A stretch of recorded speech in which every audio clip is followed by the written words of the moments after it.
Hopefully we're live. You never know. I think we are. I think I've sussed the software alterations now. Yeah, we are live.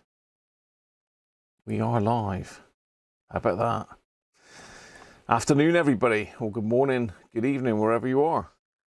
John Turner first in. Sunny New Forest. And it is a lovely day here as well. It's not particularly warm, but it is some really nice day. This Cruncher's just come back from the Commons with the dogs. So they've been out for a nice run. Hi Tim. Tim's in, Aaron's in. Sunny in Penzance as well. Chris is in. Tim's in. You also have an ICF-7600D, Tim. Still works, yeah.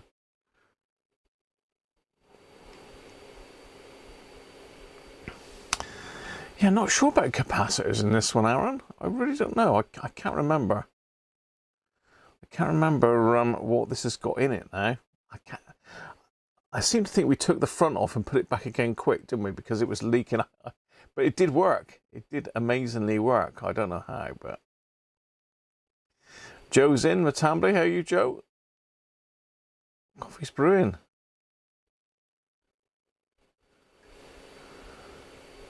So yeah, we are an hour, well, the clock's went back an hour. So in theory, it's only 1 o'clock at the moment. It would have been yesterday anyway. So confusing. I get so confused. So Tim's saying that he's got red rotten batteries in his as well. This is the same. I think we already had a bit of a go at it, but we're going to need more of a go, I think. FM afternoon from Berlin. Sunny over there as well. Very nice. Yeah, we've certainly got autumn on the way. The leaves are everywhere at the moment. Yeah, my laptop for some reason is not auto syncing. The last time that my laptop time synchronized, although it is set for daylight saving, so it did alter automatically, but it's like 3-4 minutes out, so I've just adjusted it manually. For some reason, it's not automatically adjusting. I don't know why. As I say, February last year was the last time it auto synced. Bob's in the middle of brunch. Very nice. GT Jeff, afternoon, Jeff.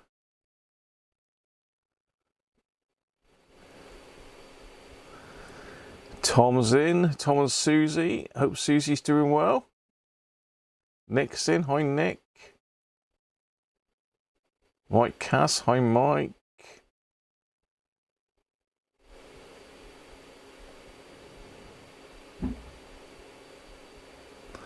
David Tag. How are you, David? Hang on, it's done a big jump. I'm lagging. Don's in. Evening to you, Don.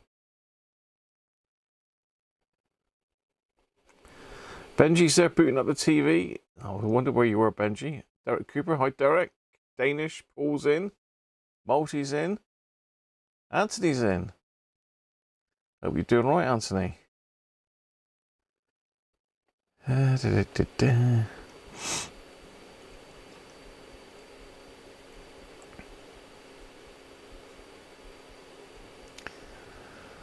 No, I didn't have an extra hour, Mike. So he's the same, it takes a while. What's the voltage of my laptop's CMOS battery? Could be losing power. Well, it's dropped a few minutes in a 1.5 years, Aaron. So it's not, I don't think it's going to be that. Yeah. I mean, if I go to my clock now, look. Let's have a look. I've got to right click it, adjust date and time.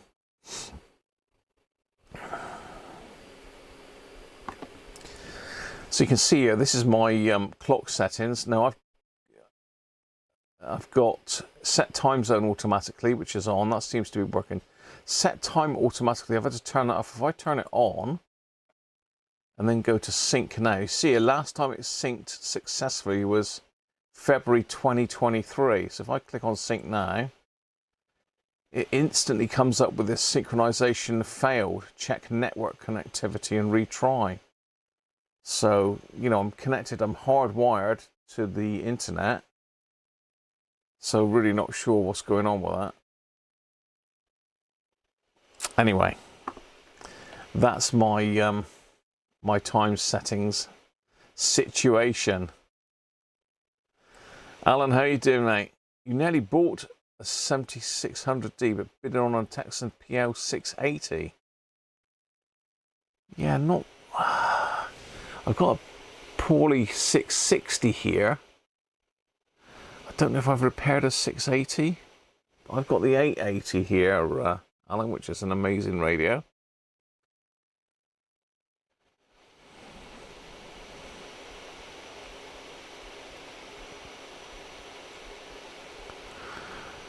Afternoon, Derek. Firewall. I don't think the firewall's on. It says Windows security actions recommended. Firewall and network protection. Do I need to allow the clock to use it? Allow an app through firewall. It won't let me click on that.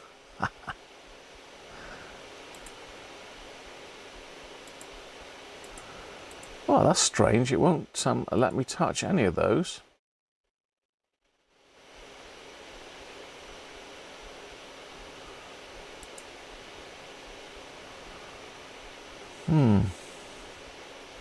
They're all grayed out, so it won't let me allow an app through the firewall.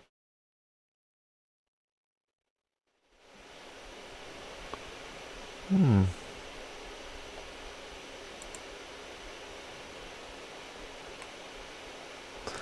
the McAfee firewall was turned on, so maybe it's McAfee that's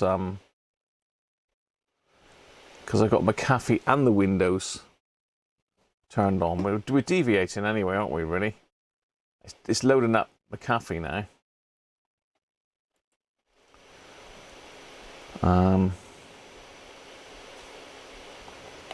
Yeah, so I probably need to go into there and mess about with the settings. But yeah, it's a good call, that is, Derek.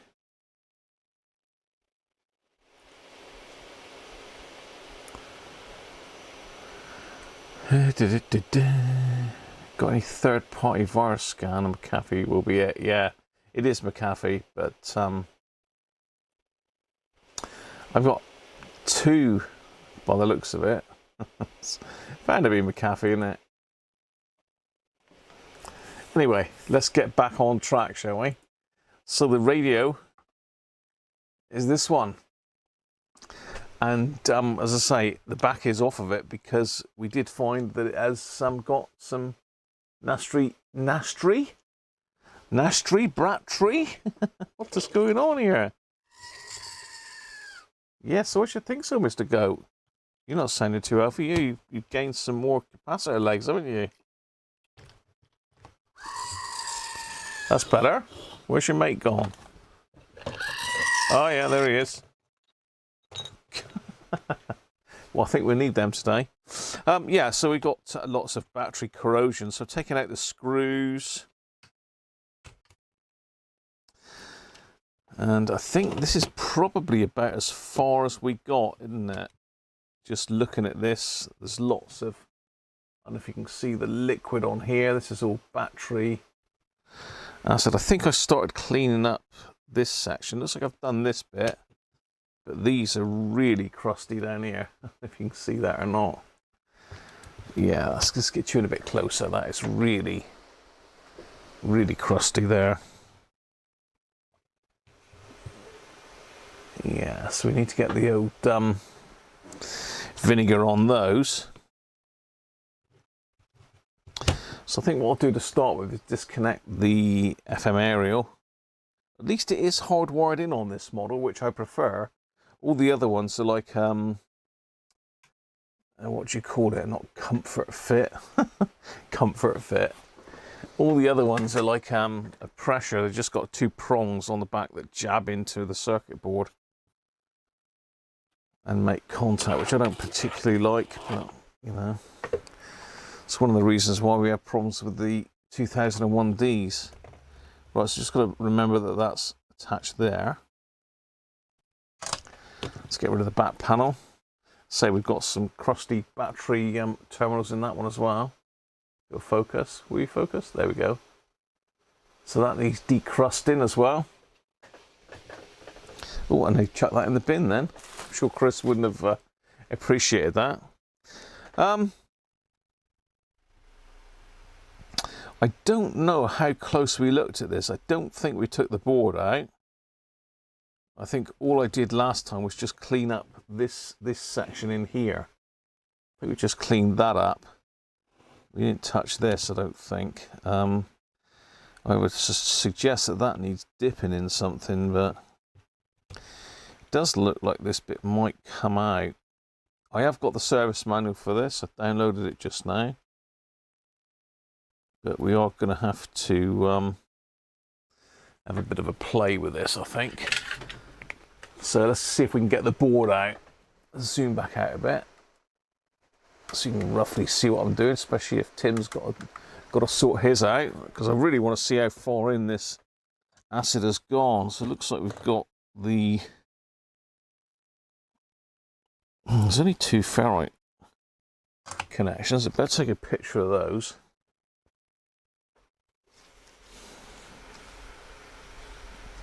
Although I'm sure I have it in the manual, there's nothing better than taking your own pictures.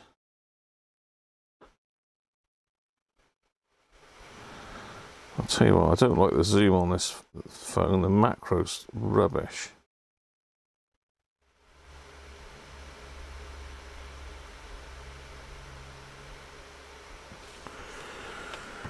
All right, let's get those off.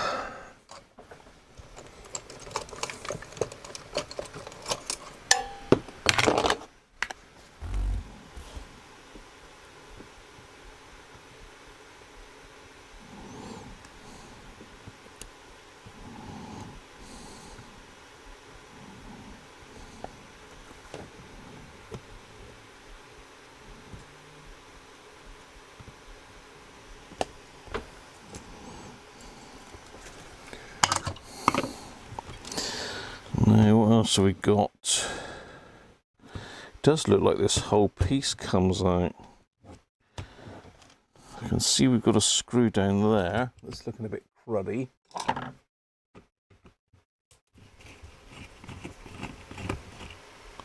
Take that one out. Yuck. Okay.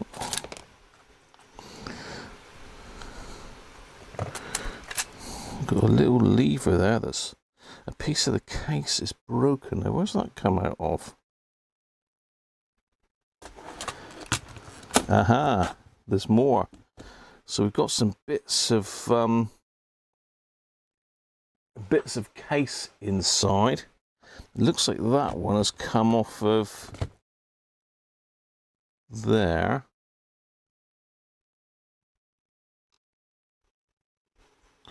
And this one looks to have come out of there.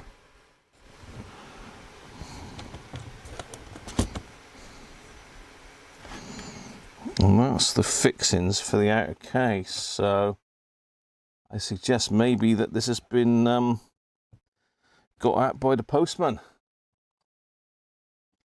Disconnect these. So grey is negative, white is positive. Set that aside with its broken bits. Screw goes in there. There's a little tiny spring here as well. You can bet your life that one's going to go walk about. Does appear to be fixed in there. Seems to make connection with this pad here. Not sure what that does, and maybe it provides a ground. Don't know what it's providing a ground for though. Pass.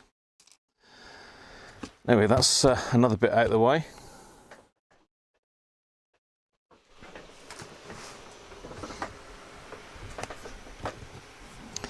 What can we see now? I don't think this has got any SMD in this. This is all old school, so we should be okay with things like caps, etc. There's got to be a connection between this board and the one below, so some sort of ribbon cable. Let's pull the bit off here, because there's going to be some corrosion in underneath that, which there is. Not too bad though.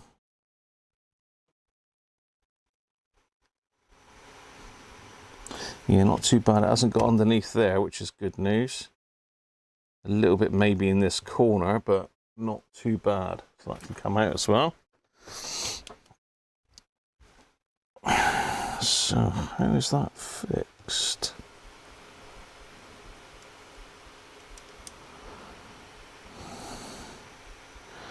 It's got to be some sort of ribbon cable or flex cable. Doesn't appear to be any screws holding this board in.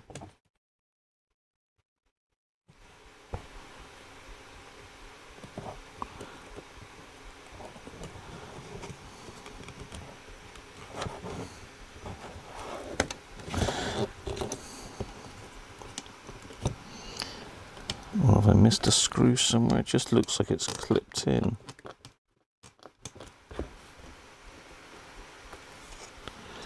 Okay, maybe one of these screws goes through it. So let's take these screws off this side.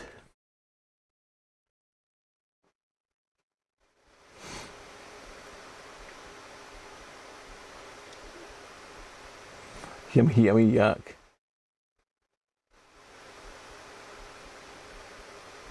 Bizarre, how you doing, mate? Good to see you back in again.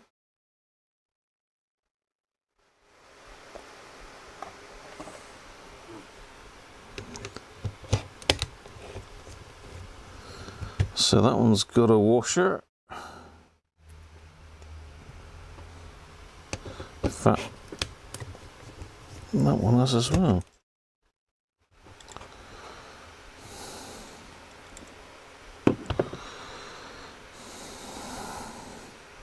Ideally, I'd like to get these terminals actually out and physically in a cup of vinegar, really. That'd be the ideal scenario.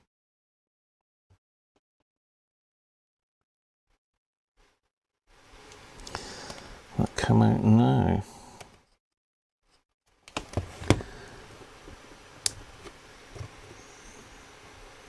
Definitely seems to be something secure in it somewhere. Could be one of them weird pushing connectors, you know, but I can't see anything there that would suggest that.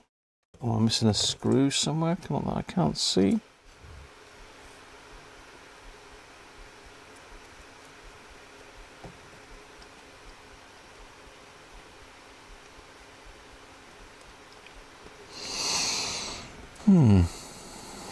Pass. Right, let's take this board off. So we've got a bit of corrosion there.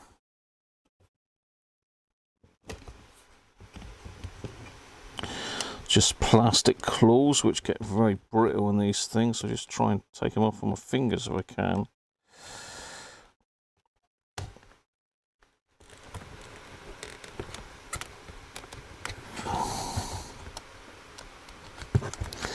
So a bit of tape holding it in.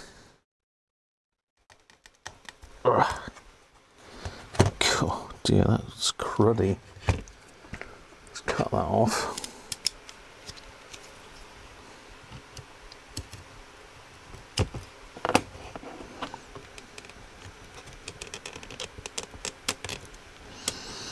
Okay, that's not budging. It's almost like we've got a screw somewhere that I've missed.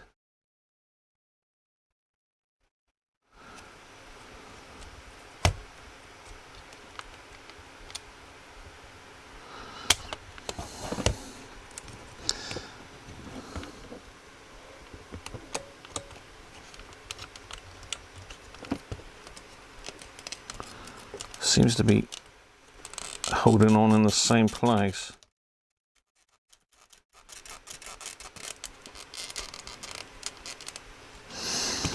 Right, time for the manual. Let's find the manual. Joe, how are you? Sandra, hi Sandra. And Ben? Have you ever restrung a wire tuning system?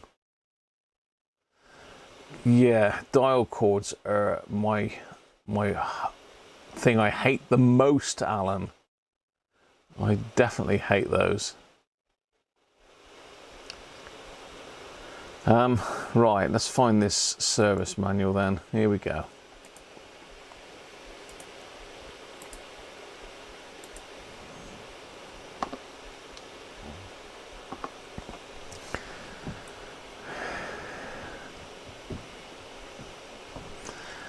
"12 hours of listening for 4 hours at normal." Approximately 12 hours of listening for 4 hours. 12 hours of listening for 4 hours. That does super new battery, new super batteries. God knows. Computer backup clock, 1 year.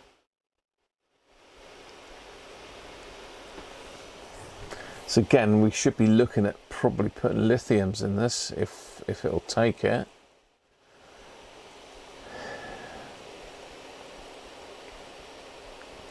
So slightly different frequency ranges. Looks like the French model's got a restricted FM, and the Middle East, and I'm not sure what GAEP means, but they haven't got as much of a shortwave range. It only goes up to 26.1 megs, and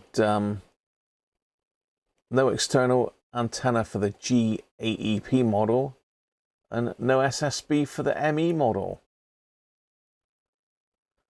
Frequency range adjustment. This is strange. So you can obviously mess about with jumpers to get different frequency ranges. So if you've got one of the other ones, you can get the frequency range adjusted, but you won't be able to get SSB, I would have thought. Button replacement. MELF, metal electrodes face bonding. Oh, has it got these funny little resistors in it, has it? I hate those things. There you go. I'll say to get them off by the looks of it. A 4mm tip.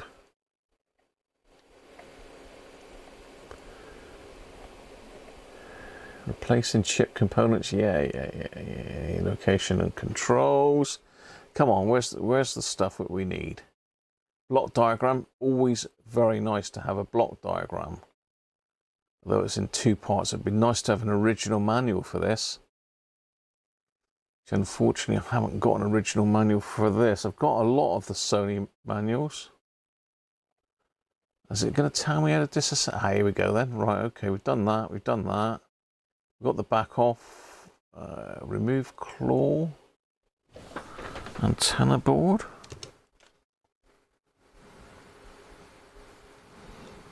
Yeah, we don't really want to worry about the antenna board. Jack board. Remove the claw. That's this board here.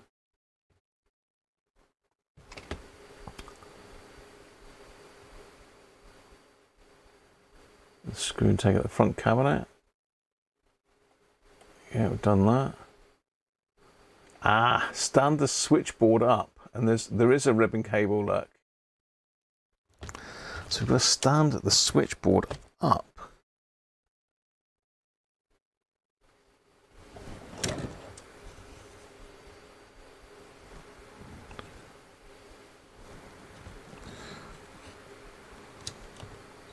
Stand it up. This is why it won't come apart. Okay.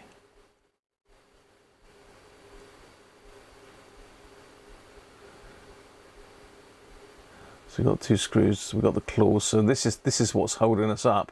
So it does pay to have the manual, doesn't it?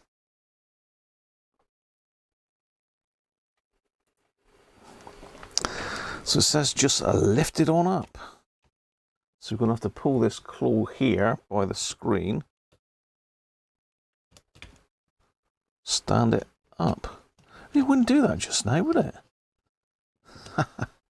And there's our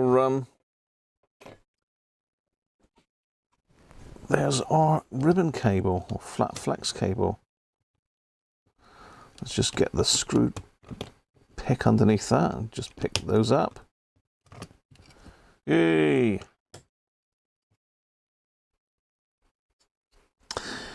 Now, Chris wanted me to look at the LED on this, but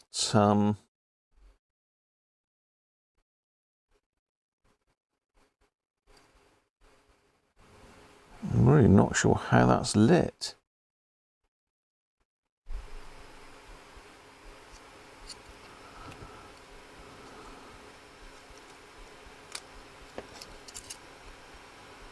Is there even a light switch on it? I can't see any LED anywhere. There's a little red LED there. I'm not sure what that's. Some sort of indicator, I'd assume. Maybe a tune indicator.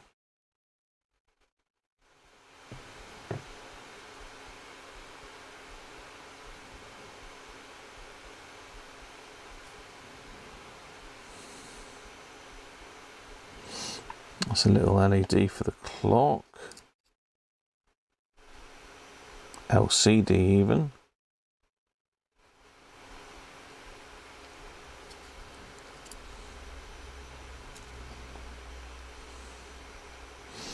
Yeah, I can't see how that's lit. Maybe it's not even lit.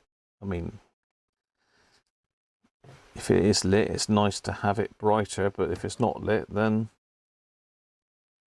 we'll leave it be. I don't even know if there's a light switch on the front. Let's look at the front panel. Oh, we got broken bits.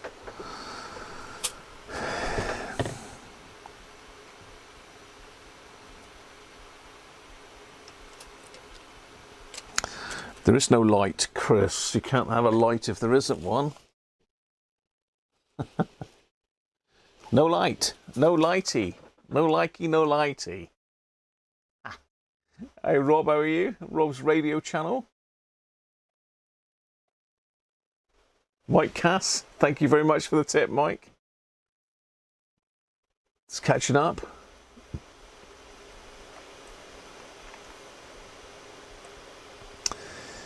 Yeah, I mean, the man for dial core is David. He's the man.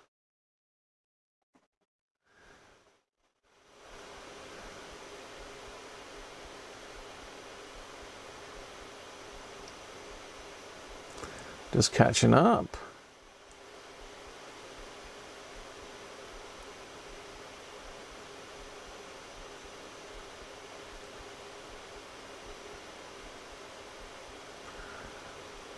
It's very nice here, Rob, at the moment.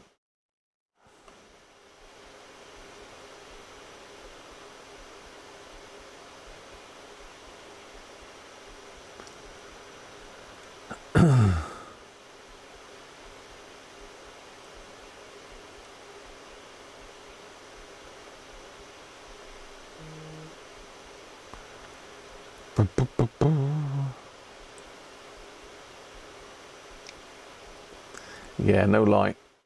No lighty. I guess the single figures are going to light the fire. We haven't got any logs in yet. We're a bit late. Normally we get logs in September. The problem is the longer you leave it, the less likelihood of actually getting any, because he sells out. So still, this board's still hanging on by something. It's probably all this tape holding it together, I expect. I just want to get the board out to just have a look to see what damage has been caused by the batteries, if any. But like I say, it actually is working.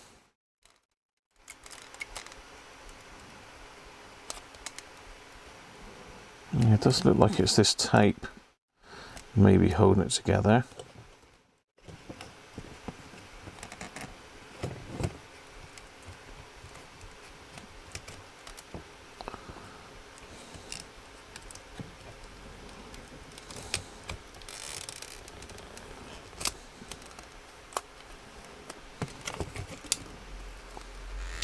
Oh, well,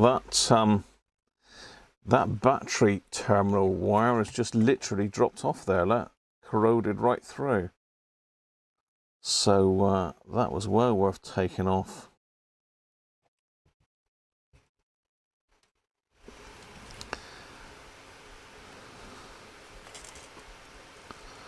Now all they've done with those battery terminals is just melted them.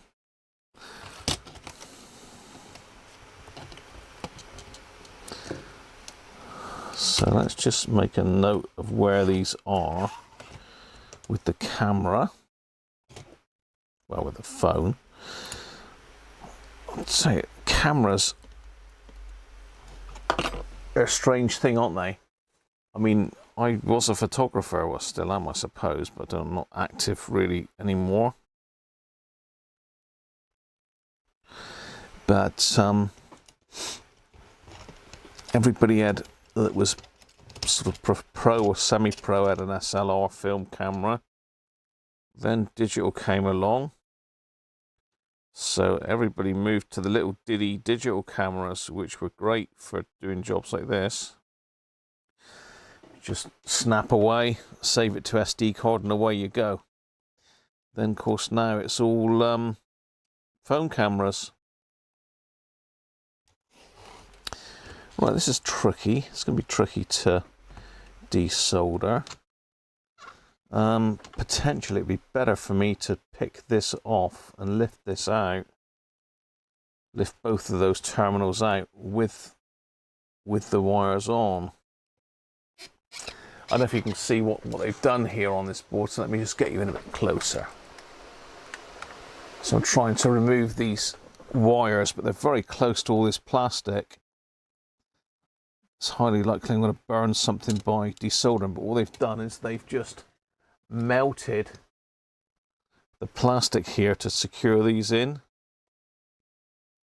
So I think what I'll do is I'll pull the plastic away. I can put some hot glue in there after and just prise these out, because they could do with I mean, that's pretty crusty there. The terminal there is really crusty, so that's going to have to be remade anyway, that joint. So yeah, I think that's what I'll do. I'll just pick this out. Hopefully it won't be too difficult. I think it's only a bit of melted over plastic. Famous last words, isn't it? Let me zoom out again. I'll get my eyes on. We'll see if we can cut it out.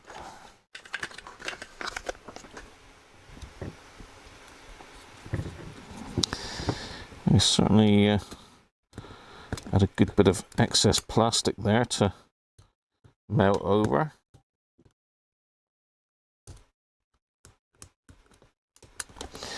There we go. So they should lift out.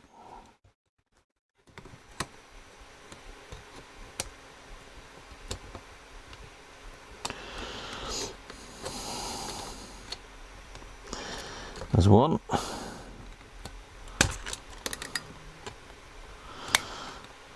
The phone's going mental for some reason. Got to put that back on silent again.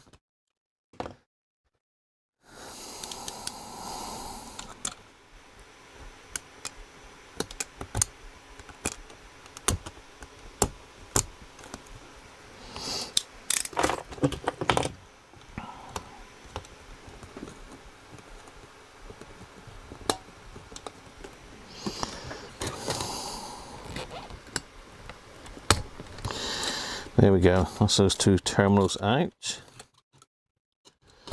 What else is it attached to here? It's attached to everything, isn't it? Do we need to take everything off? I don't think we do, really. So we can have a look at the board now. Okay. Okay, what we might do is the larger caps in the power supply. Rest of it looks pretty good, to be fair.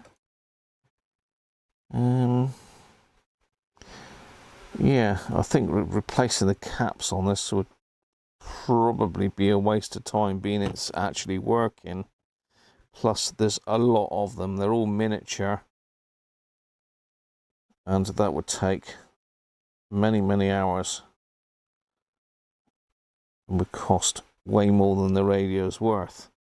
So I think probably we'll leave those in. Let's get you in a bit closer. Let's sit down there like that, nicely. Get you in a bit closer so you can have a look. So I suspect these two here are in the amplifier stroke power supply. I assume that's the amplifier chip in there. So maybe need to look at just these. There's a really annoying fly in here. It's been flying around me all morning. So yeah, maybe these two, we'll have a look where they are in the circuit. And they're Rubicon, both of those. The others look to be sort of unbranded. Sony did use quality components. We've got some of that nasty conductive glue there. We've got a very dodgy looking pad covering up an IC by the looks of it.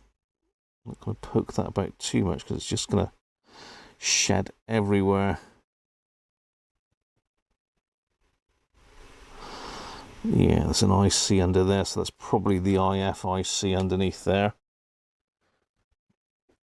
Just in underneath there, you can see a shiny metal cover over it, so it's got a bit of shielding on it. Might be RF and IF in one chip.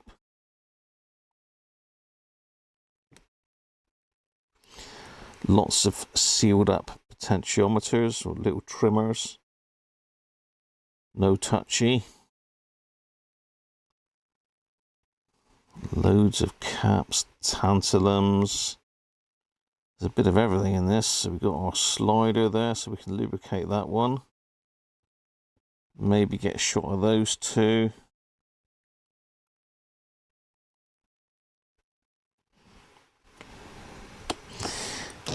These here. Oh, see, that's dropped off as well. So I don't expect the computer batteries were working either, because look, that's literally dropped off of there. And that is green, and that is green. Oh, that one's just dropped off as well, look. I just touched that. So it doesn't look like the memory would have been working. So let's get a picture of those two.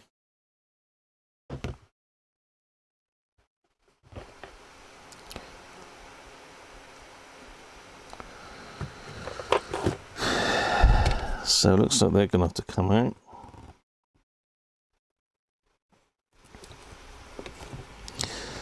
So I think what we'll do is we'll pop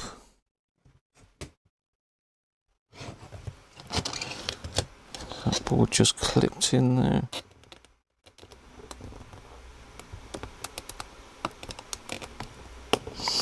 And a screw.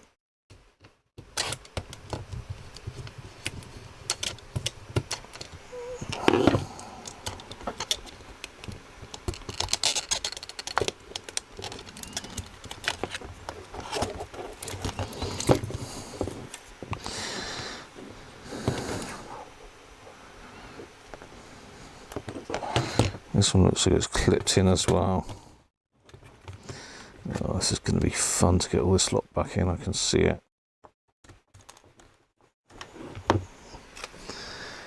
Right, it's free.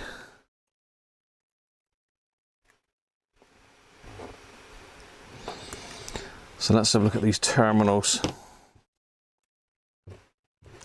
Very crusty and crispy.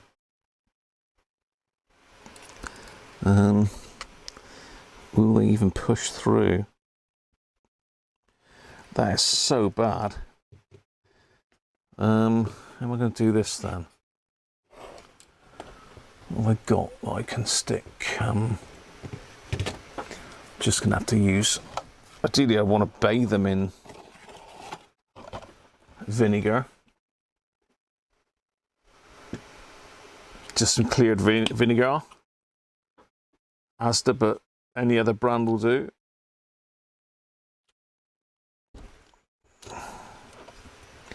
Let's see if it fizzes. Oh, yes.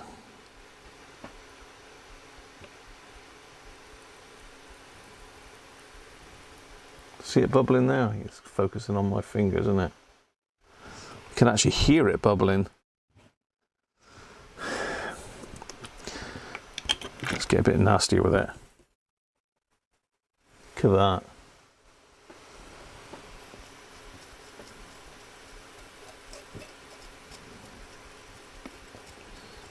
I don't think there's much left of that terminal, to be fair.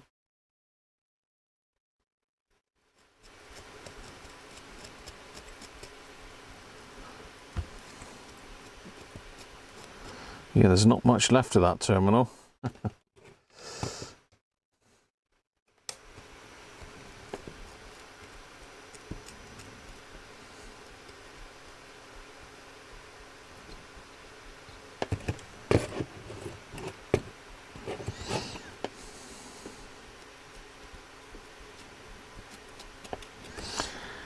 It's nearly gone.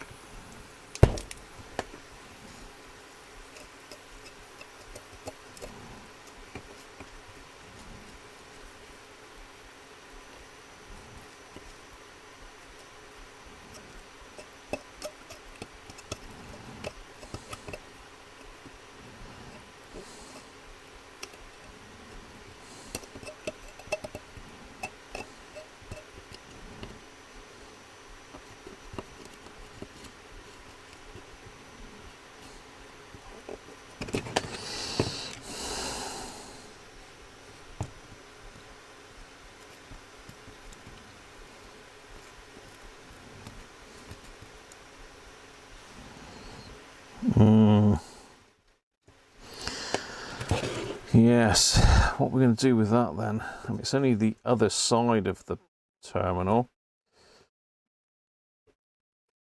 but it is what's connecting it to the power. I think the other side is a pass-through, but this is what's actually wired into the circuit, isn't it?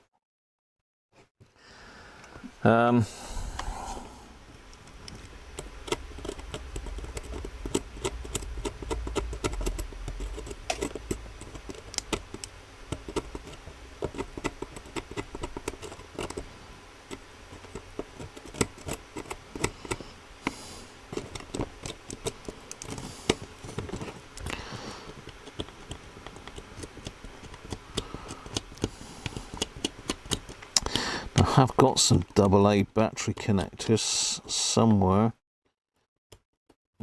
terminals, but they're not anything like this, I don't think.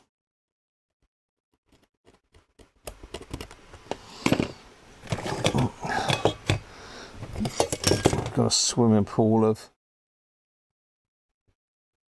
vinegar going down the bench at the moment.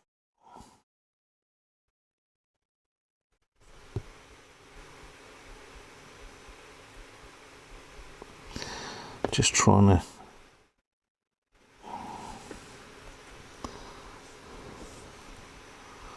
dissolve as much of this alkaline stuff as possible.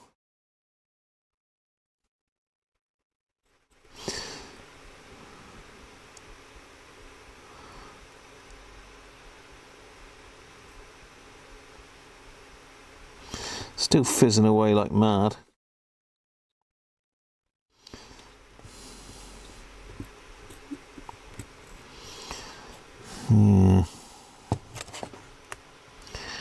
I think that terminal there has had it.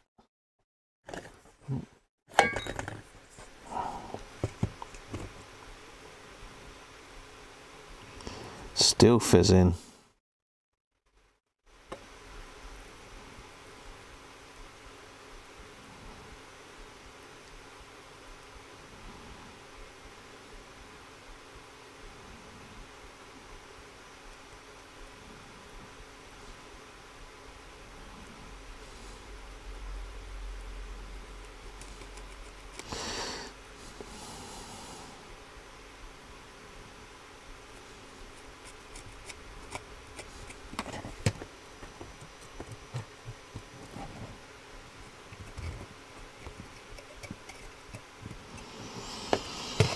I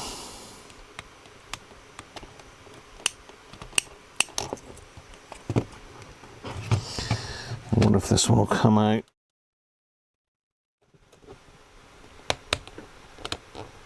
Yeah, he's sort of coming out.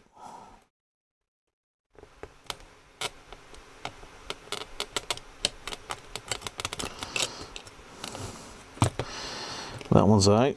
That one's savable. This one, though, I'm not so sure.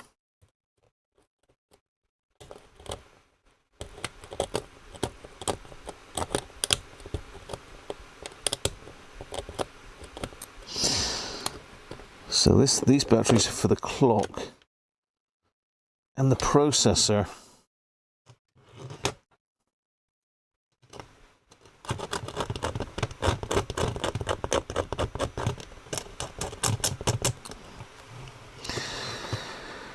So the only other thing I can do is make one. I have a bit of brass, maybe. I haven't got any stuff to do nickel plating, unlike Mend It Mark. I don't know if anyone saw one of his videos recently where he actually made some battery terminals and nickel plated them.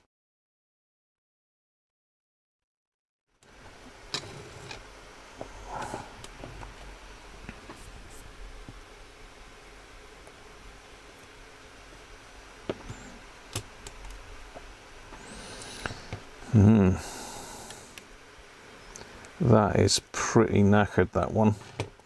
It's a lot better than it was, but I don't know if I can even get it out.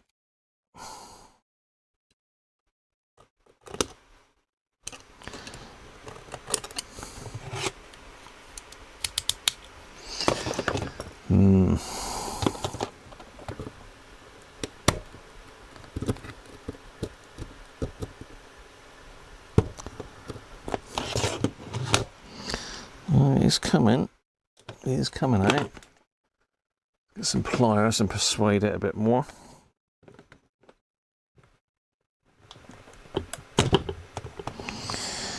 Wow.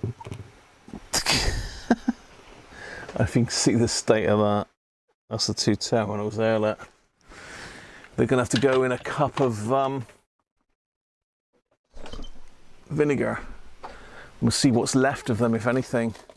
Somewhere I've got a little tiny bit of brass.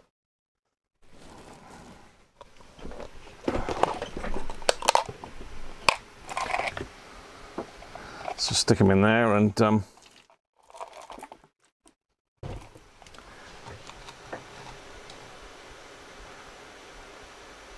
as you can see, it's fizzing away.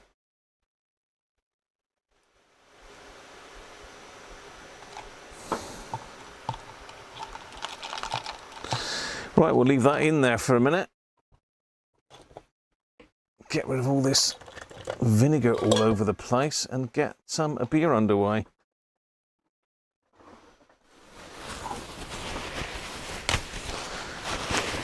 Pardon me.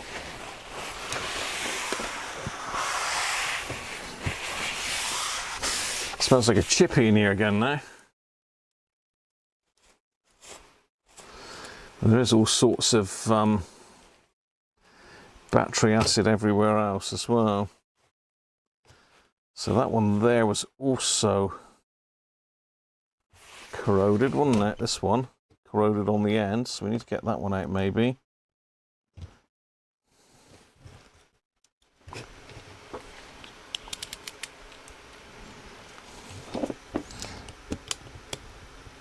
Again, melted in plastic.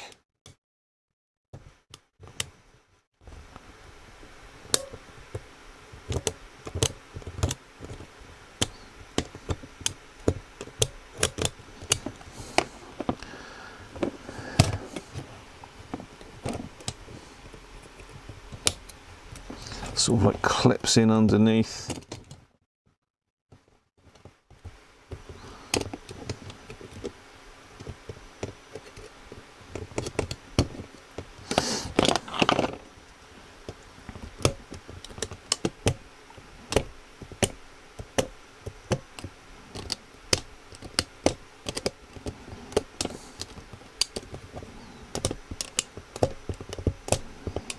I don't think that's melted. They've put something in there.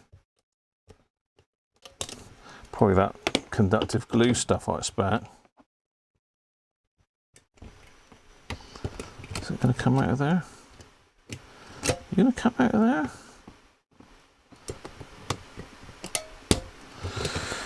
All right, let me have a closer look with the glasses.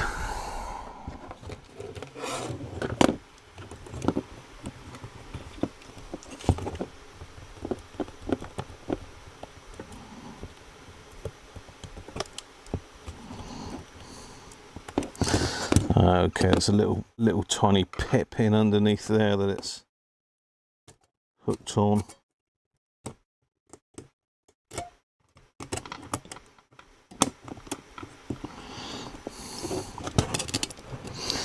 Yeah, it's like a little plastic peg in there.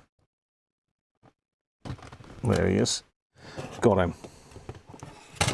So we'll pop that one in as well. It's only the end on that one, but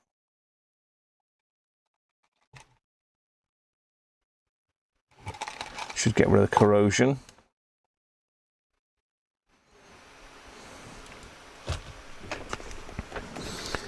Whew. Let's just see if I can get these out then while I'm at it. So the other terminal is here. So that's got to have to come out as well. See the state of that? And that's just got a bit of sealant holding that in by the looks of it.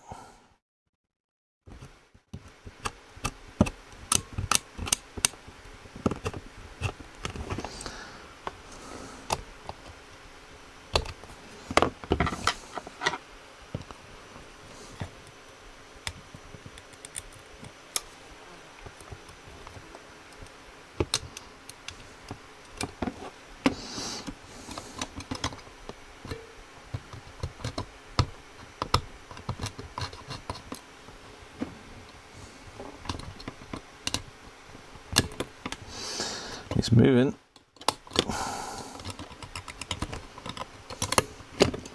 Wow.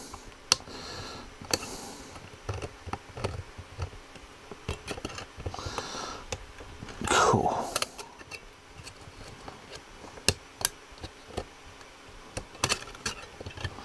This is probably the same. It's so crusty I can't even see in it.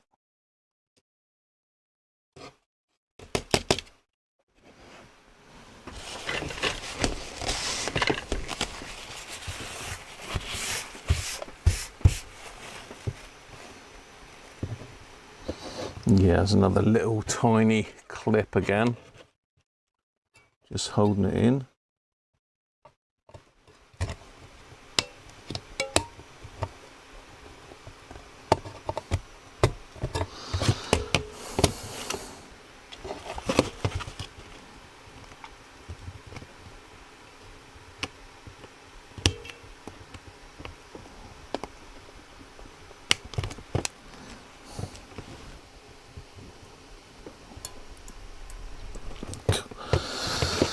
Come on.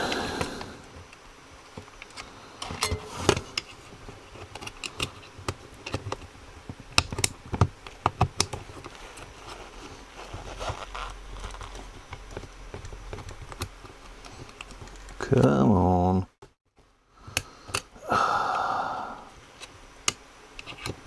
It's nearly there.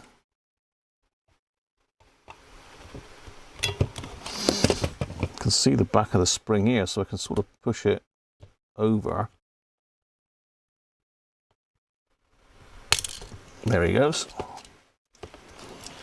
Got the monkey. That's that one out then. I can go in the mix as well. Fizzing away nicely. Ah, got a bit of broken plastic there. That didn't survive very well, did it? I'm going to need to glue that back in again, so let's keep hold of that piece. That is solid caked with battery gunk there though, look at that.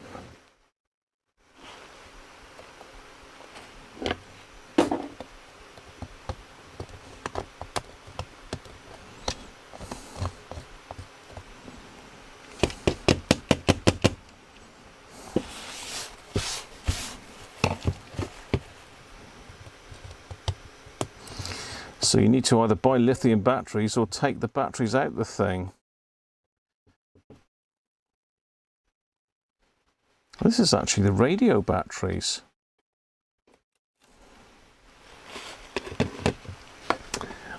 A yuck. So let me just get a bit of vinegar going in there. We've got plenty of vinegar here, haven't we?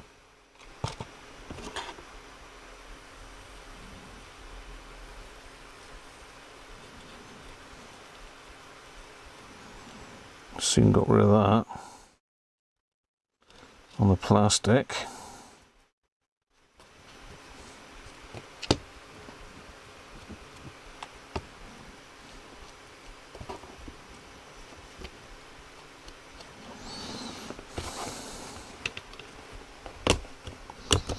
Get rid of that sealant they've used. At least they haven't bent that bit over.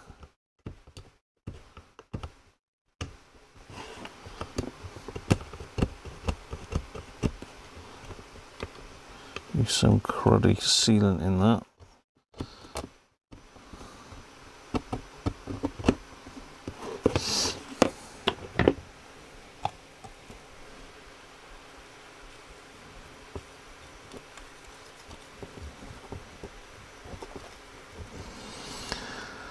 Okay, that's that. Right, that's the battery damage underway.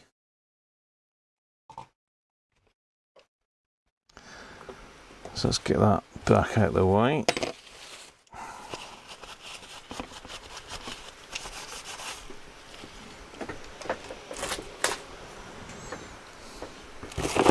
Let's get a little bag for all the bits here.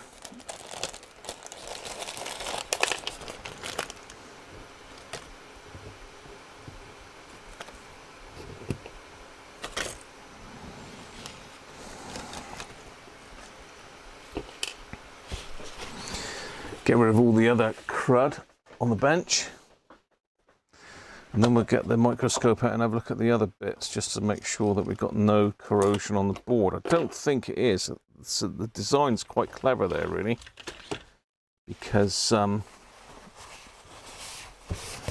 they've designed it that the battery terminals aren't really in contact with the board. The board is separate from the battery compartment, which is quite clever, really, but they obviously knew that people were going to leave batteries in them and ruin them.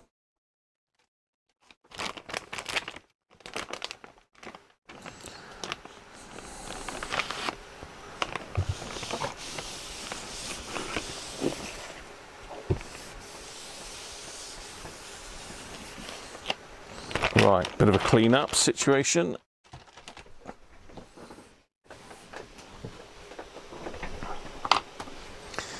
Whew, right. Where are we then? Let's catch up. Let's catch up. Where was I?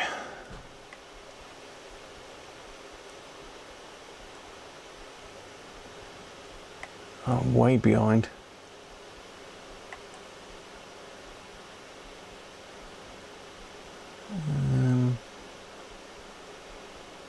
Alright, so Benji lighting the fire. Derek Taffman's in. Hi, Derek. Zoom this thing back out a bit. We're way too close because we have got some purple panther to stick in the glass. No finger. So I did, if you're watching.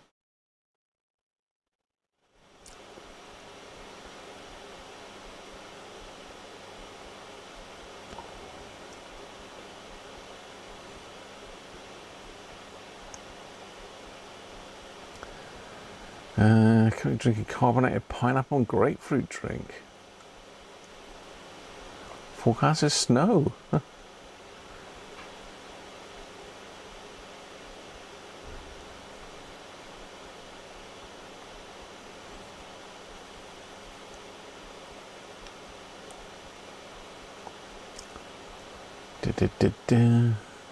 Everything I touch drops off.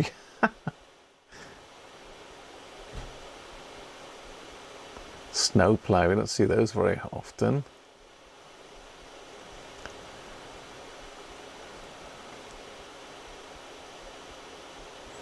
505 green chili would eat the corrosion off. I don't know. Apple cider vinegar. Of course, I'll be trying to drink that stuff, Joe, at the same time. Martin, how you doing, mate? You know a clever fellow who uses ACV on that. What on earth is ACV?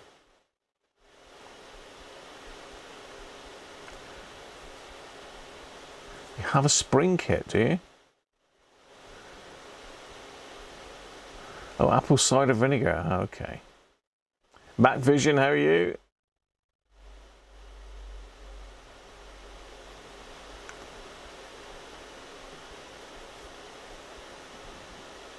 White Christmas, yeah, the Christmas channel's back on the radio. Heart Christmas is back on the radio. I was listening to it the other day. He has a large workshop, so plenty of space, yeah. You can buy assorted battery terminal kits. He is, Derek, isn't he? Convert it to mains power. It's got a main socket on it for an adapter. You still need the computer batteries, I believe. I haven't been able to get any recently, not where we've been doing our shopping in Lidl. Keep the costs down and all that, and they don't sell it, unfortunately.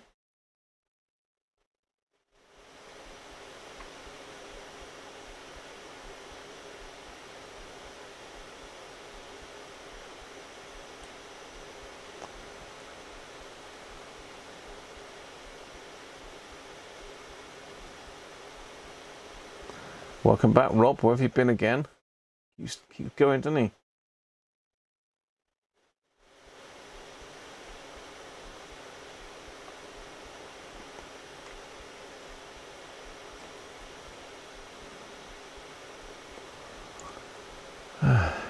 Powered by an 18650.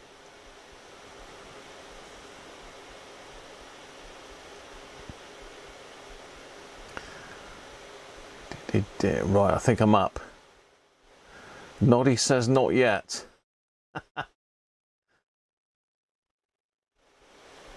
Potato wine. Now, I'm quite partial to parsnip wine. This fly is so annoying. Keeps bombing me, dive bombing me. Right, let's get this open.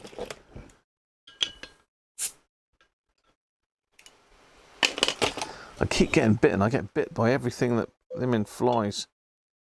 I get bit by everything. Covered in bites at the moment.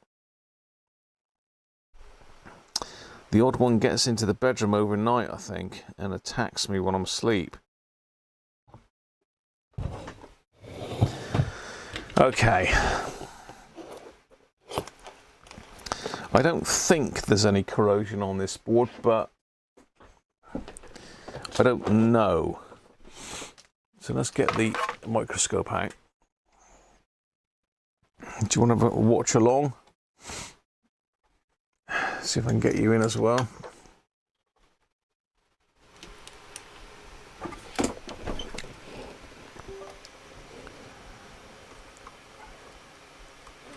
It says something about something's connected. Let's reset that.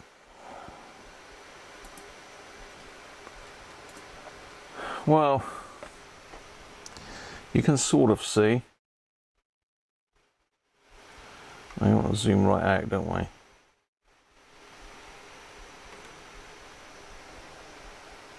There we go. Let's get the glare off by tilting it a bit.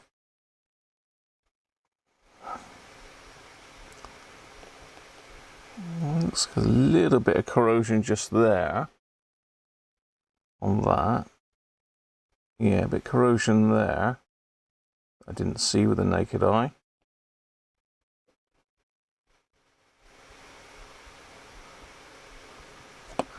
A little bit's come through that hole there, look. I don't think it's done anything to the track.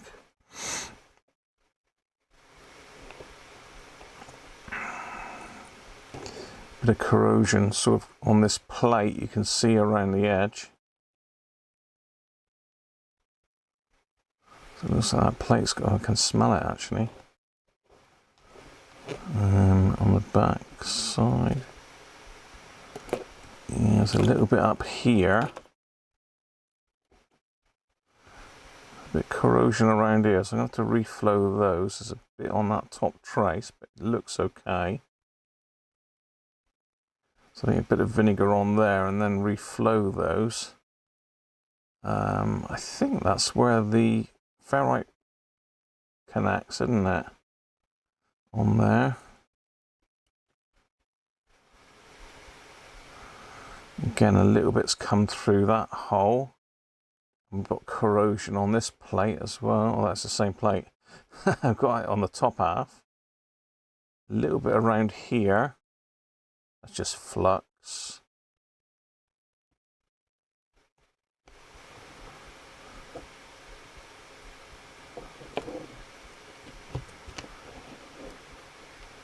So I think maybe there's a bit around here perhaps, or is that just flux? A little solder ball. DD converter in B+. Take it means that's B+, does it? Yeah, so these capacitors here are in this part of the circuit. Let's just see if I touch that with a bit of vinegar, see if it does anything.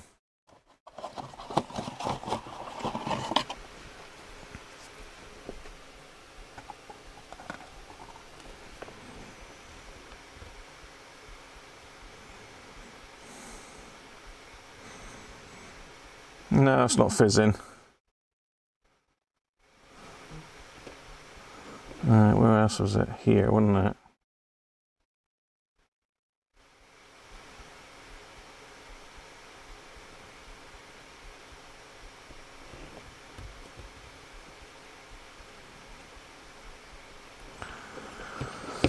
And up here.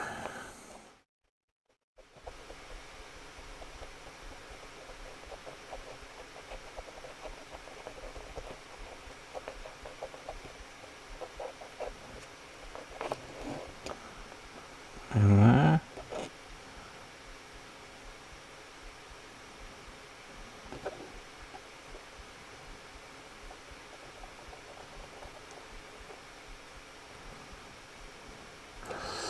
On that plate.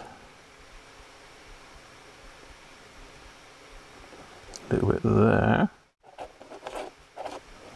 I think we're lucky with this one, Chris. Apart from the battery terminals.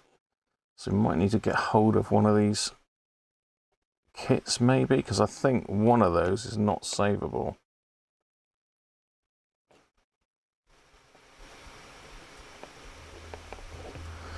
So we need to make sure we go in and neutralize this with some IPA afterwards.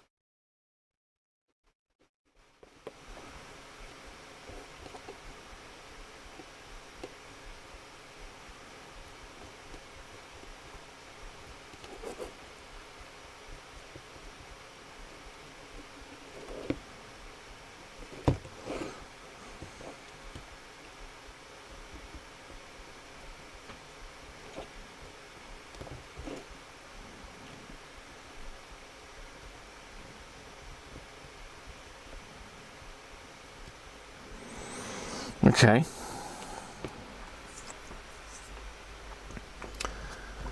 Let's give that a bit of a wash off with some IPA then.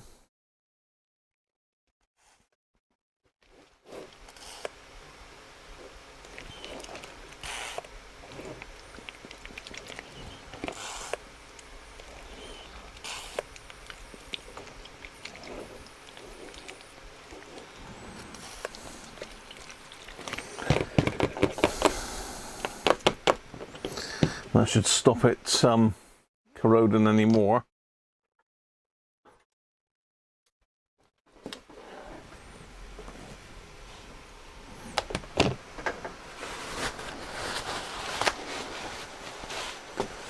Thumbs up. Tubs.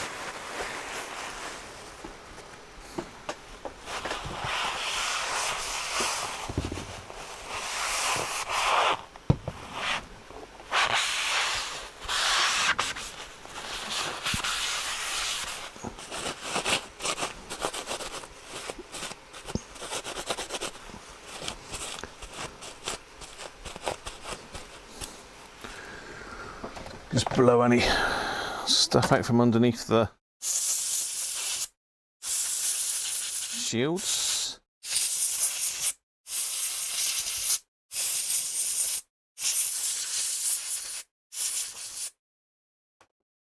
Okay.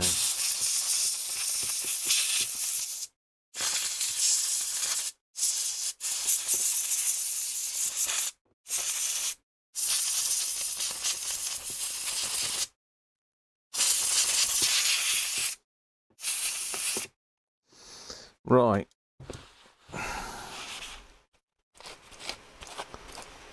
That's looking good.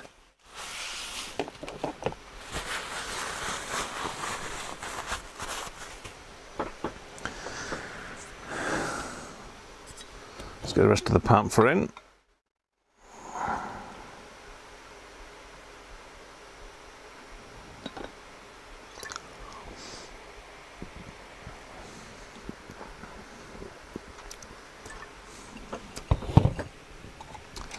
How are our terminals doing?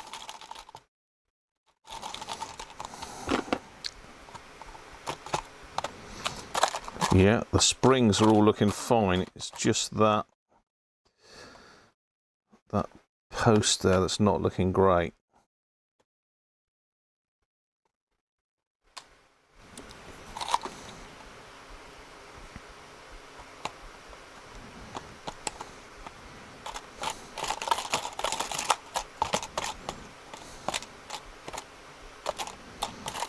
Yeah, certainly all the acid's gone off of them now. All looking pretty good. Let's get those out in a minute, otherwise they'll start dissolving. What about these? I think these just needed a bit of vinegar on them, didn't they?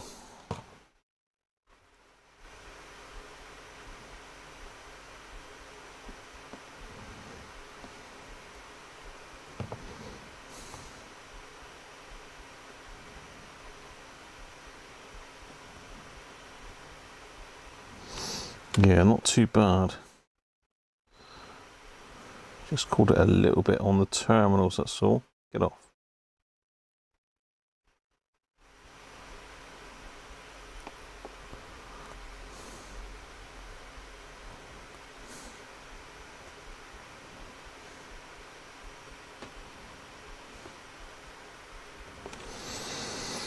They're okay. Right, shall we pull these two bigger caps? Definitely on the power supply section.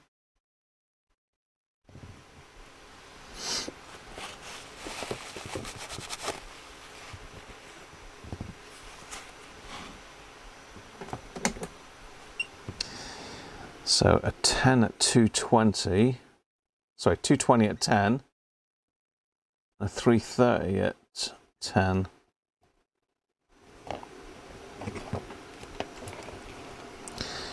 It looks like they've marked the negative terminal. I will take a quick picture though, just in case. You never know.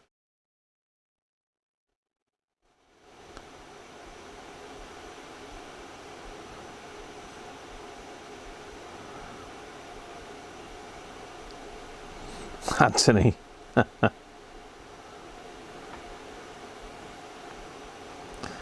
Noddy's saying not yet. I like it, Anthony.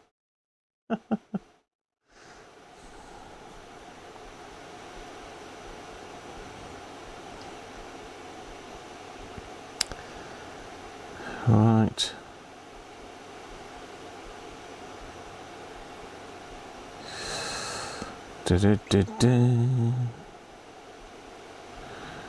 Okay. Camera.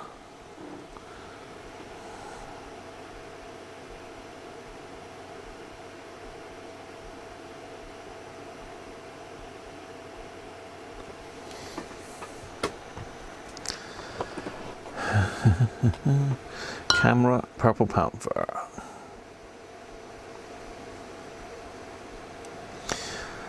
So say it's not long to Christmas now, really. I don't know how many streams. I'm not sure what's going to be happening next week's stream. because it is my birthday coming up on the 5th of November. And next Sunday, Mrs. Cruncher has booked us up for luncheon. For round about the 1 o'clock mark. So if I do a stream next week, it'll be the birthday stream and it'll be a little bit later than usual. Apologies for those of you down under that will be going to bed as I become live. It's a bit of a shame that we can't involve you. The only other way to involve you is to come on a bit earlier. That messes up the guys across the pond. You can never please everybody, can you? Anyway, cheers everybody.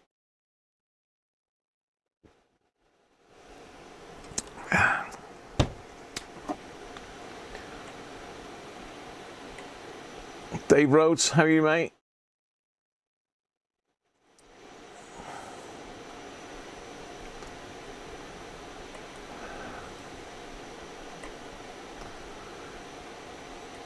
Yeah, I have got one somewhere, Rob, Fly Zapper.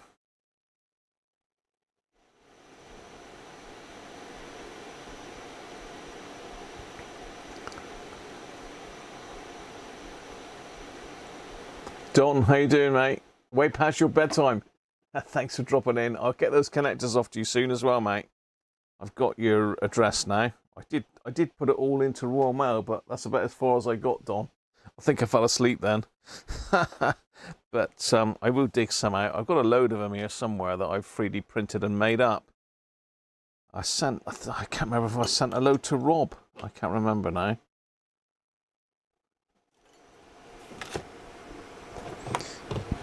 Thanks for dropping in, Dawn. Have a good one, mate.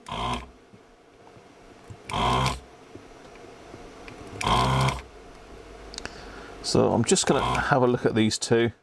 I will change them because there's no point taking them out and then just putting them back in, is there? Because they are getting on a bit. I don't know what the date of this radio is. What's the date on the service manual?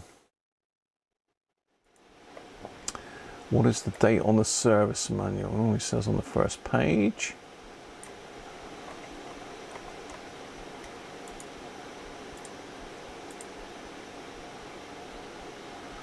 Oh, strangely it doesn't on this one.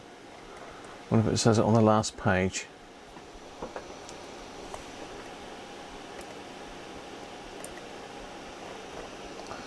(1983) the service manual, so that would give us some idea of the date of it.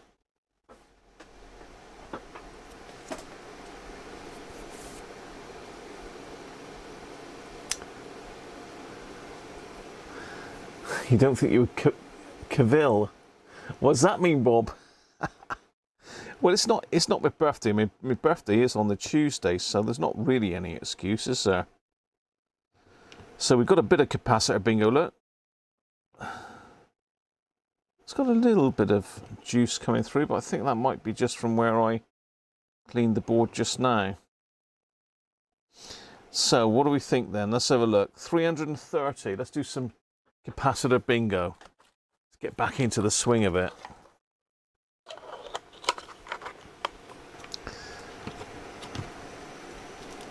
$330 at 10 volts. You have a guess of that one while I find another one. Rubicon, so it's a good quality cap. So Sony did use good stuff. This is why they've lasted so long, really, where all the cheap and nasty stuff has gone by the wayside. Be the wayside? What is going on there? So I thought I had a load of smaller caps. 330, 10 volts. 330, 16. That's pretty good. And what was the other one? 220 at 10 volts. 220 at 10.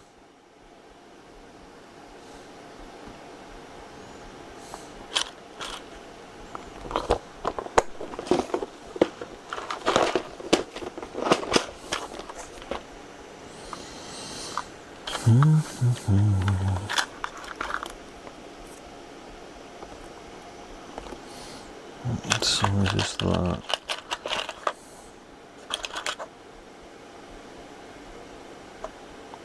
File on.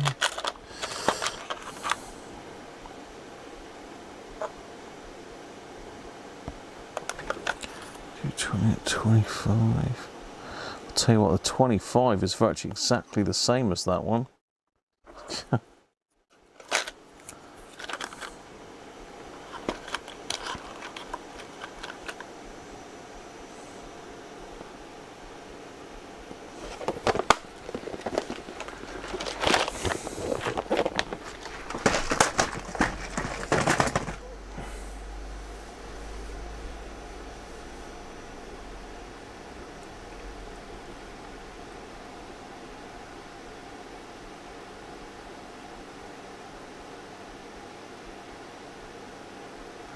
How are we doing? So we're going quite high on this then. So let's hit it then and see.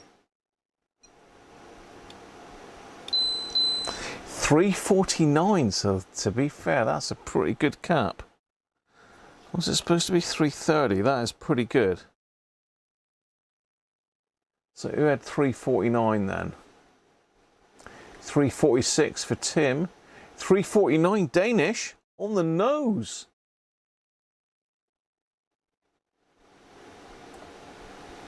Danish, you've only gone and got it. Unless anyone's got, if anyone's got 350, they will be slightly closer by a fraction. But no, I think Danish has got it.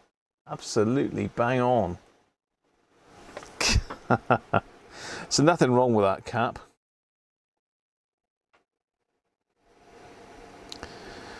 So let's pop this one back in.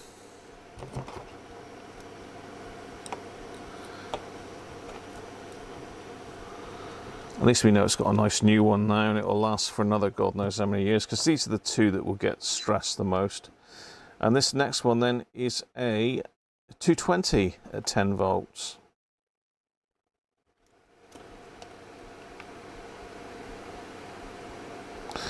$220 then, 10 volts. Not that voltage makes a lot of difference. It would affect the ESR. The lower the voltage, the higher the ESR.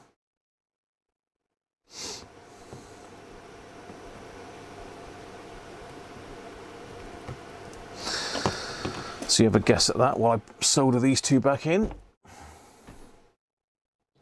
going to put a little bit of flux on it because we did have a bit of the old battery acid come through this particular direction.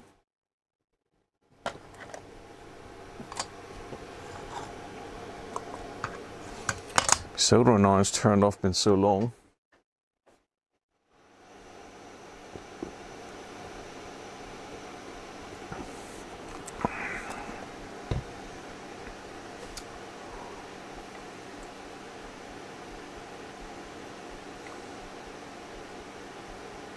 You clocked 49 5 days ago. Not feeling it yet. I got you now. I wonder what you meant. 55 next March. Well, I'm the big 6-0-ler. It's a big one for me. A milestone. A milestone. Take the day off, enjoy a glass of wine or 3 with your lunch and spend the afternoon in the arms of my good lady. That sounds very good, actually. Bob. Sounds very good. Thanks for that.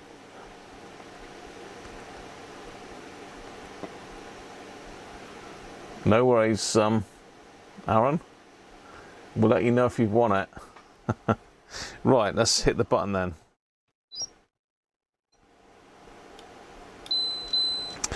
$242. So again, these are fine. They are fine. Who's got 242 then? What's Paul said this time? 232. He's 10 out this time. 230, 250. 250's 8 out.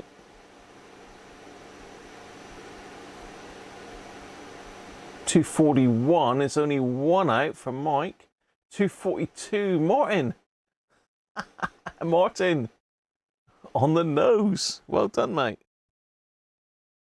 So again, nothing wrong with those two, but oh, I just dumped him in the I dumped him in the vinegar. Dear, oh dear. I didn't want to dump him in the vinegar, really, did I?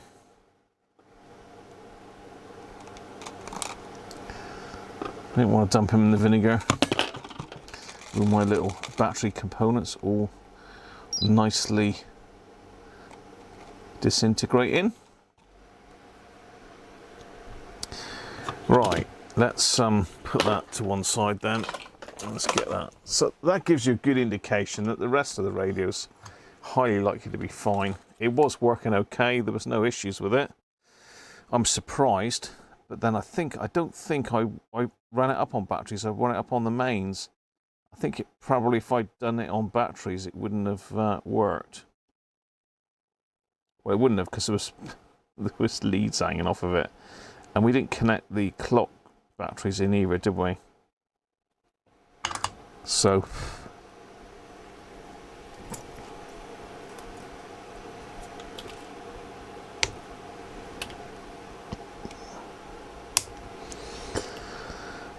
okay, that's those two done.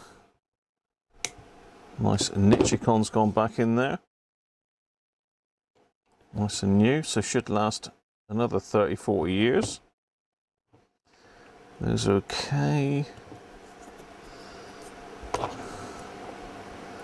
So we want a little bit of fader lube in there. Let's see if I can put a little tiny drop. Rob, thanks very much, mate.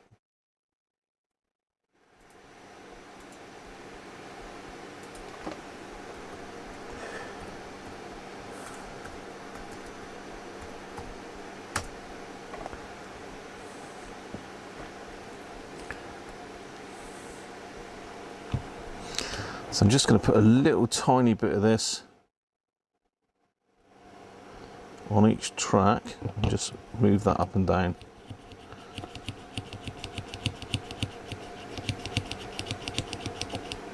This is Deoxit F100L.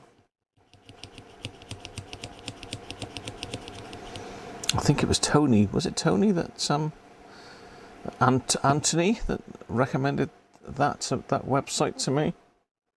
I keep forgetting what it is, mind you. Roxy something, was it? I can't remember now.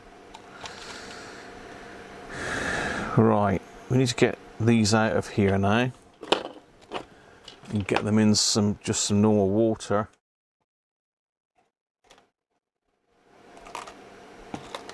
Let's get a bit of blue rope.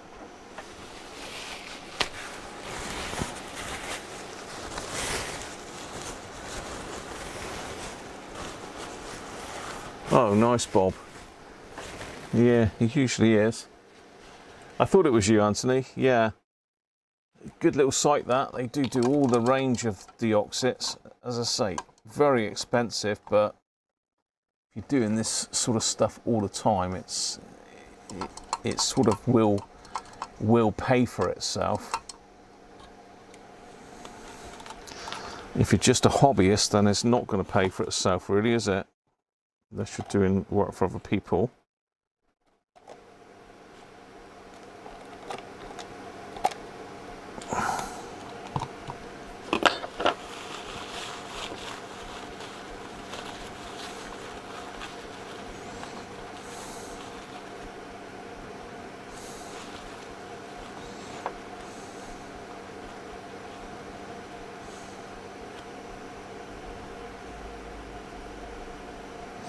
So there's already a film of rust that formed on these lot. So you've got to get that stuff off pretty sharpish. I mean, this has had it really. This one here. I mean, look at the state of that. A little focus. Look at the state of that. That is. I mean, all the nickels come off of it there.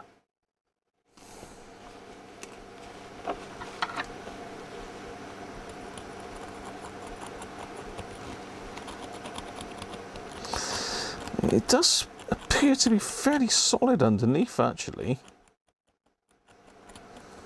What would you say?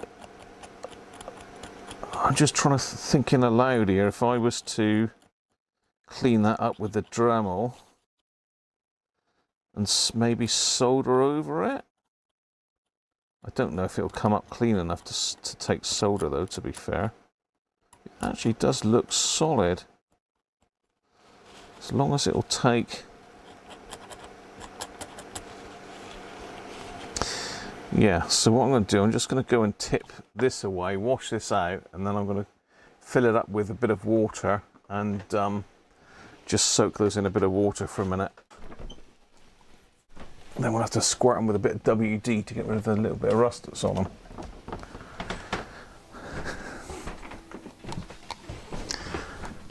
Let's get that in there.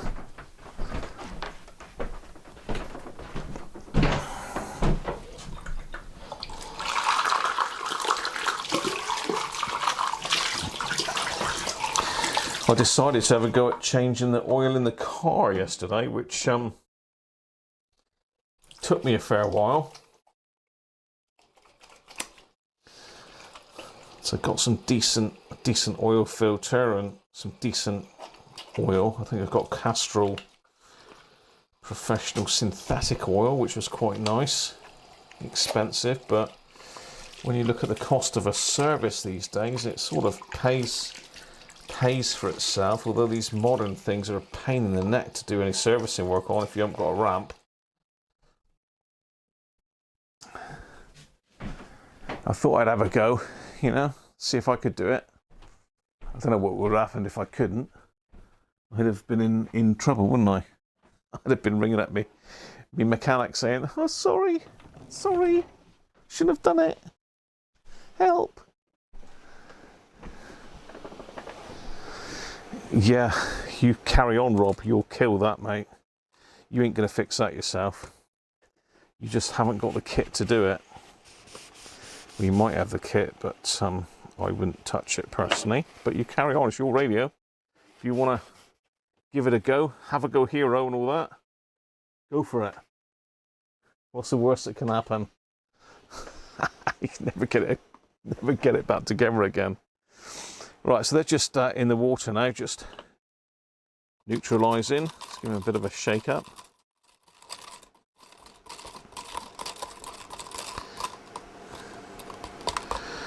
Just get any vinegar remaining off of them. Let's get some mixture into me.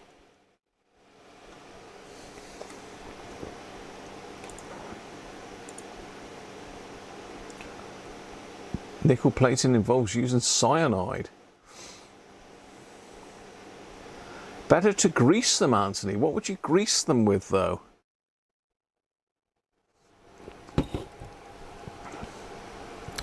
This is always something that's confused me, because I always thought if you put something greasy on it, you're blocking the what do we call it?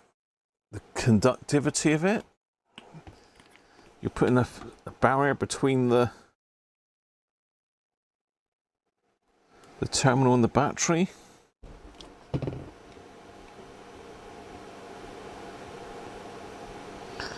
Just putting a bit of battery acid on that. That's battery acid.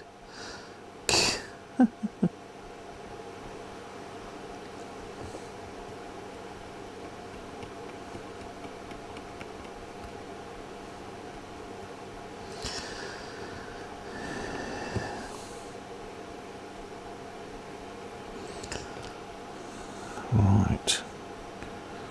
And that was the other one that was busted off over here, wasn't it? These are going to have to be cut off, I think. I might even have to put 2 new wires on there, but it's a bit of a pain. Oh, we've got a bit of corrosions on this connector here as well. It's got into that connector. So we're going to have to get a bit of vinegar in there. So it must have travelled down these wires. I haven't got a crimping tool for any of these. In fact, I've never really been successful. I've tried to buy a crimping tool before and ended up with the wrong ones. There does seem to be a lot of information out there on what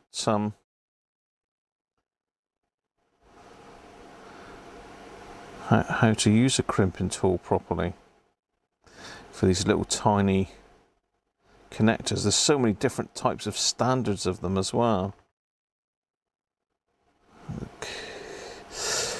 terminal in there doesn't look corroded. They don't look corroded in there, but clearly that's had a bit of battery acid travelled up the wire, I think. I hope they're okay. Let's have a look.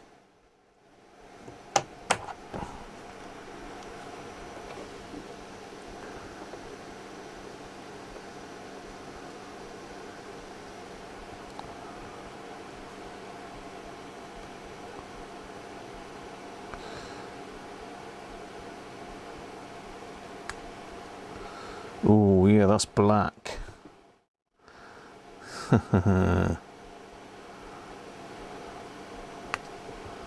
Black.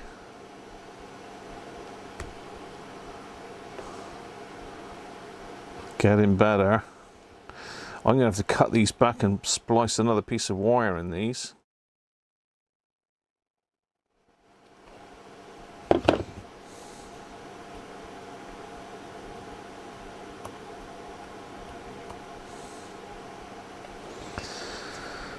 Yeah. Be careful I don't drink the vinegar here now. Oh, you just use WD-40.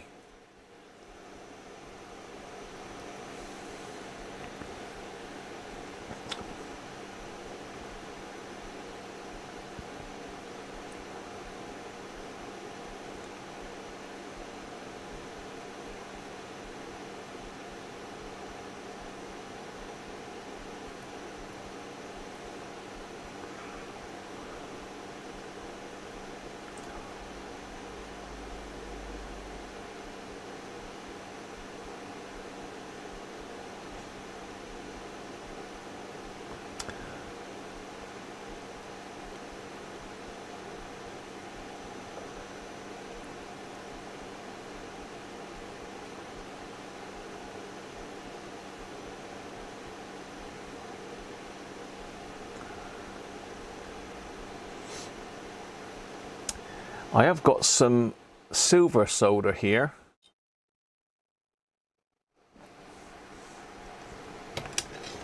What about that? Thanks, Chris. Yeah, I've got a bit of this green silver. I don't know what it is, but it's what I use for hi-fi leads.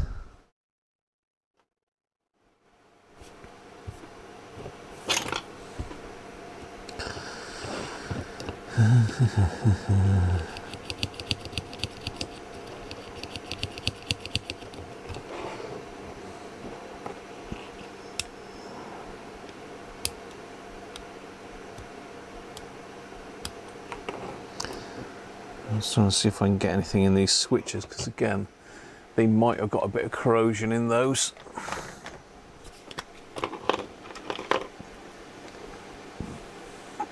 Thanks, Chris. Dielectric grease, yeah, that's the stuff.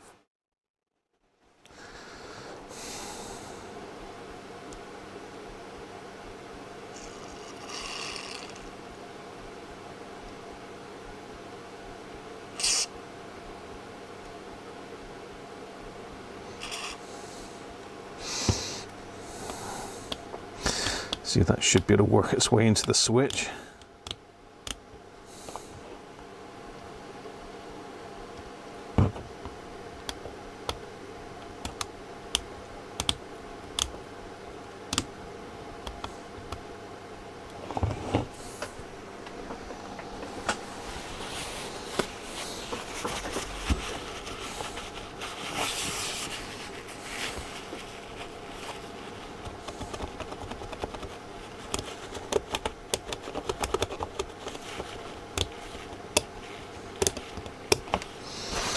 Okay, another one there.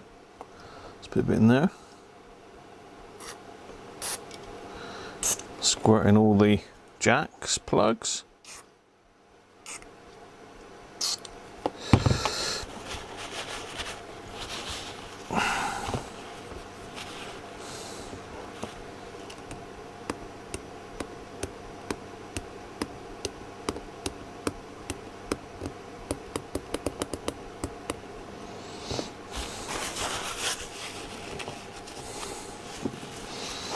This is going to be a devil to put back together.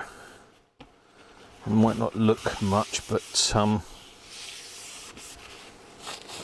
yeah, not going to be easy, that.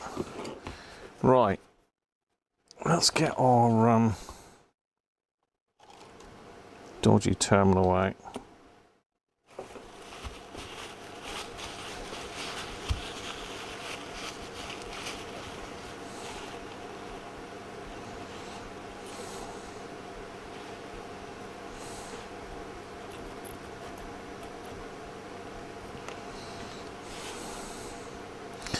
Okay, well the little hole's gone that it's soldered to, but we should be able to clean that up, I'm hoping anyway. Let's get our Lidl's Parkside Dremel out.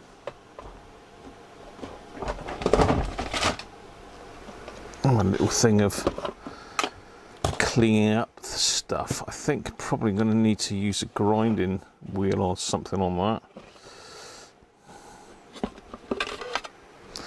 There's all sorts on this, and it's full to the brim with little tiny devices. I've got a brass brush that might be a bit more sympathetic to it. Maybe try that one first. And then probably one of these little grinding wheels if that doesn't work.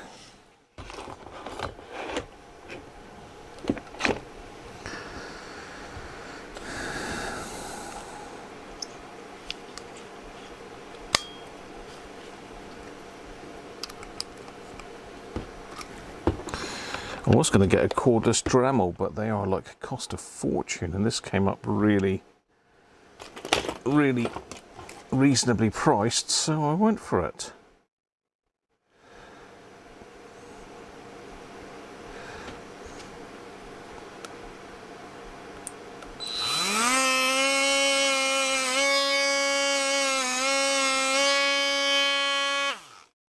I'll tell you what I will do, I'll just put some glasses on. I thought I did have some goggles in here, but I'll put these in just to give my eyes a little bit more protection, because I had a little tiny bit of sand went in my eye on Thursday last week. It did cause me a lot of grief.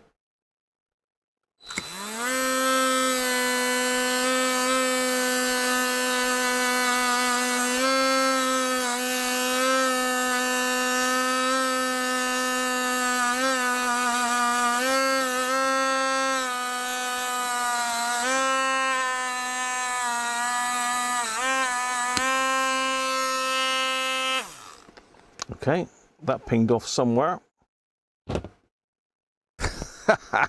Where's that gone? Oh no, did anybody see where it went? Didn't have hold of that very well, Graham, did you?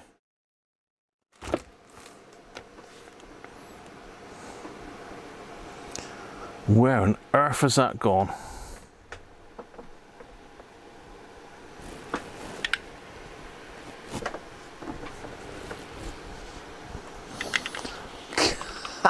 That was cleaning up so nice as well. Did anybody see where that went?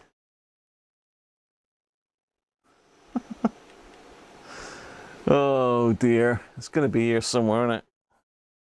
It's definitely here somewhere.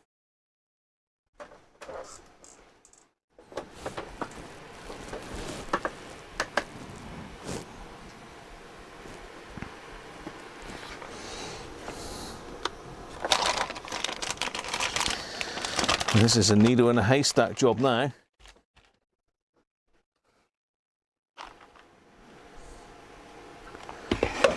Where are you? Where are you, naughty little thing? Anybody see which way it went? Can anyone play it back in slow motion and see where that went? Oh no. Could be on plan B after all. Place it.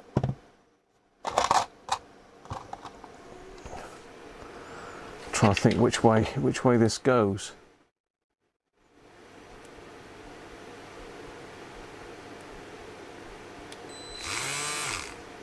It's spinning that way, so it would have pinged it off that way.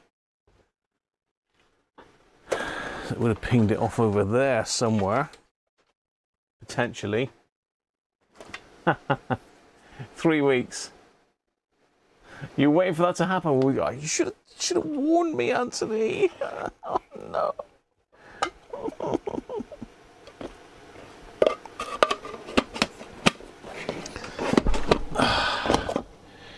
It's going to turn up. It's going to be right here, isn't it? It's going to be right here.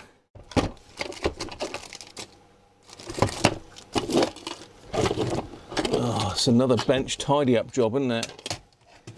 It could have gone in my beer. That's the only thing I'm worried about.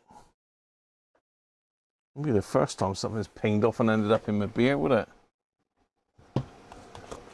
Let me squirt a bit of isopropyl in it.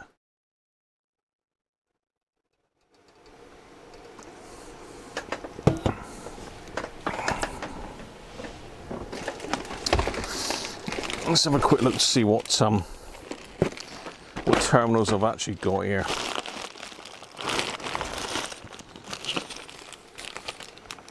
Now that's battery terminals. That's AAA terminals.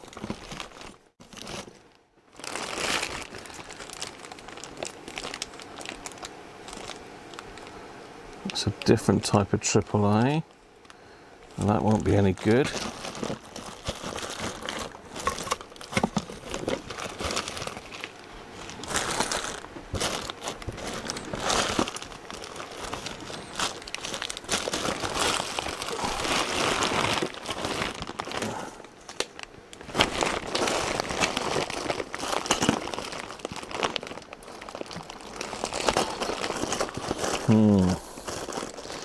Well, I'm going to have a search of that.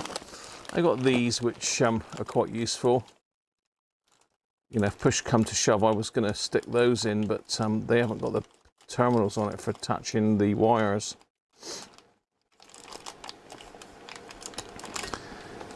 But potentially,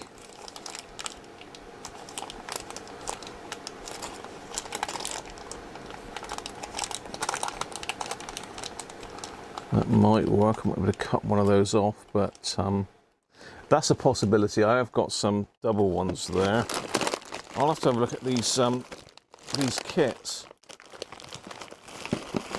Any one of the moderators got a link to one of these terminal kits then? Because I know when I searched for them years ago, when I was making up all the battery packs, I couldn't find any sort of reliable source of them. That was a few years ago now. That was looking good as well. That was looking like it was going to work.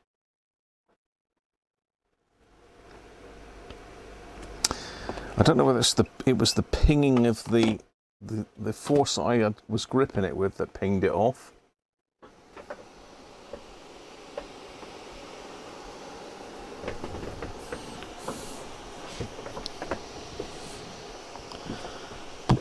Oh, it looks like I'm going to have a proper clean up, aren't I, to find that. Oh well. Oh well.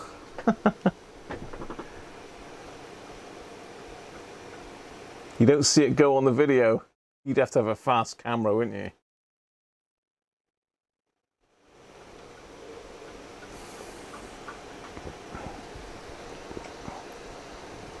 Oh, just out of frame, was it? Ah, oh, what a pain. Sorry about that.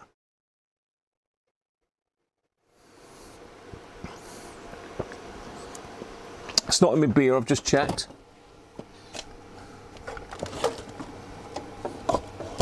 It certainly pinged, didn't it? Thanks for looking though, people.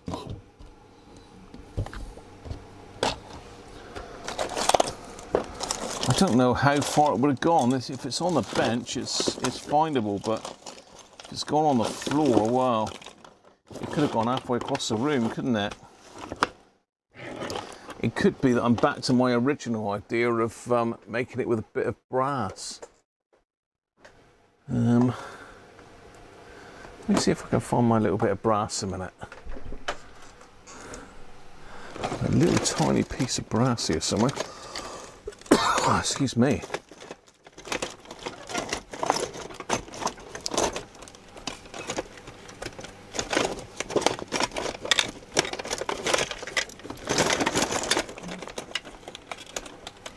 Oh, copper. Got a bit of copper.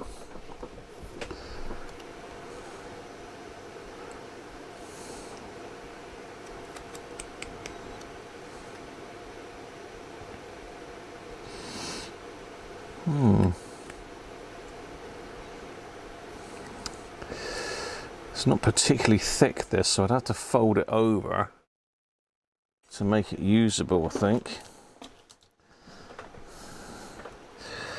I wonder whether that would have been magnetic, that bit, you think? Could have a scat around on the floor with a magnet a minute. See if it picks it up, you never know.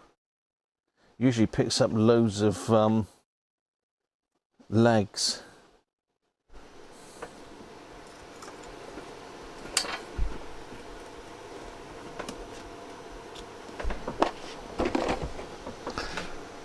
Yeah, it's picked up a tantalum and a load of legs, look. Oh.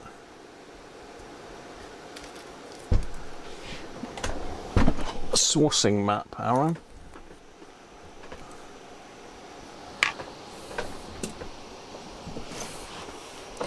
That's Amazon, isn't it?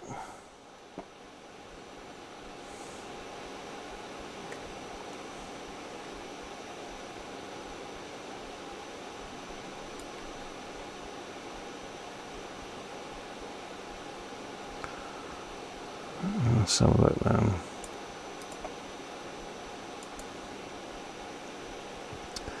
Let's have a little looky then on Amazon.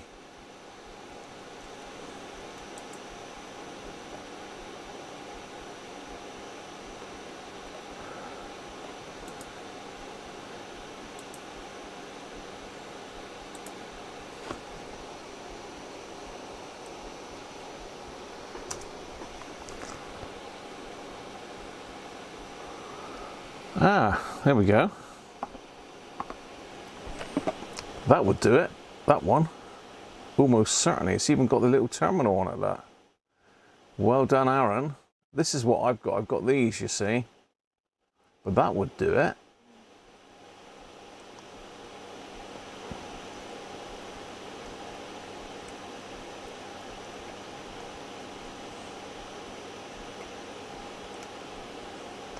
And that would give us a nice shiny new one as well, wouldn't it?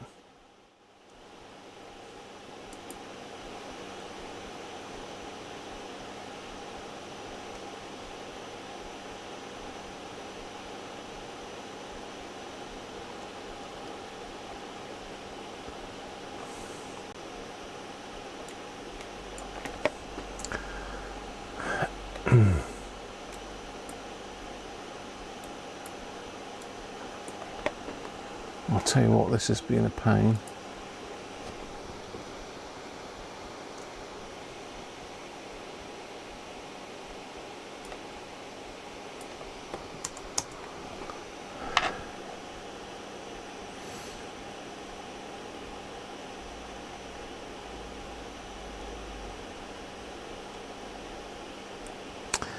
"12 by 12 by 0.3, so this is probably the one, isn't it?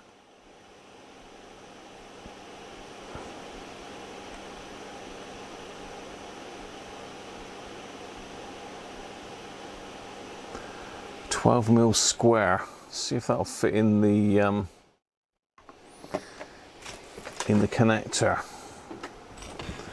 Can always shave it down a bit anyway, can't I? Right, where's my calipers gone? It probably would be better than trying to use that old cruddy one, because it wouldn't have taken long, I don't think, before that corroded back up again. once the plating's gone off of it, you've pretty much had it, haven't you?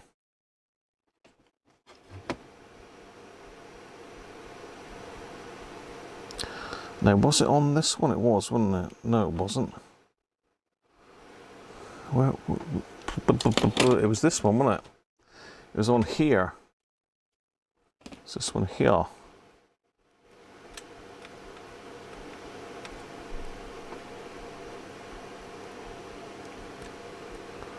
Eight mil.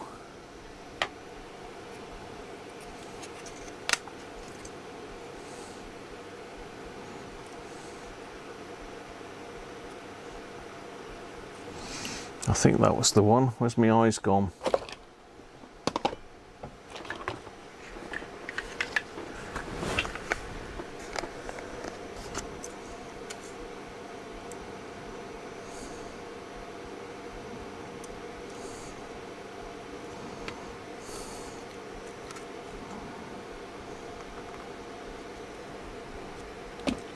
No, it was this one here. It's this one here. Yeah, it's 8 mil then. 8 mil. So I have to do a bit of shaving.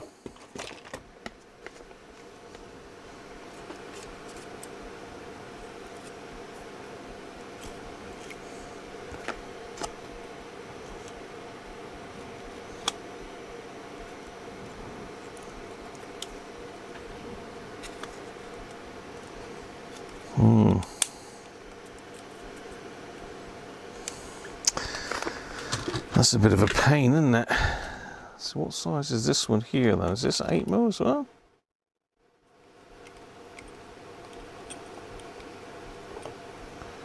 Yeah, it looks like they're about 8 mil.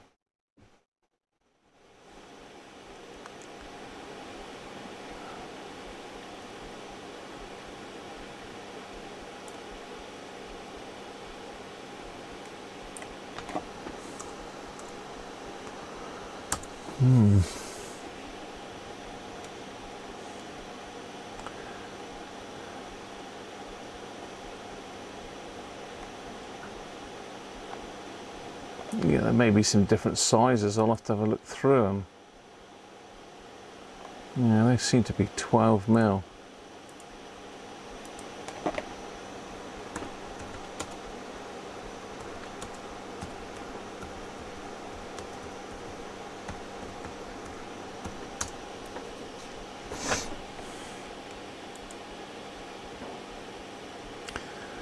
Let's have a look. DigiKey.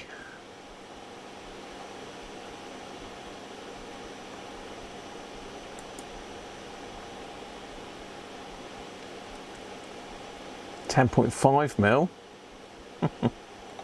That's the spring one though. We want so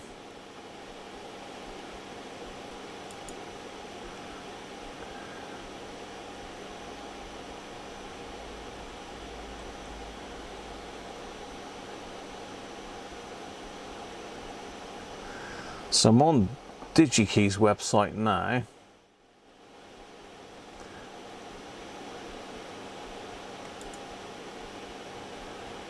What's that then?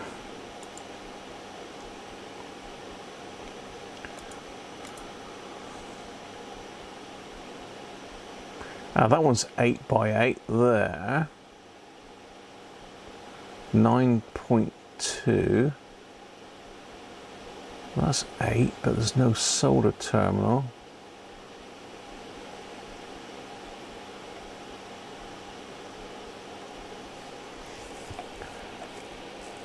$10, $9. That one's quite close.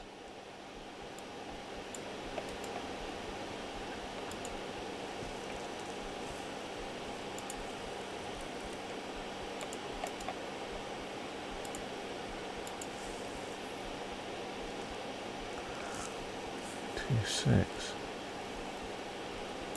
Oh, that is that one. 5226. 71,090 in stock, look. Free delivery over £33. 14 pence each. So if I buy 100 of them, I can get for £9.61, but I've got to pay delivery. I think I've got a DigiKey account actually. I'm not 100% sure. Let's try that then.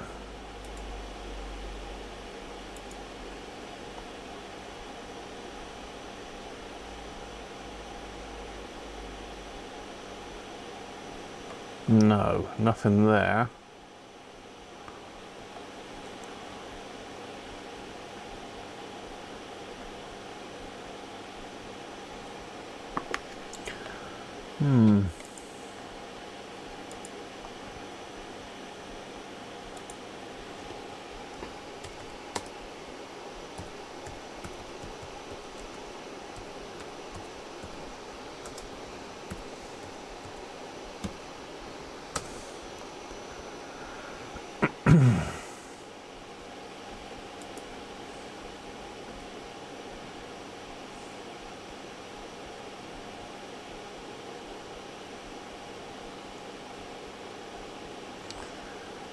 Yeah, there's lots on eBay, but 14.5 by 9 mil. Okay, that's a bit smaller.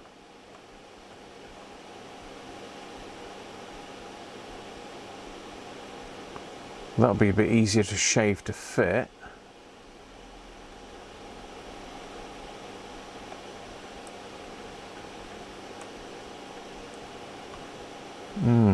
I'm looking on eBay here now, look.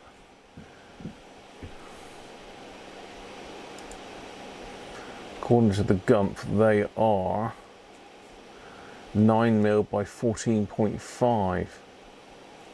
10 pairs.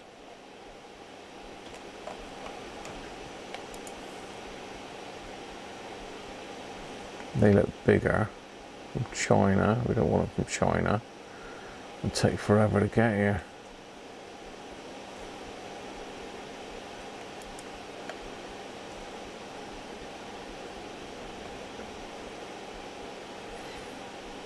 $14 by 9.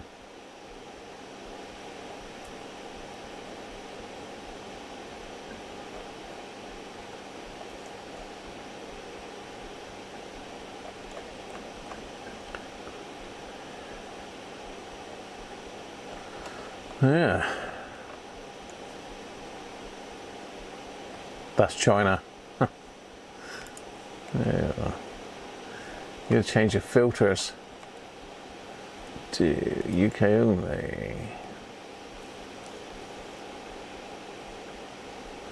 So we got those, which I looked up just now.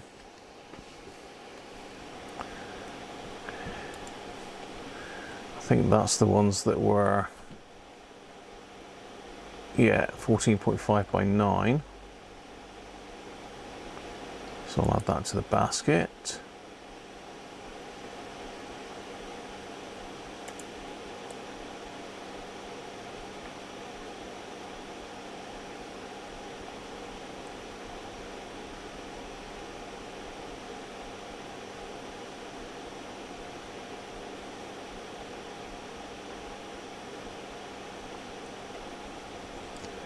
There's loads of them. Oh, that might be useful. 5 pieces negative and positive spring contacts. Hello.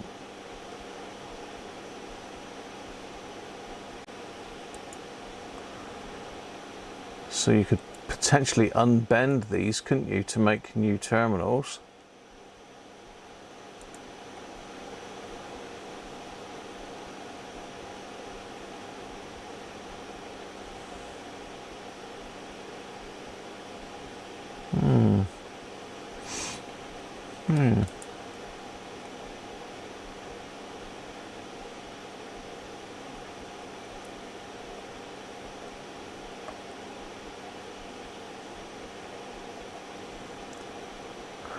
UK stock.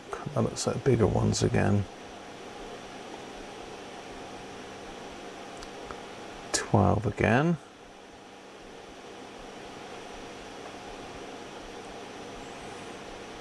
Anyway, we're digressing. We can get them. I should have to order some of those up when I should have to order some. It's gone dark again, look. It's gone dark.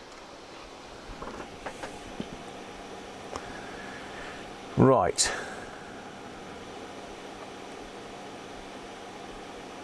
Could be better than the ceiling.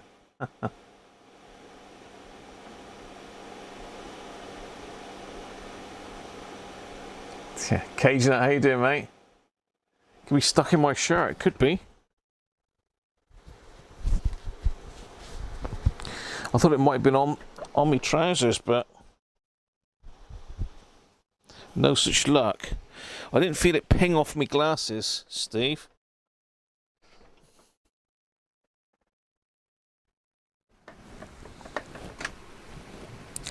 Could be behind me somewhere, but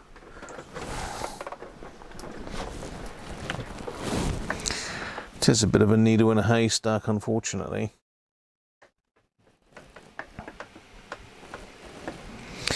There's so much stuff on the floor again at the moment. I did clear all this up back along, but it all creeps back in. The more repairs than that you do, the bigger the mess gets.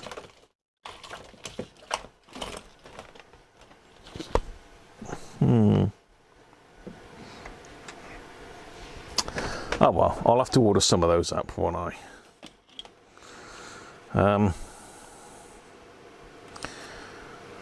Right, I'm just wondering what I can do now. So they'll need to come out, but they're suitably washed now.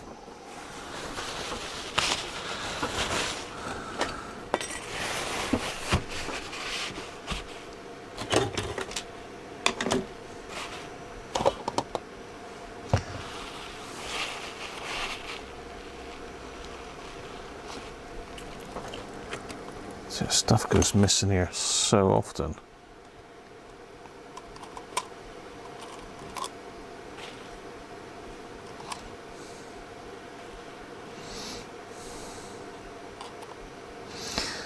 Yeah. You can't get the old type ones though, the decent ones like these.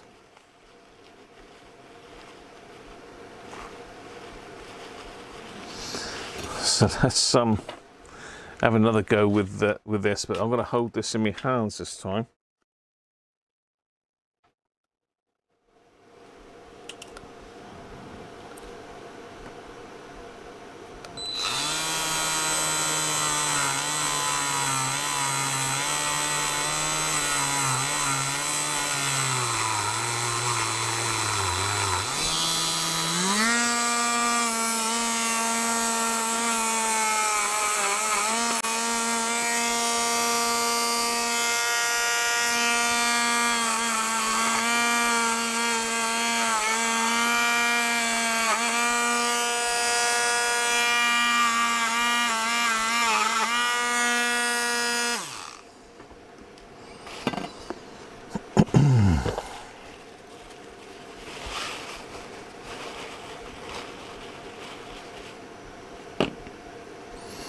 Yeah, because there's no way I'm going to get some solder back on these. They're black.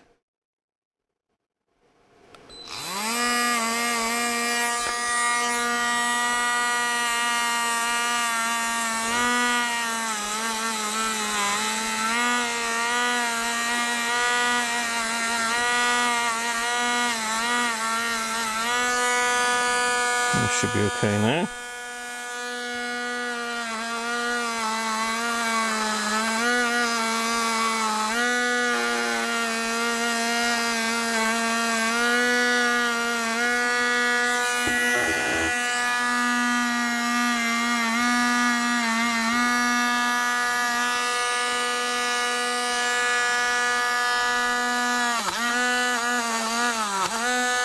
Stop that.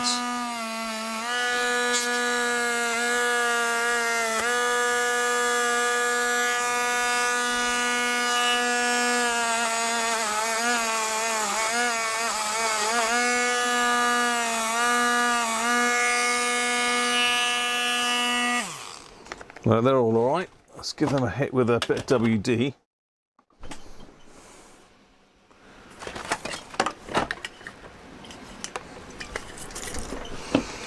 That should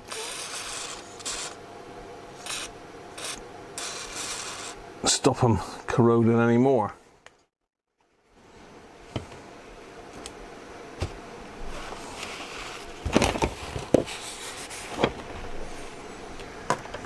Right.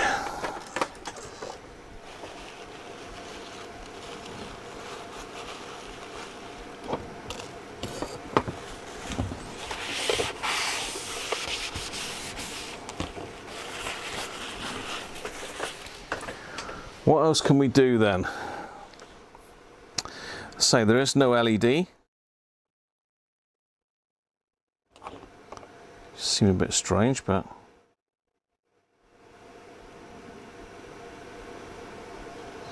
there isn't, so we can't put that in. Looks like there could be a part 2 on this then, just for a change.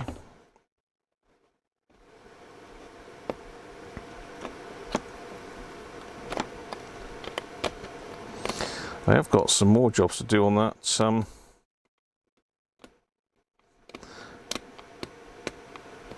ICF-7600 from last week, because one of the reasons why the board wasn't sitting right was that the 47 microfarad caps that I fitted were too tall, and they're fouling the board.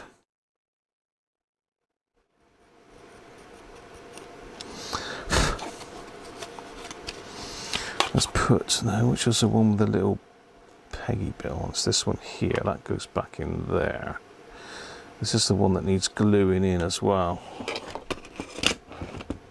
Well, I say it needs gluing, it probably can get away without it, but let's see how it snaps back in.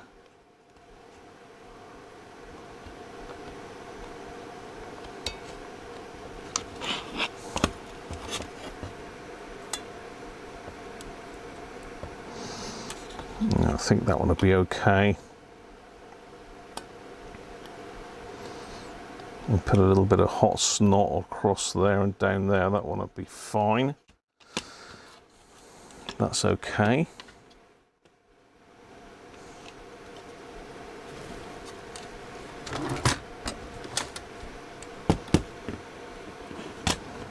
This was the other bit. Now, this is still pretty cruddy, this.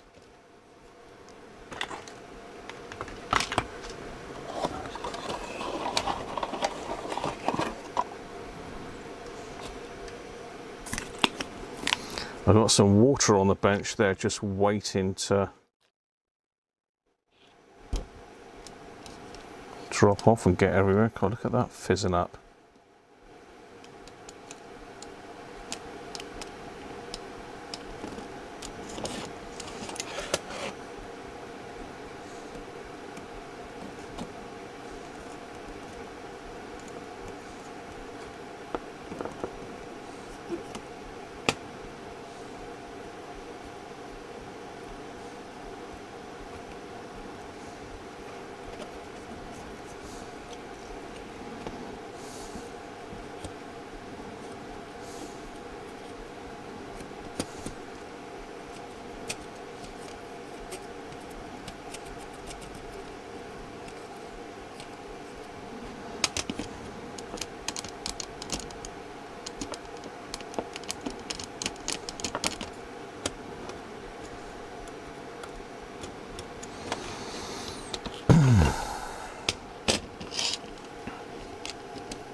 Right, so those were the center connections, weren't they? I believe went that way.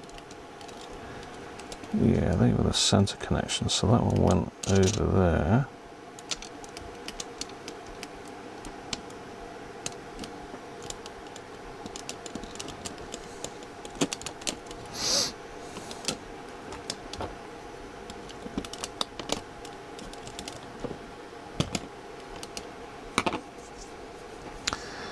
we need to just get rid of the nastiness on there. Bit of isopropyl to neutralise it, otherwise they'll be corroding back up again with the vinegar.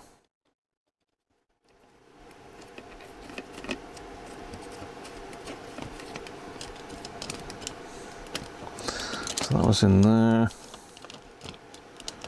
and that one was in there.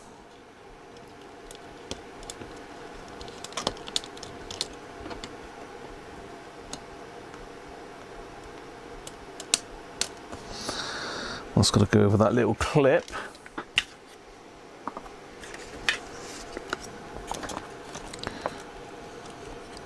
It's got to go over that little pip down there. And there we go. It's in there and in there.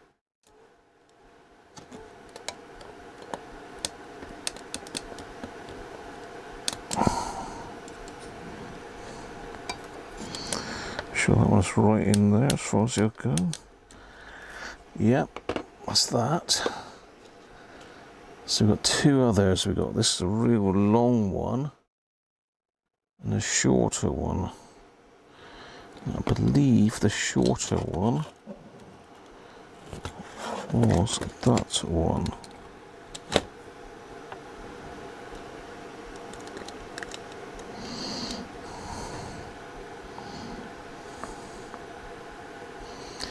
So where's the longer one go? That's got to be that one then.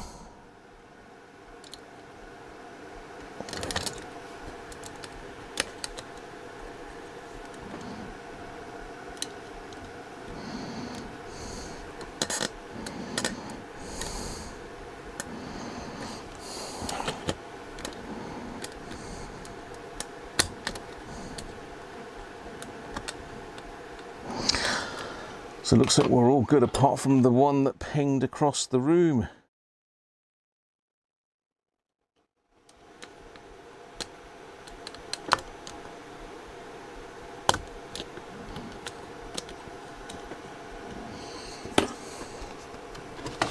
The pinger,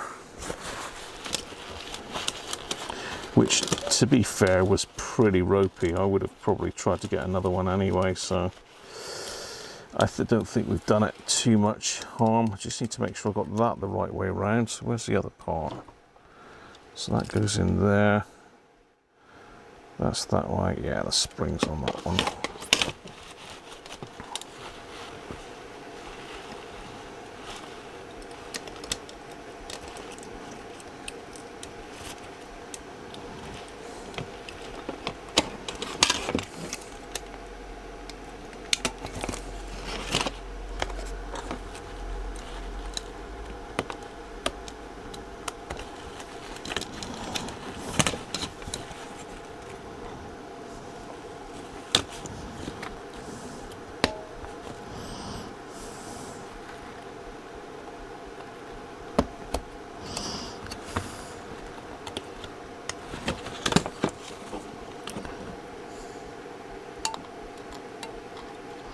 Perfect.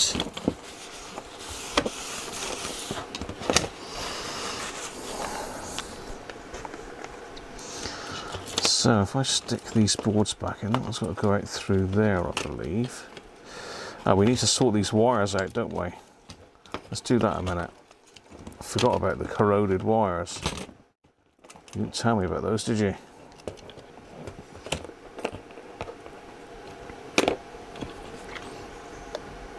That's certainly got rid of the corrosion.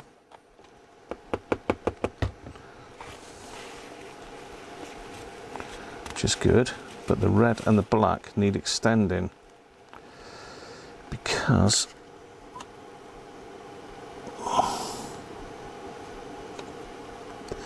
the red's not looking too bad, but the black is corroded quite a long way back.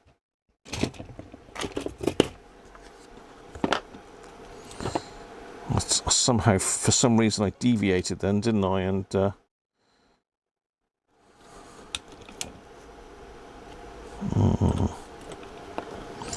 yeah, this wire's not great.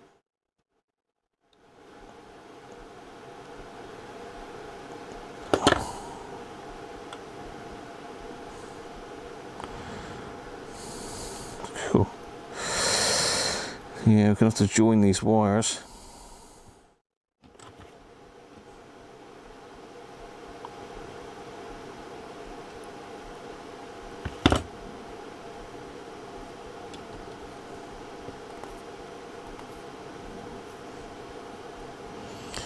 See if that'll take any solder.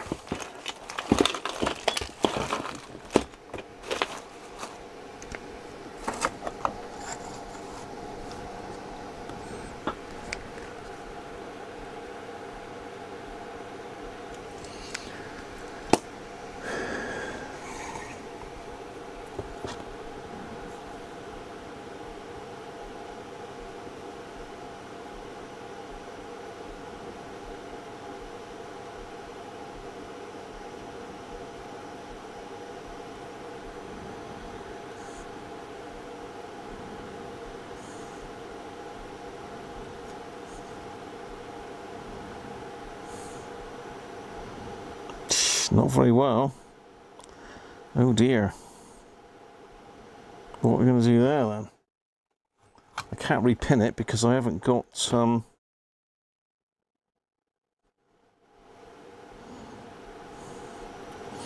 might have taken a bit of solder. Let's have a look. Let me clean that up. How are we all doing anyway?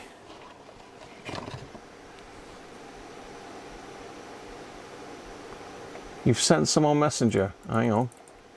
My chat's frozen up. That's better. No, my chat's frozen. Why is my chat frozen? God, that's too hot on my head.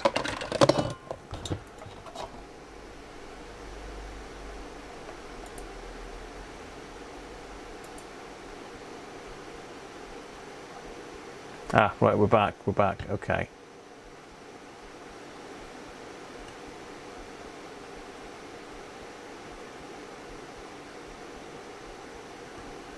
Thanks for subscribing, Slawek Idkowski. Apologies if I've murdered that up. Look at the AAA. As I hit paste, the spinning wheel of death appeared. Vice grips. I haven't got any vice grips actually, Anthony.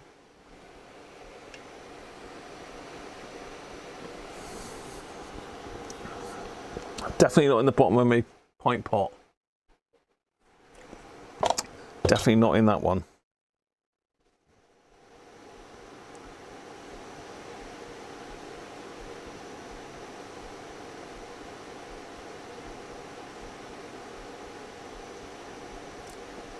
Panavice, never heard of it.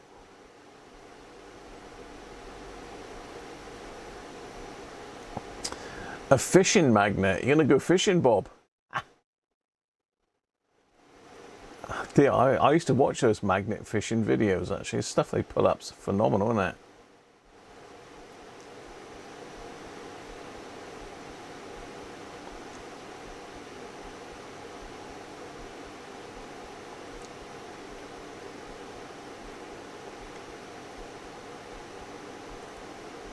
No worries, Martin. Cheers, mate.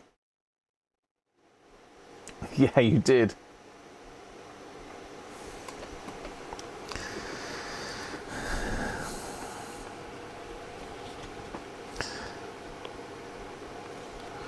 Just seeing if this will clean up enough to join another wire or two.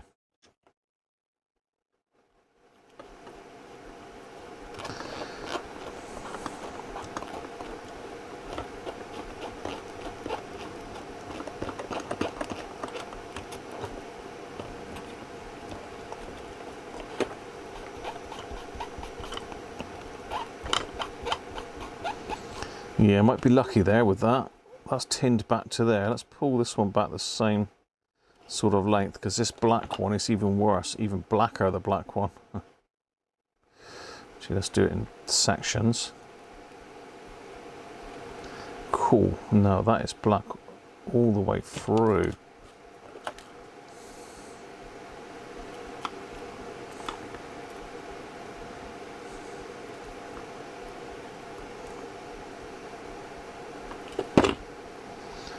Ooh, Yeah, that's had it, that one. Ooh, what to do? What I could do is depin it and solder the wires through the hole and into the board. Yeah, that's a plan. Let me just take a picture of this a minute, because once I pull this apart, you can't really see what I'm doing here, but it's this little block down here. If you can see these two wires, it's difficult, I know, but if I put, what have I got, something white to put behind it.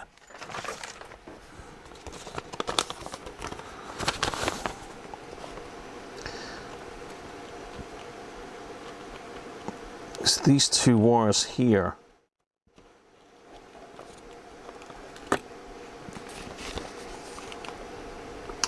Oh, my stream's playing up now, look.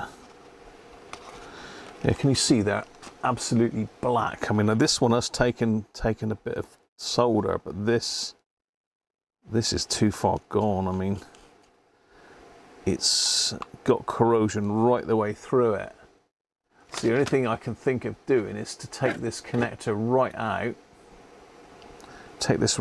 remove those two pins, and put wires through the connector straight in and solder them directly. If you know what I mean. I wonder if I could just desolder those two.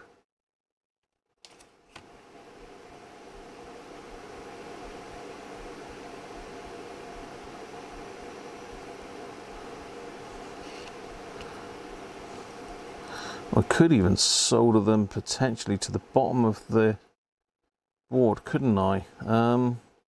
Let me investigate that a minute, rather than mess about with that. I know it would look better if I did it that way, but looking better isn't always the same as...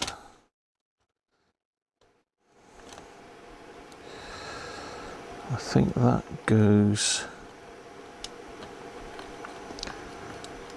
That's that way. Round. Does that one go that way? Or did it go that way up? I think it went that way up.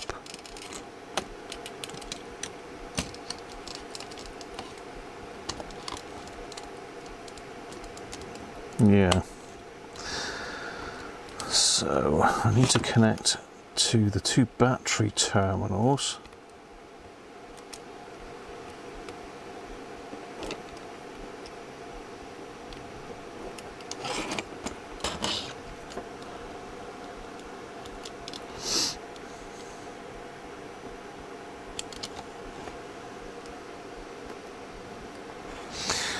Okay, let's have a bit more experimenting so you can see this is how this fits. The connections I want are obviously on this top board here, so if I was to connect two wires and poke them back down through, it depends how much space I've got really. How much space have I got there inside?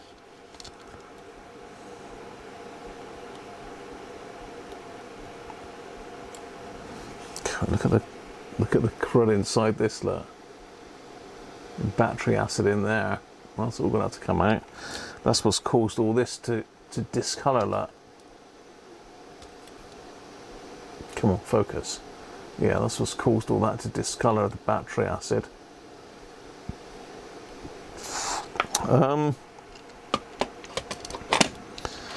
So that's that. That goes in there. That goes there. That goes in there. There's a hole there, but the speaker's got to go in there. Now, what did I do with the speaker? Speaker's on this bit. So that's going in there like that. There's not a lot of room, but I reckon I can just about poke it down in that gap there. So there should be just enough room to poke the wires down in through there. So I can come off the top here and just go in underneath and connect back up again. That's what I'm going to do.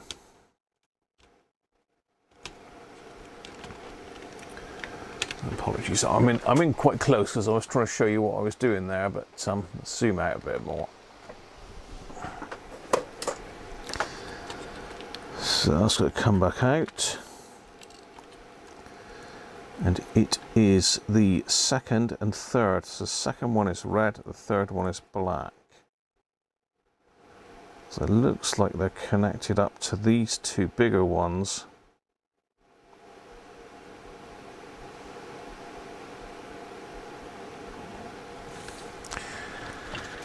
Let me get my eyes on and have a look.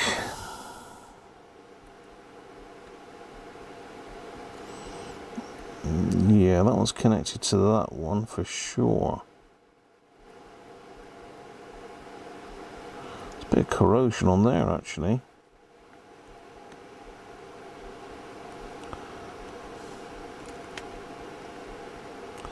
It's that one there.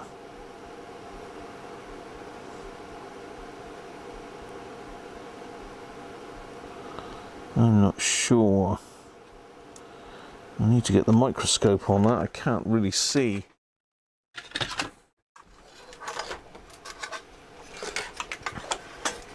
It's difficult to see what that's connected to.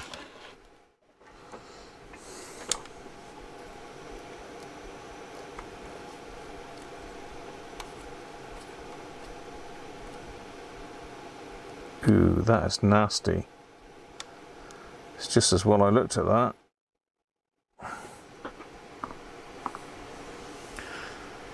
So you can see that this is my terminal here. It looks, I don't think it is here. It's down to this one, and that track there is pretty corroded.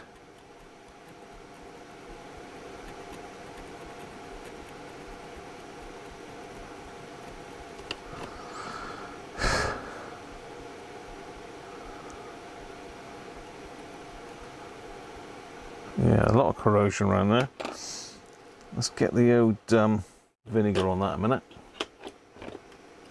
Oh, we've got not enough memory again.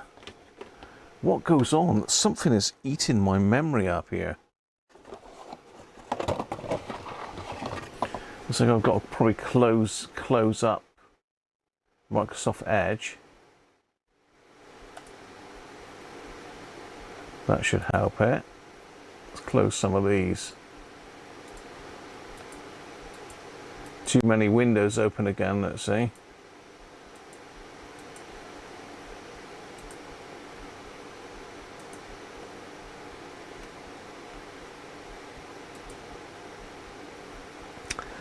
Let's just refresh YouTube Studio.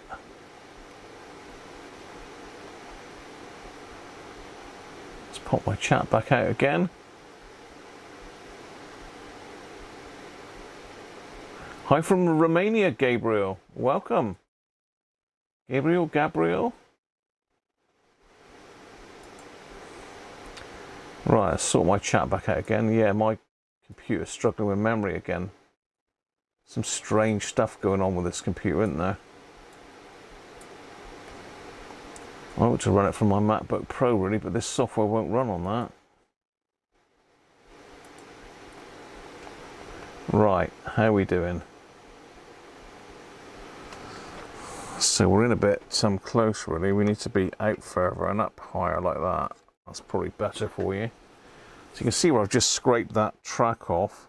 Let's get a bit of vinegar on that, because that white stuff is battery acid that's crept up through by the looks of it.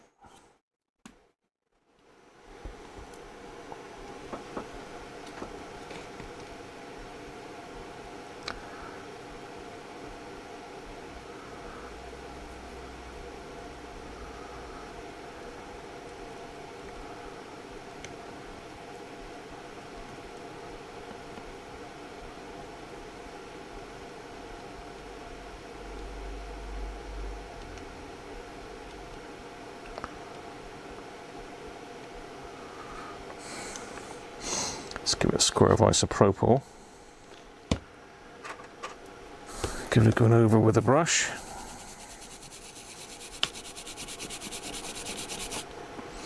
We'll be able to see it a bit better. That's better. Yeah, so I thought they were connected to this terminal, but they're not.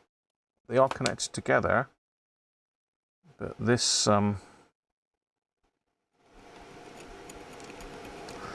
this track is corroded.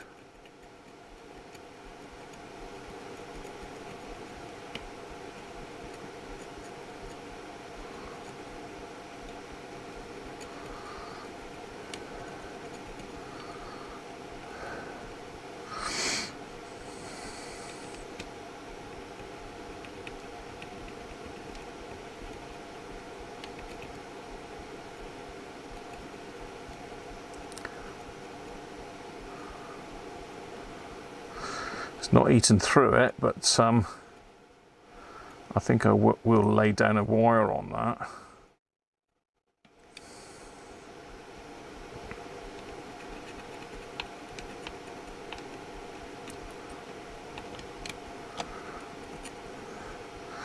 Just as well I looked at that, wouldn't it?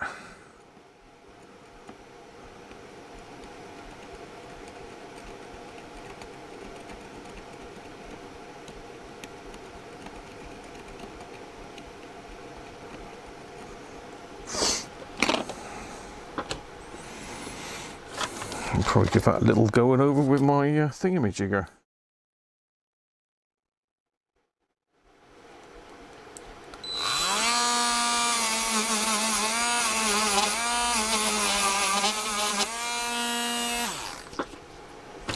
How's that look?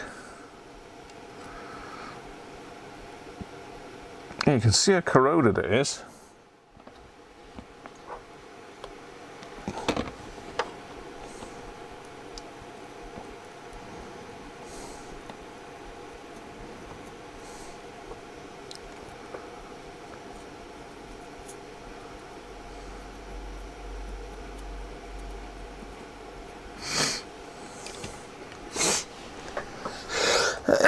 Excuse me.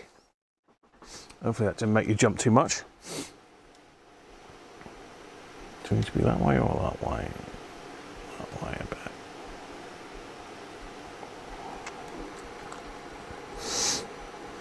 Let's find a little capacitor leg.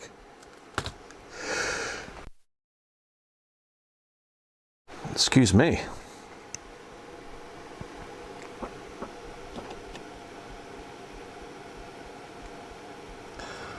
That's a bit big. I wonder if it will take any solder if I can tin it. If I can tin it, that'll be okay. I'll give it an extra bit of protection. I don't know that I will be able to, mind you. I don't want to bridge it to this.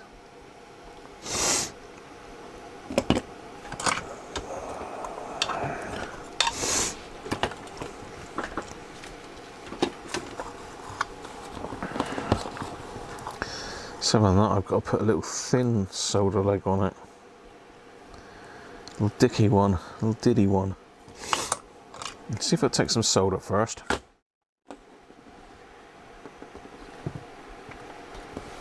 Hopefully you can sort of see it's difficult with this because of the light on it.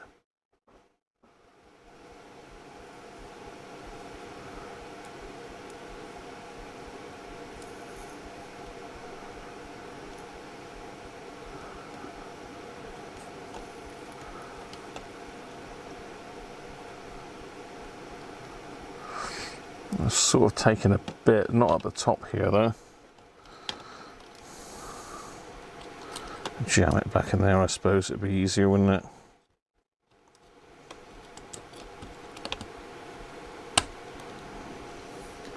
Let's just refocus on that a minute.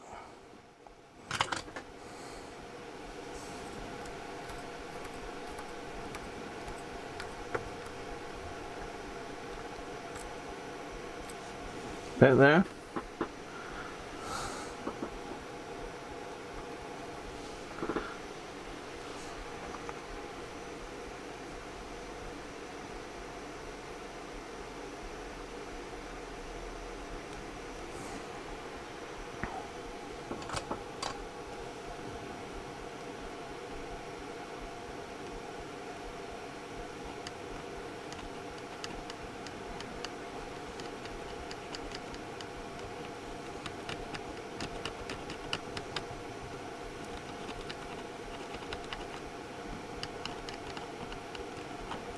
Yeah, it doesn't like that because of that corrosion. Neither of those two pins there, but it has tinned up.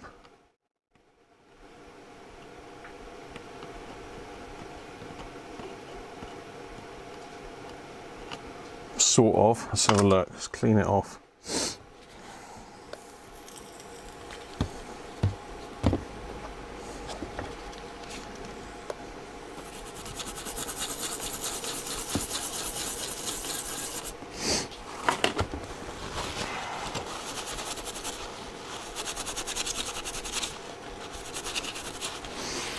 What's that look like?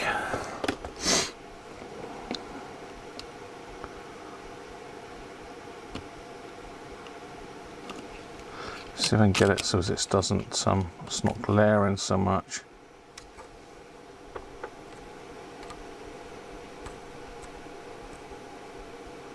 Yeah, it's really thin and it's really thin in one section, so I'm going to need to put a wire along there. It's going to be really careful it doesn't short against the CN1 connector there, look.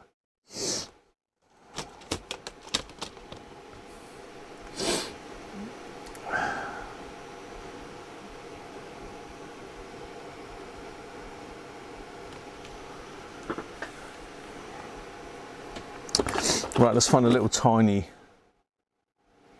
thin wire. That one's pretty thin.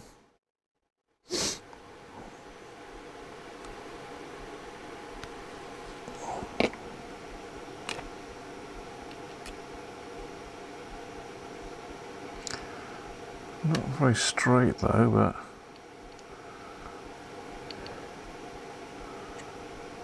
I'll do the job, I reckon. If I can straighten it out. Apologies, this is as far away as I can get you, if you know what I mean, as far as the camera's concerned. So let me just put this bit of wire that way around. How's that look? Oh, the speaker wants the wire. The speaker's taking the wire, look.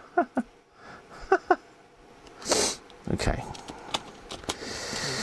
We actually don't need the speaker, so let's get rid of that for a minute. The speaker's sucking my jumper wire in.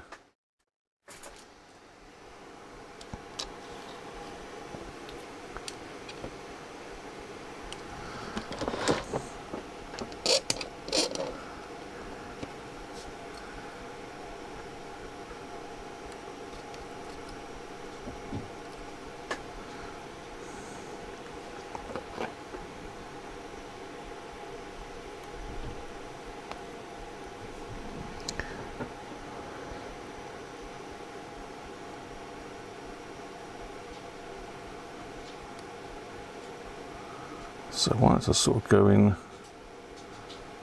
like that, really. So I think what I need to do is tack it on this end first.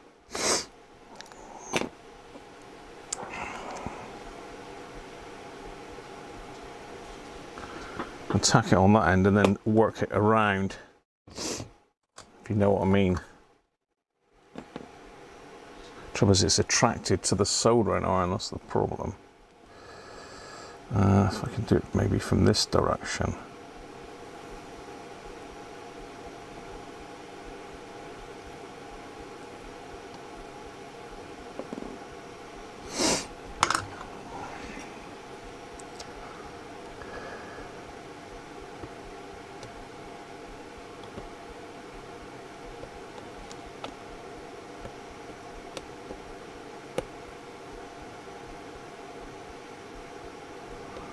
Okay, that's all right.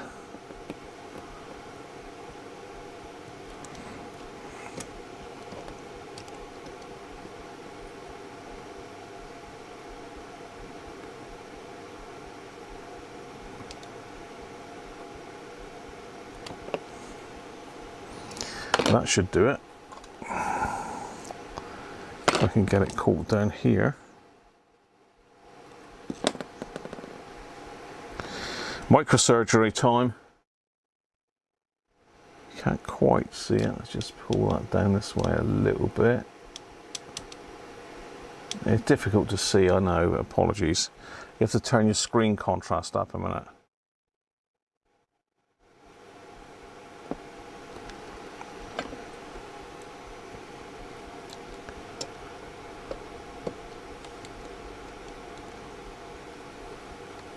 Ah, get off. Get off.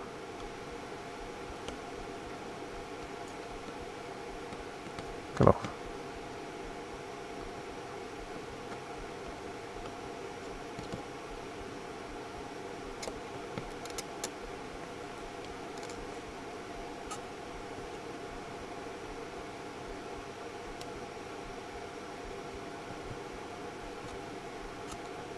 Oh, come on. Huh. It's the trouble when it's really close to other terminals.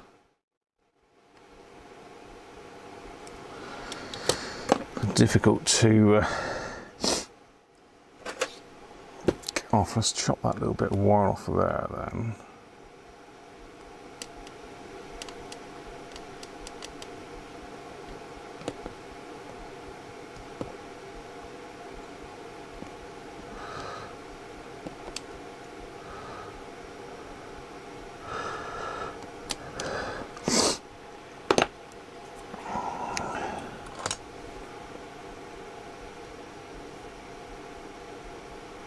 There we go, that's that done.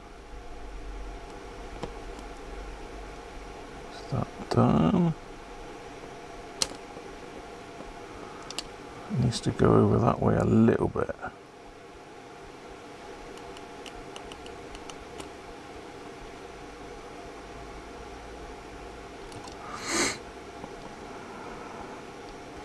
It's very close, but I'll put some solder mask on that.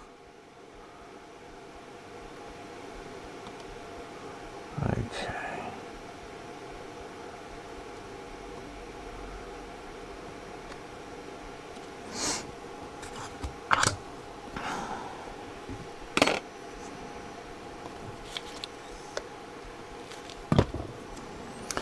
Just as well looked at that, really.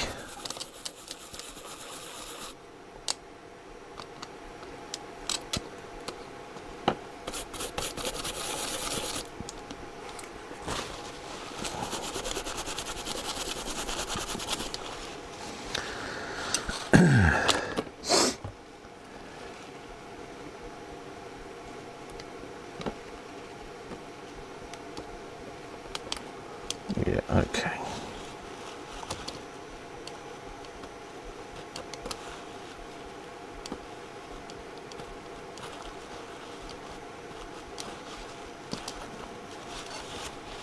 It's definitely not making connection now. I'll zoom in a bit closer a minute, just so as I can 100% check for myself that it's not making a connection, which it isn't. That I don't know how well you can see that on the screen, but yeah, you are right in close. You've definitely got no connection between those two. Can't even get my tweezers in between, it's that small.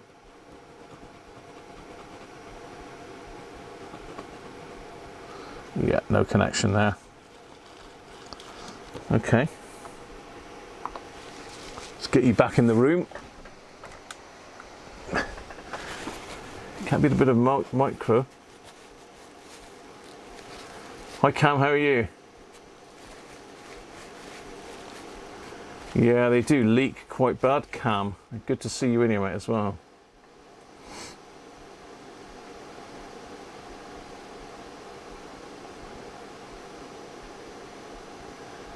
A double sneeze. Catch you soon, Tom and Susie. McAfee has memory for breakfast. Welcome back, Mike.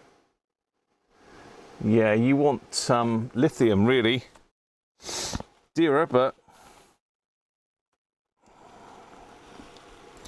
not as dear as replacing radios. I bought some Philips lithium to try out a while back. I haven't actually put anything yet. Right. Let's get rid of that for a minute. so you can see the picture a bit better. I don't know what that is, I've just thrown on the ground. But I need to get some horrible solder mask. So I want to give it a bit of rigidity as well. And where is that nasty stuff gone? Down here.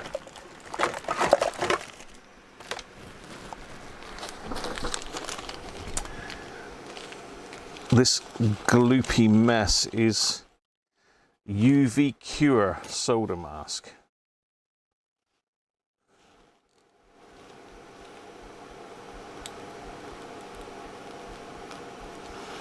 And it's not nice stuff.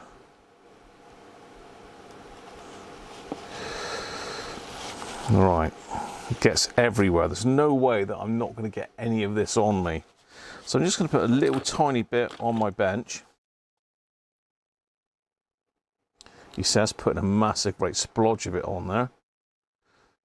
That's why it's in this bag, to stop it going everywhere. I'm just going to let's just get a soldered capacitor leg.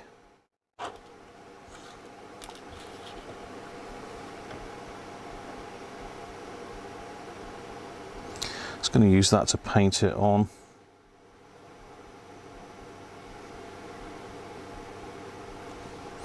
It'll help stick it to the board, as well as give it some insulation between the other terminals.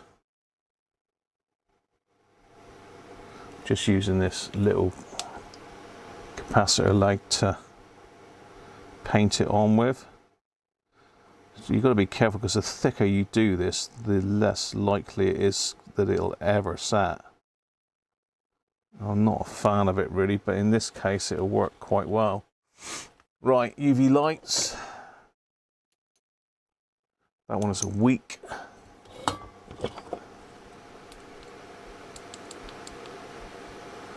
That one is a bit better.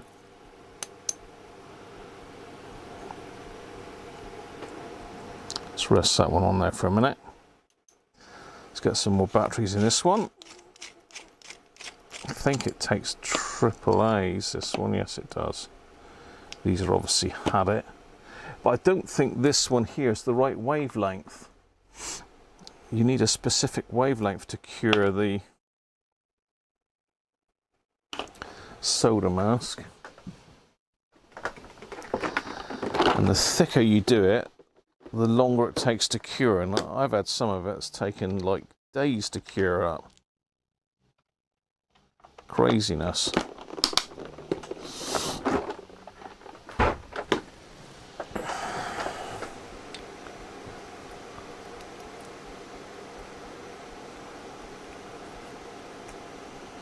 Yeah, you ought to really, Chris. Thanks, Cam.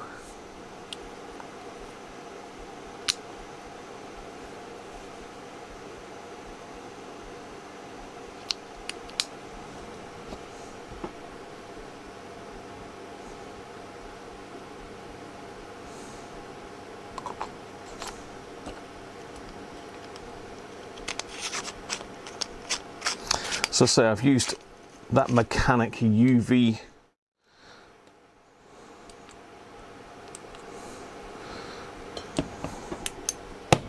that's better, much brighter now that. So I'm just going to leave that on there for a bit.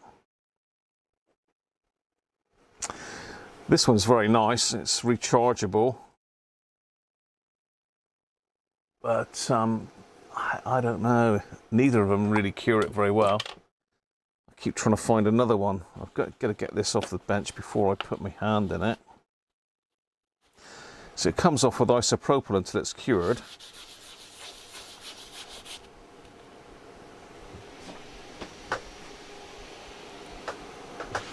Have I escaped from the green death? Oh no, not quite, just one bit on my finger. That it was nearly 100%. Oh well. So we'll let that cure up. So I need to find some small red and black wires. Let me see what I can find in my hookup wire boxes. Doesn't look like it takes a lot of current, but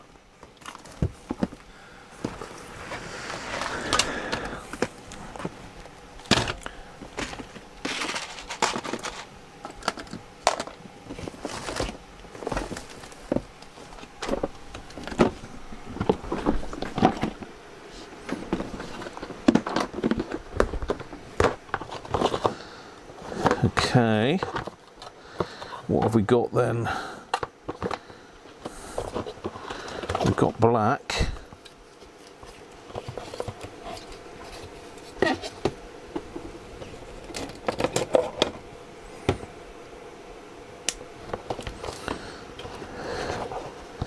But we haven't got any red.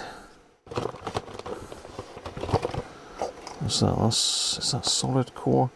Solid core. We've got flexible, really. What else have we got then? Blue, white. Let's go with orange. Let's go with a bit of orange. Orange for the positive. How about that? It's not far off red, is it?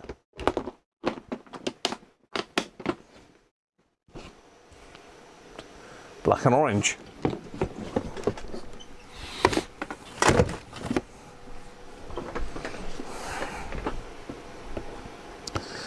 Do you reckon that's cured yet? I don't. It's a never cure situation.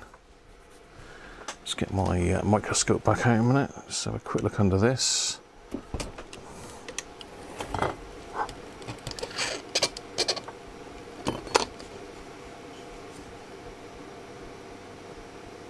No, it's skinned over, but it's not set yet. Let me see if I can show you. I mean, I'm in really close now.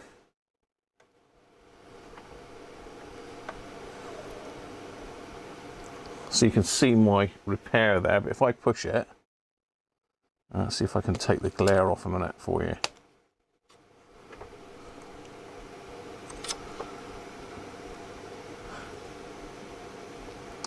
So if I push it, you can see it's just, oh, I've just popped a hole in it, that.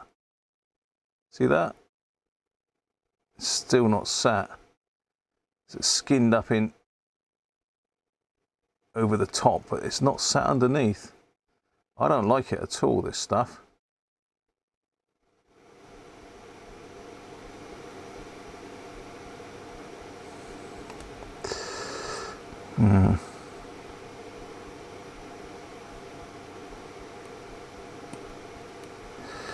I mean, do you think I'm putting it on too thick? I mean, it's not very thick, is it? It's only like 1 millimeter thick, if that.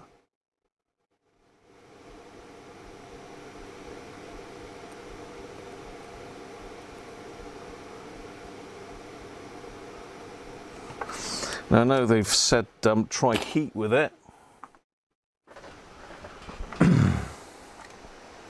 Heat apparently helps it cure. Let's turn that microscope off so we can get the hot air station. Let's get that down to 100.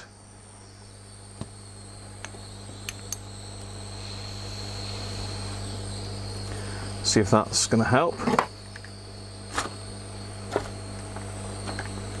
Don't need that on. I don't know why I got that on for.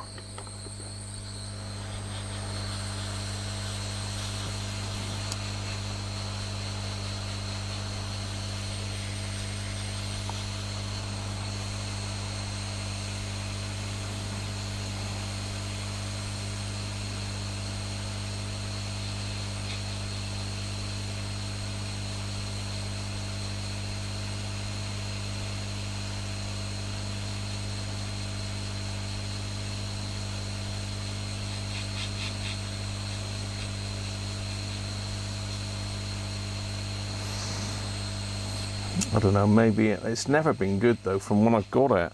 I don't know whether there's a different type I can try, different brand.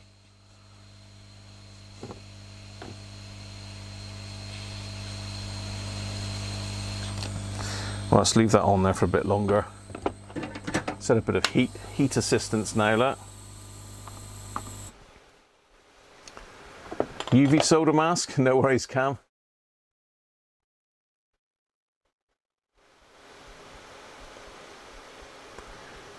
UV plus delta H, Mike.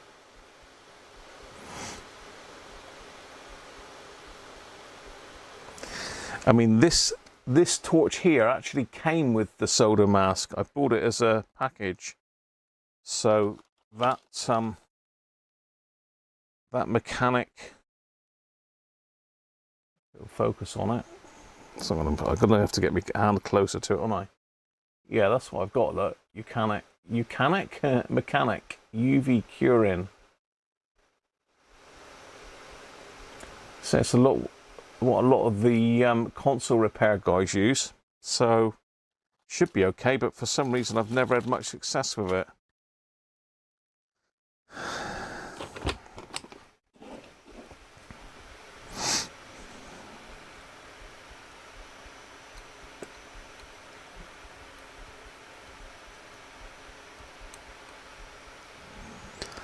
See if that's hardened it up at all.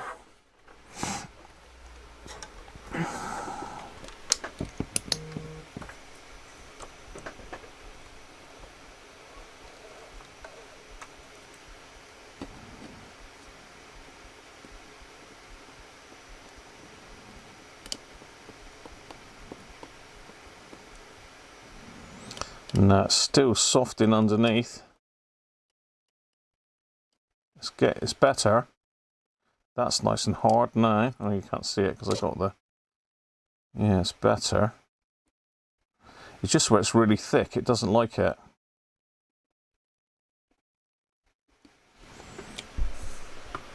So it's almost like you've got to build it up in very thin layers, perhaps. I don't know.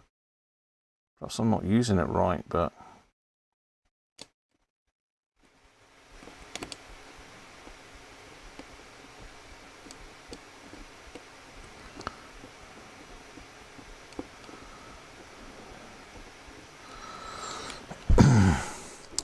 Well, this chair keeps going down as well. I need a new strut for this chair.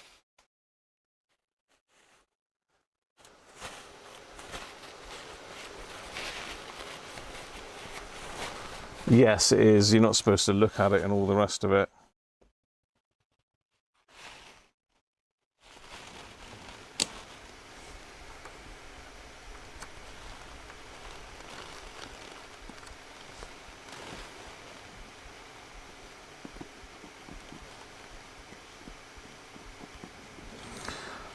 So I've sort of broken through it, look, and let's chip it off.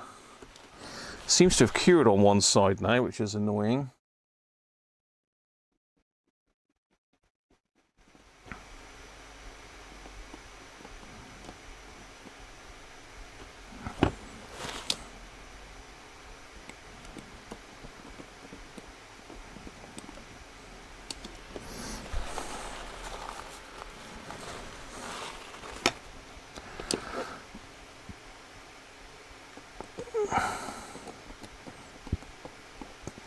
You know, maybe I am putting it on too thick, I don't know, but there's nothing on there now because I've got the whole lot off.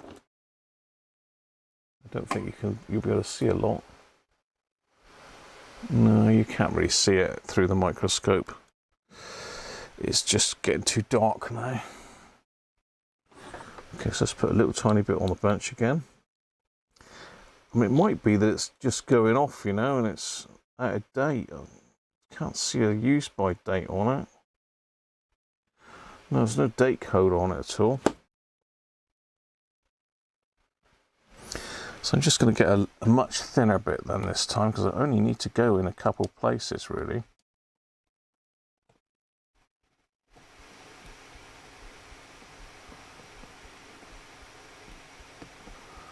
There's just two places that I need to make sure it's not going to short across. It's there and up there. So it's both the places where I put it on a bit thicker.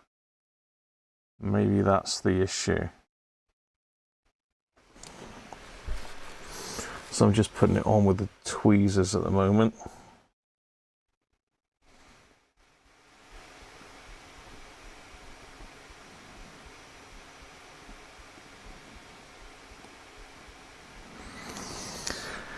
Right, that's got it where I want. Let's start pulling some of it off again.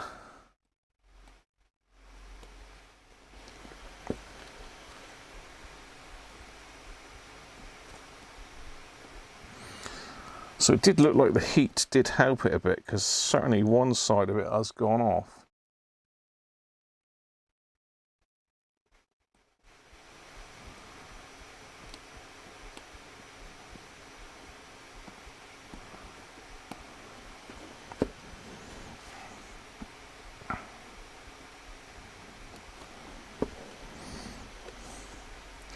Just using tweezers just to thin it out.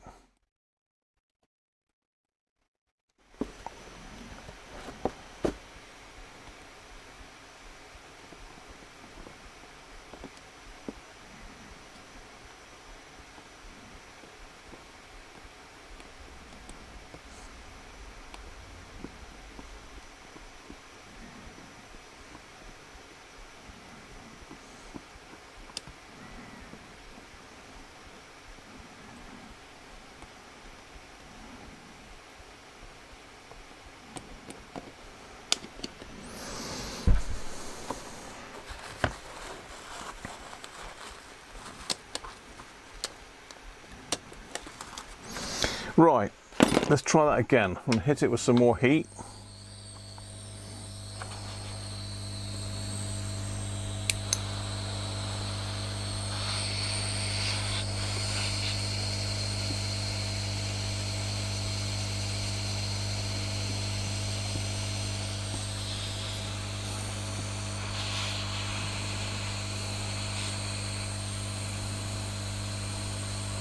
There's not enough heat to melt anything plastic, so it's only 100 degrees. Just keep the heat on there a bit longer.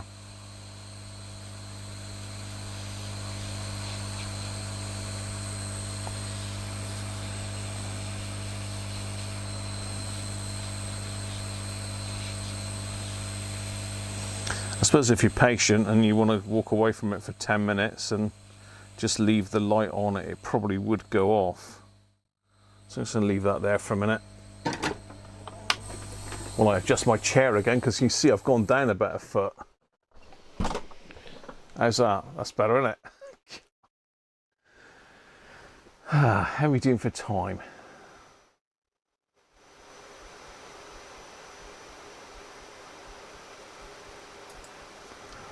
Well, you keep going. You keep going, Rob. You've been tidying up. Better than watching the live stream, isn't it, Rob? Get your stuff tidied up.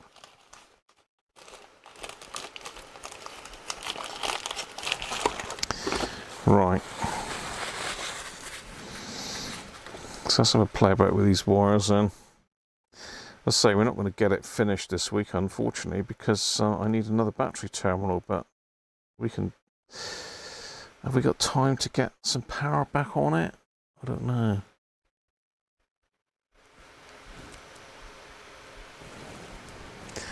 I just want to say something, another message.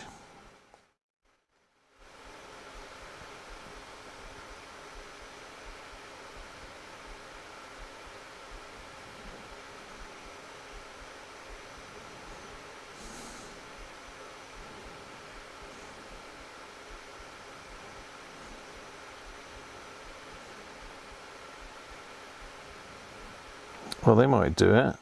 9x8.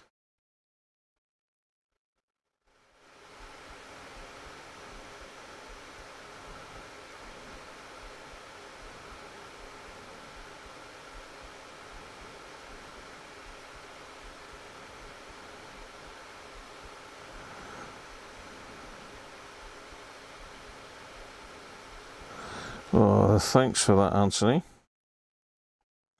I shall have a peruse of that later.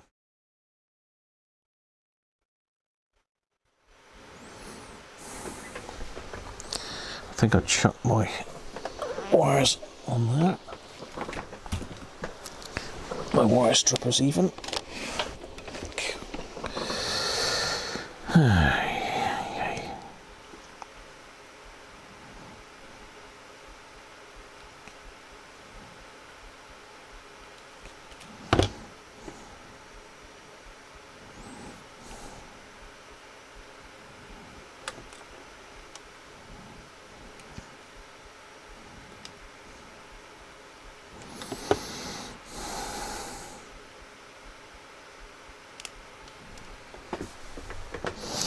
getting to that time where everything's falling on the floor again.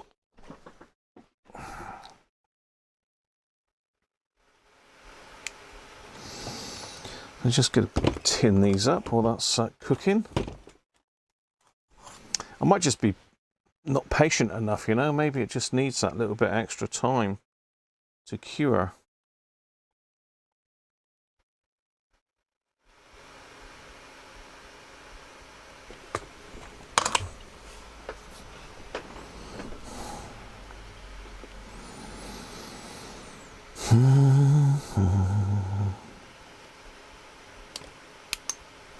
Right, let's see what that's done.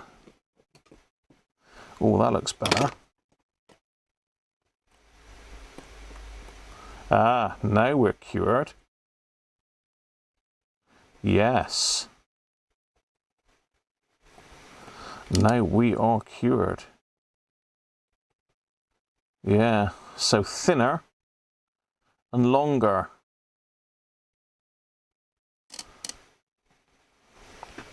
I don't know if you can see this.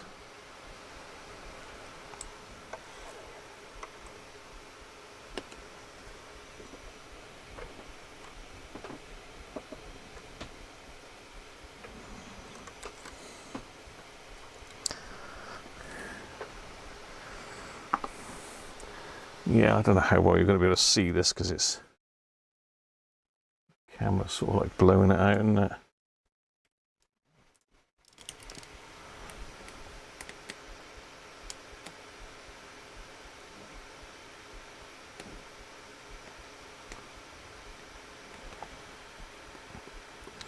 That's definitely set now, like rock.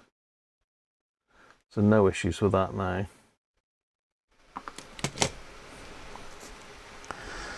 Sorted, right.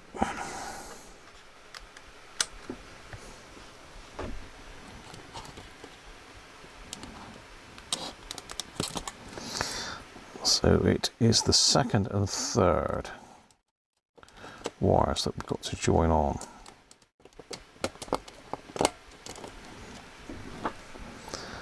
So the second, which is which though? Graham, come on. So the second one is the positive, which is now orange. So you want to put a bit of flux on that. Let's resolder it. Let's get, where's my eyes gone?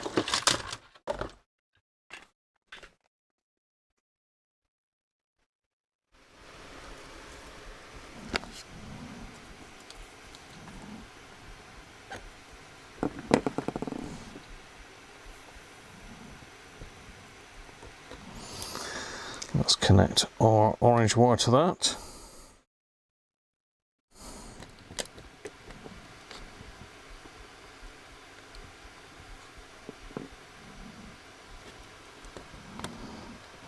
There we are.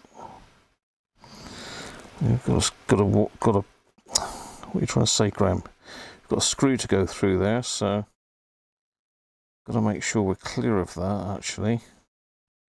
That's the point. Maybe we need to be coming down there a bit more then.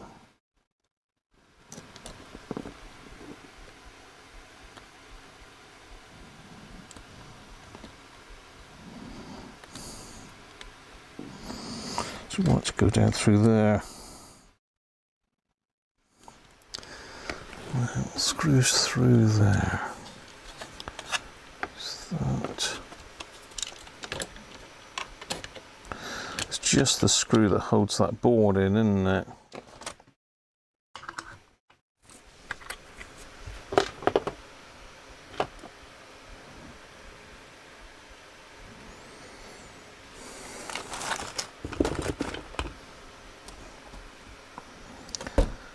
So,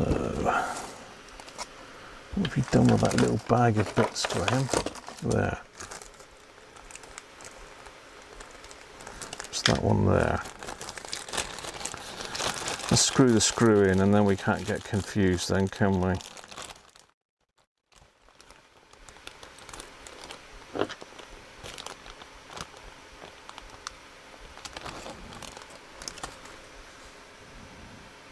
That's it.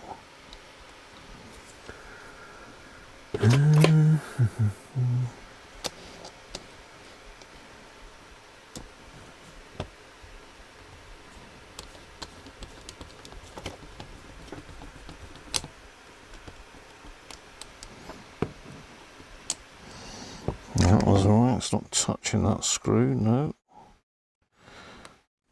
So the other one's got to come from there.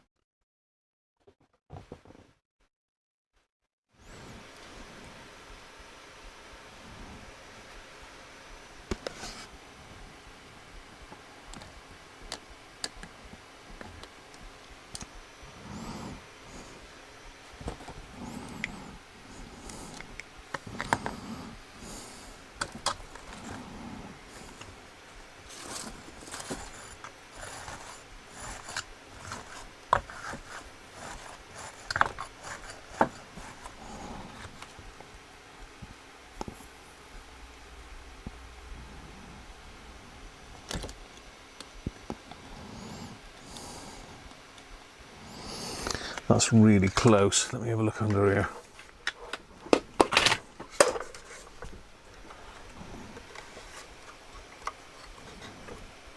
I hope if I put the light on it.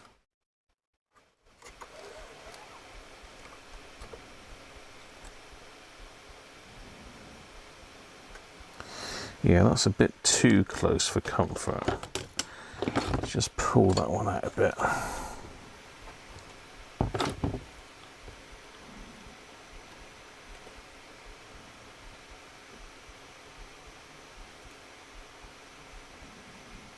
Better.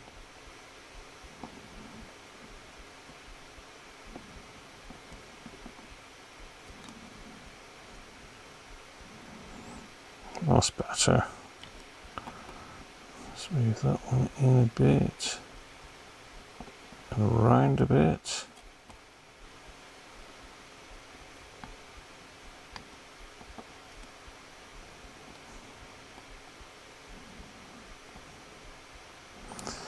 Actually is connected to this piece, that wire, but this one isn't, so I might just change my mind and stick it onto here.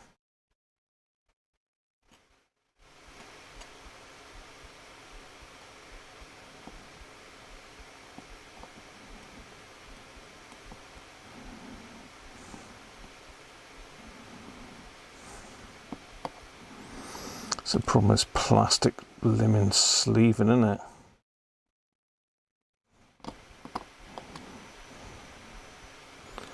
That is better though. Just don't like that it crosses over there, but it's going to cross no matter what I do. Maybe if I chuck it over that way a bit. Yeah, that'd be better.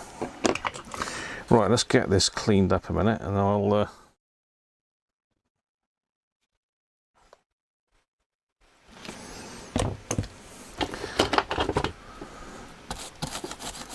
put a bit of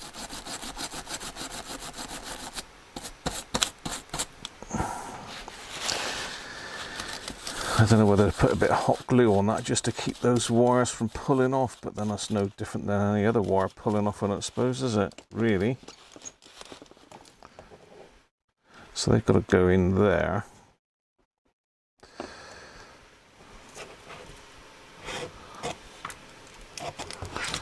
Out this side of the board.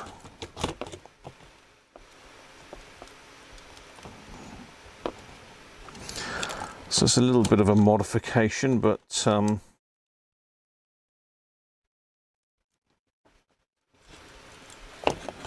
sort of taking the same route.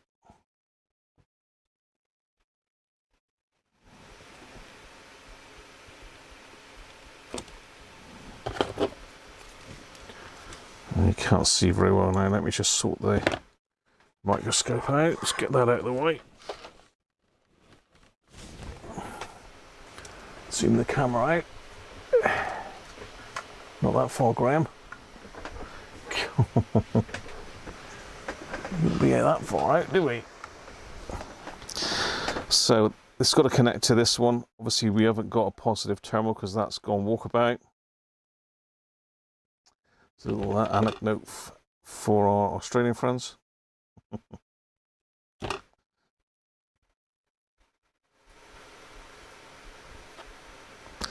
So I'll just tin this end up a minute.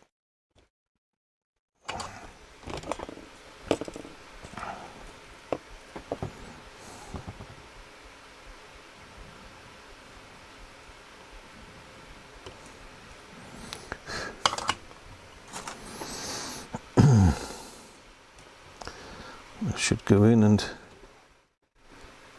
bend up around that.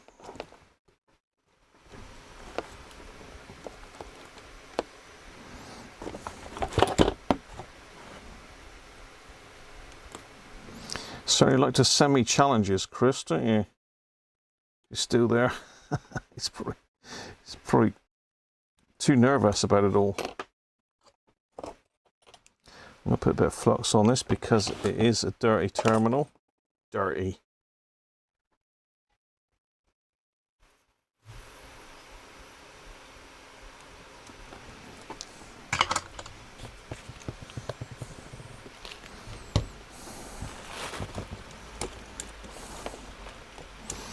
That's one.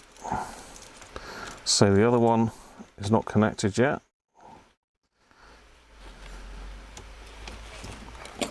But it'll go through there. I'll put that through there just so as I can remember. We need to take these other wires off.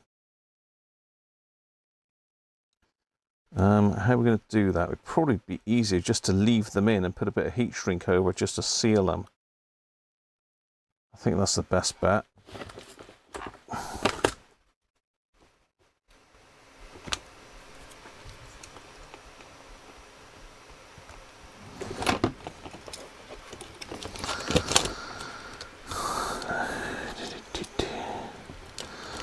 Just undo that again. Just give me a bit more room for access, really. Ah, see, I knew I'd get that green stuff on me, look. Ugh. Look at this. It gets, look at it, you can't get the stuff off.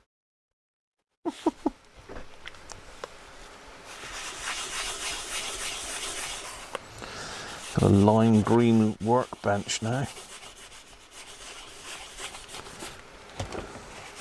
A lime green thumb and oh, the more I'm rubbing it, the more I'm getting on myself. Look, new piece of blue roll.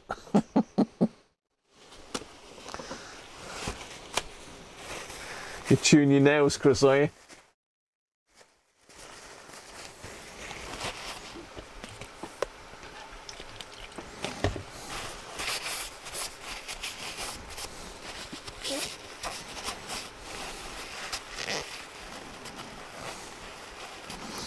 Well, that ain't coming out, is it? It's gone right into me thumb thing there.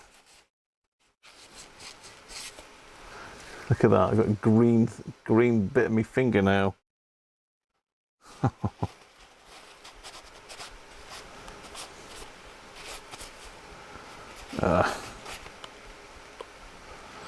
It's gonna sting.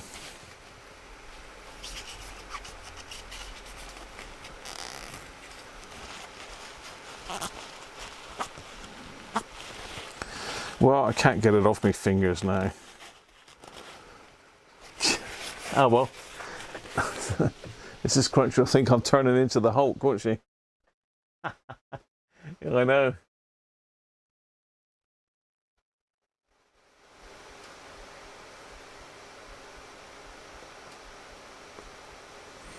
No worries, Danish.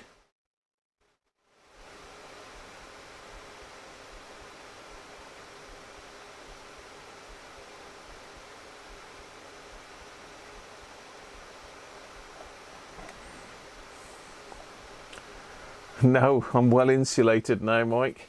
Bob even.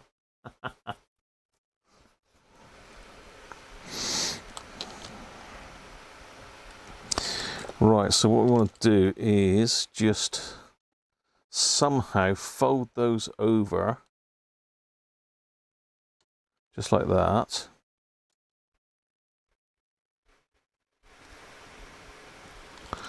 Get a little bit of heat shrink out of my massive stash that I tipped all over the floor, and I couldn't be asked to go through them, and set them all back as they were.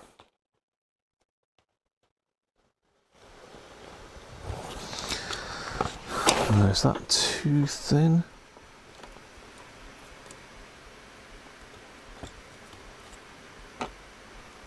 Yeah, it's too thin.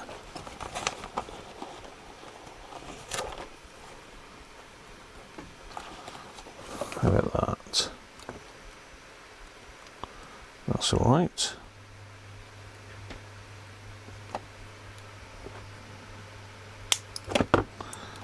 So that's one piece.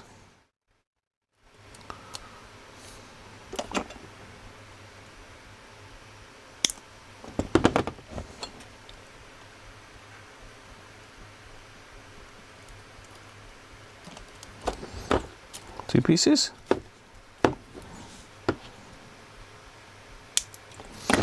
Hot wired. We've hot wired it.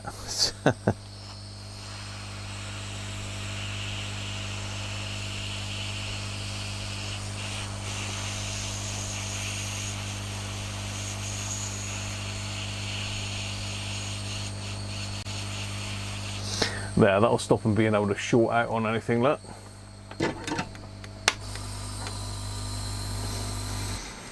They can just sit down wherever they want now.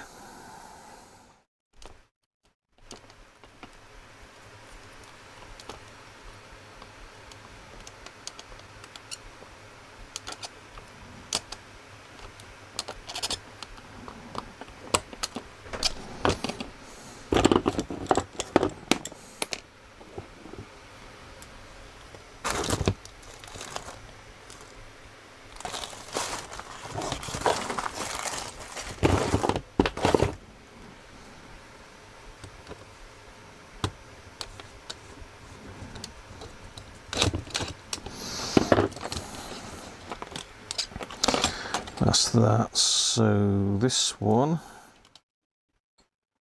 goes in there that way up, I believe.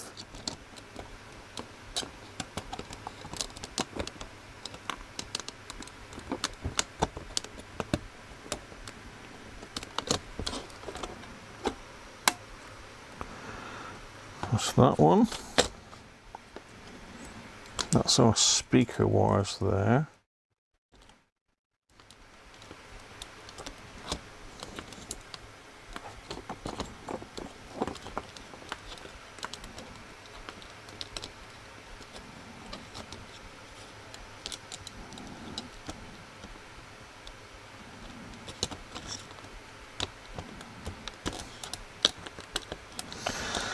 Right, so we've got to get these switches lined up.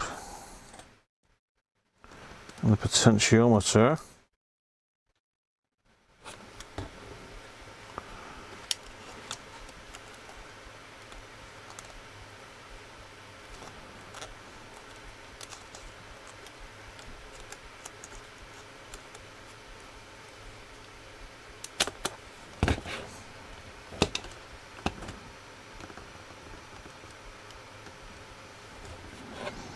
Okay.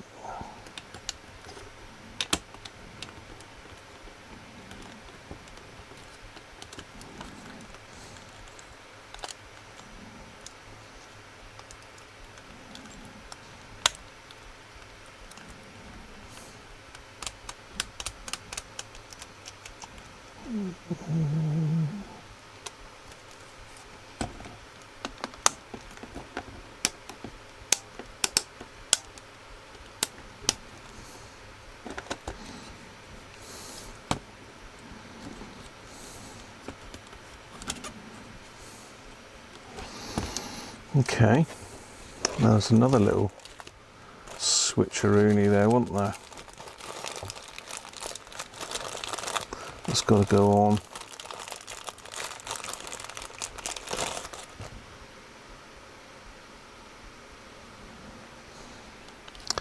Now, where did that little monkey go to? Was that on there? Yes, it was.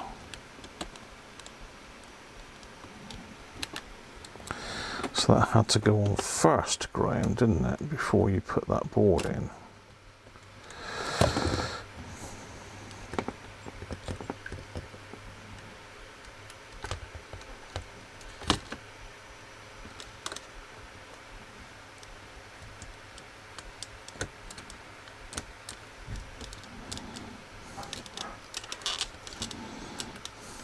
Cool. They don't make this easy, do they? So that had to go on first, but how do you get that on then if that's got to go on first?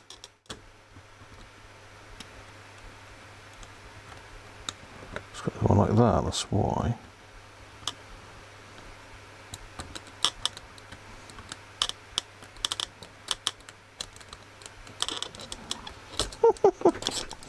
I don't know if you're watching along with this, but this is fiddly, to say the least. So basically that's got to sit in there, that's got to go in there.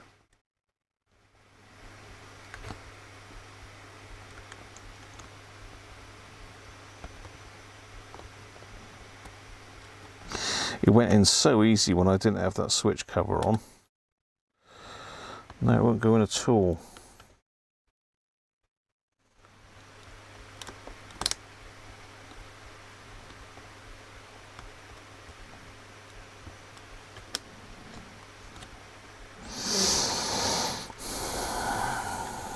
Sony. This is not funny. Well, that went in easily just now, but now it's being a pain in the backside. It's got to go in underneath that one to lock it in.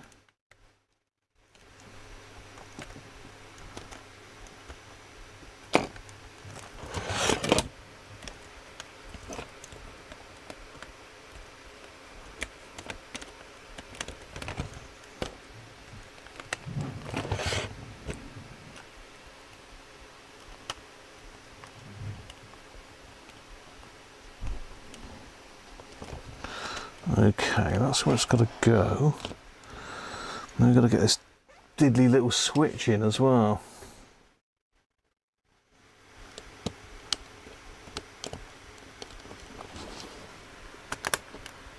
Gotcha. God, what a fiddle.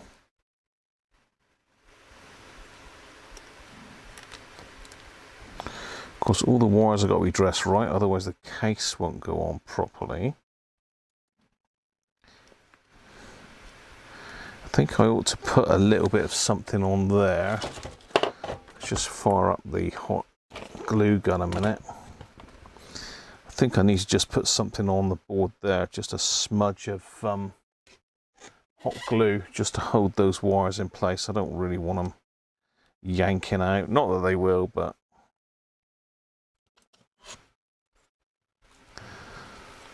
I could, I suppose, put a little bit in underneath there, couldn't I? That'd be a bit neater. Yeah, put a little bit in underneath there, out of sight. Out of sight, out of mind, all that sort of stuff. How are we doing?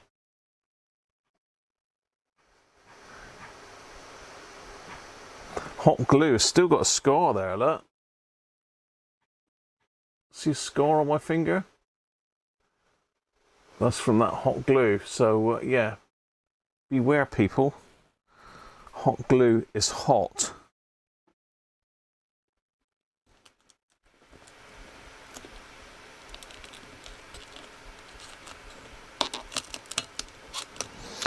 Don't try hot gluing vertically.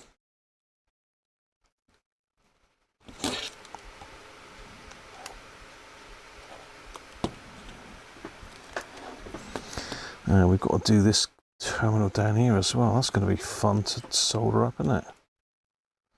Oh.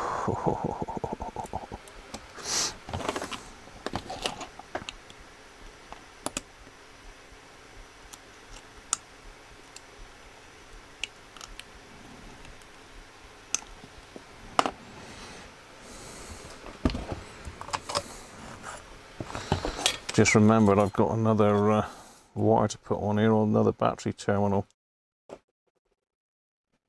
Careful I don't touch the end of that hot glue gun.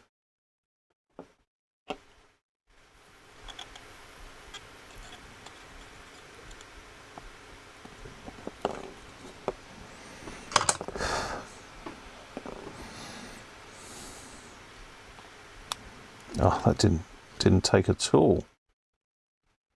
What's going on there then?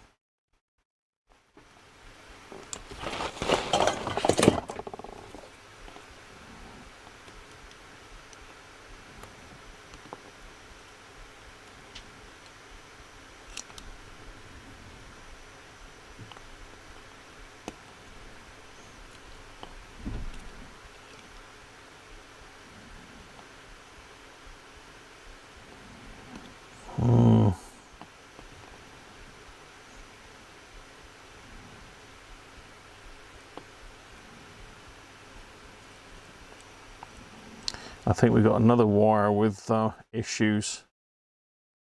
Yeah, I'm going to have to replace that orange one as well. Right, let's just hot glue this bit in place then, while I remember. Otherwise I'll forget what I was doing.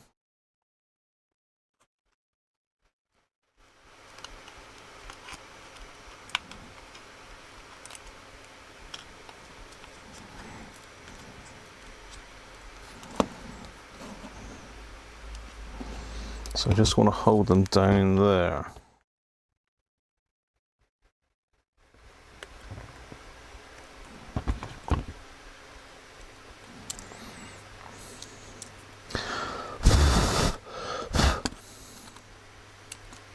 Hot gluathon.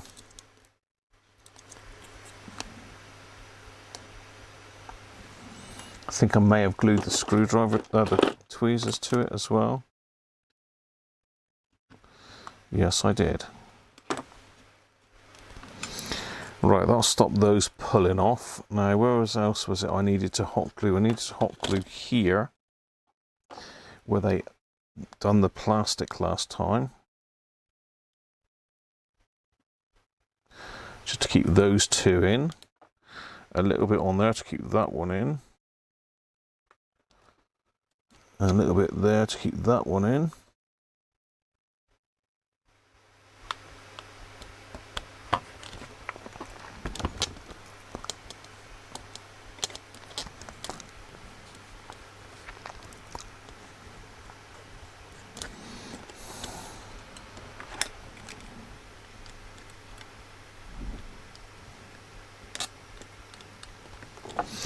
Okay, that'll keep those terminals tidy. I think that's all the hot glue in, so we can turn that off now. Get that away from me before I burn myself.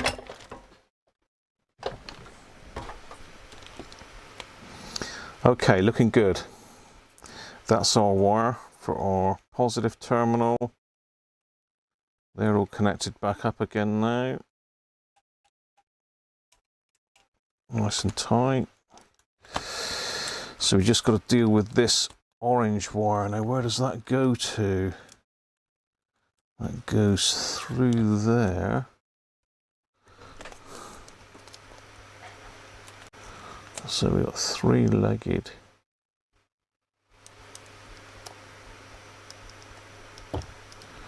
Transistor back here.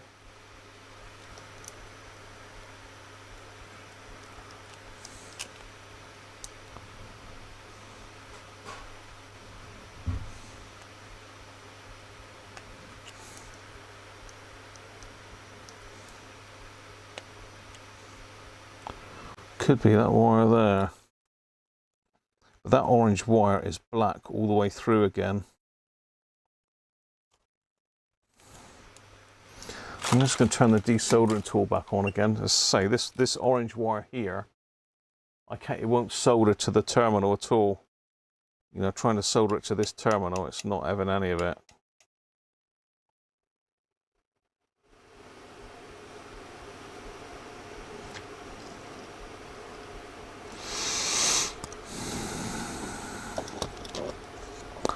So I think it is that wire there. So we've got one wire.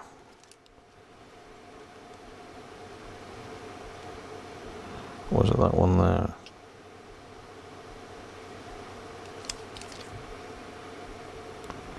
No, it's that wire there.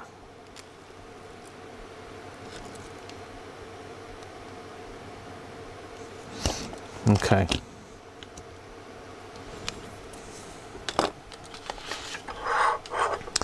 Pretty sure it's that one. I'm just going to check with my eyes. It's got to be that one. It has to be.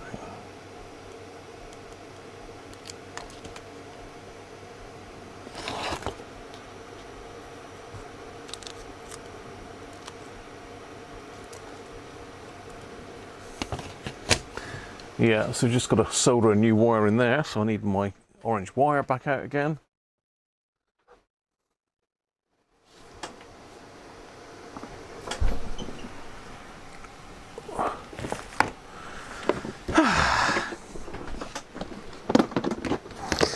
It actually looks like they've used exactly the same gauge as this that I've got, so that's a bit of a bonus.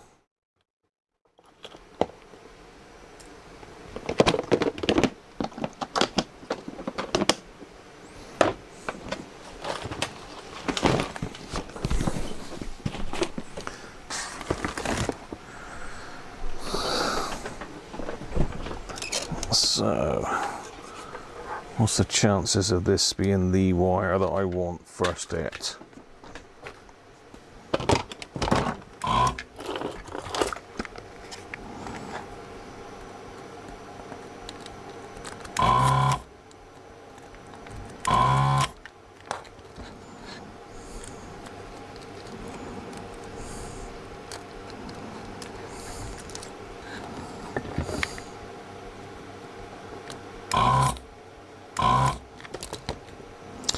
Yes, it was.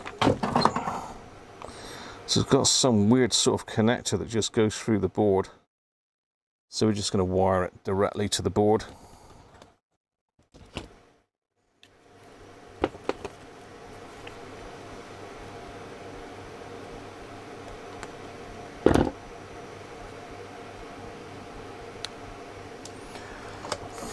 Tin it.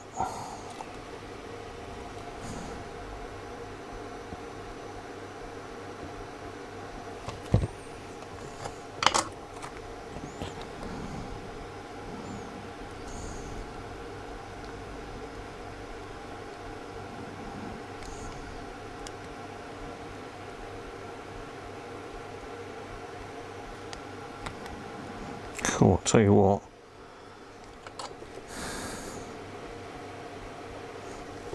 That is tiny.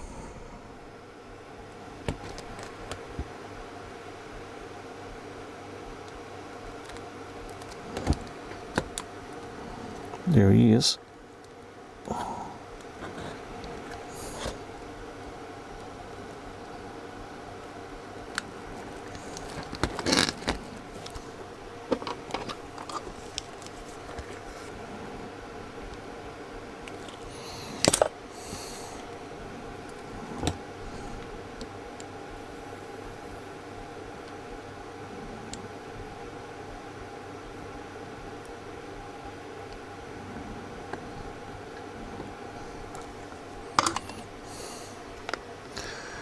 Right, snips, where are they? On the floor, I suspect.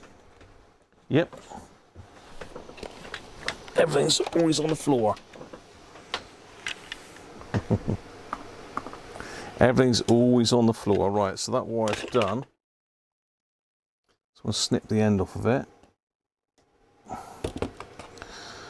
So we have a new battery wire. Winging its way through all this lot of spaghetti.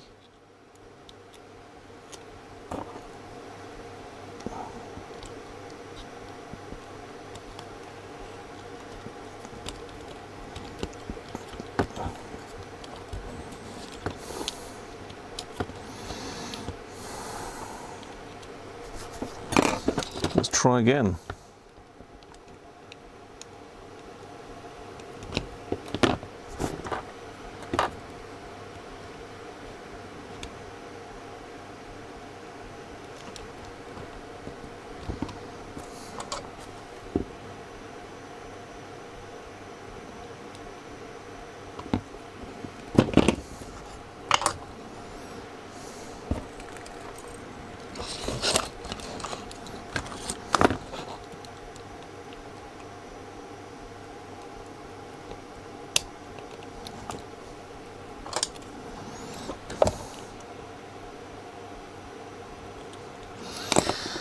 Fingers crossed it'll solder now. If it's not, then it's the terminal, not the wire, but I'm pretty sure it's the wire.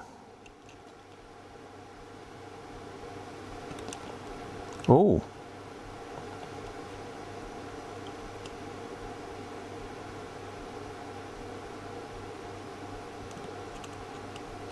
No, he's on. Cool. I thought for a minute there that it was a terminal. See if I can fold it over a bit more.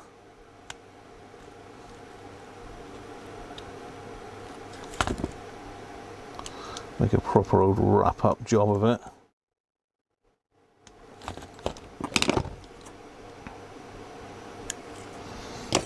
Add some more solder in, and I know it's 100% then.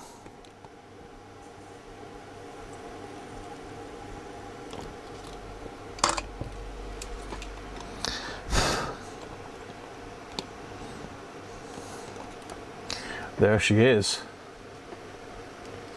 New wire attached to this terminal here. Oh. It's been an adventure again, hasn't it? As always.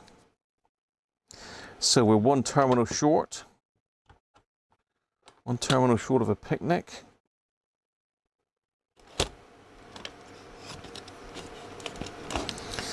Just trying to think what access I need. So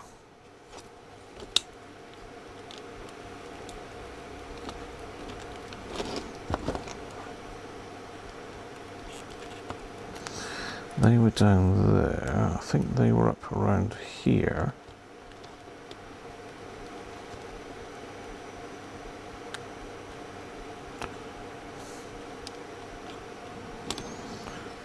That's my speaker connectors, they're fine. Surprising how much damage that you don't realise corrosion causes, isn't it? I mean, we just found some wires there. 3 wires have had to be totally replaced because of battery corrosion. And we've obviously got one terminal that's absolutely shot because of it. Let me have a think here then. So that goes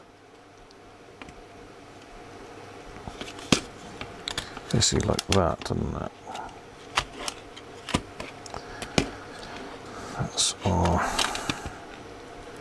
battery wire there. Let's put that through there for a minute.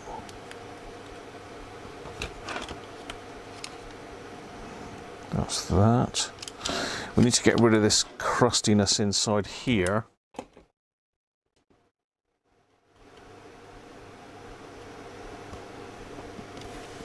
This battery nastiness.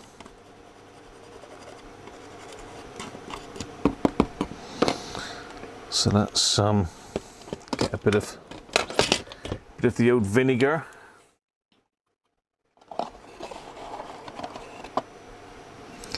Give it a little bit of a wipe over.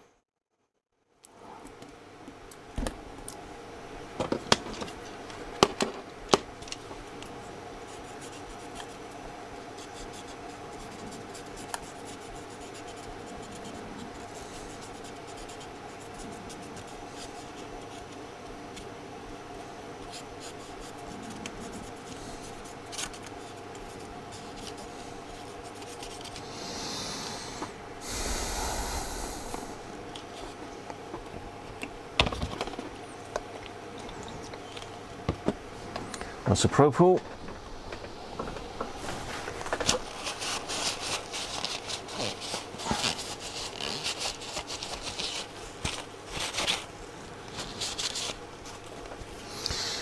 What else can we do? What else can we do here? Oh, looks like our ferrite rod is not connected either, look. Just noticed that rattling around. So Sony's glue is given away on that. So back to the hot glue gun to fix that one in place. 2 wires there, 2 screws with washers. Now, do I need to get this off again? No, that's going to have to come off, yeah, but don't need to take this board off, so I can screw those back on. That's one with the washer. Where's the other washer gone? Stuff's starting to disappear.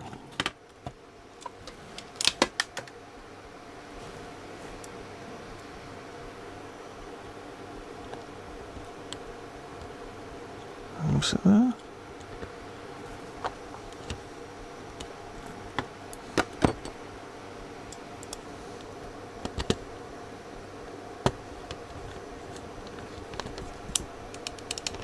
One. There's the other one, but what happened to the washer? The washer was right here in the bag. It was in the bag. Just emptied out the bag and the washer is not there. It's been beamed up. Want that little bit of plastic to be? No, we need the longer bit of plastic, not that one.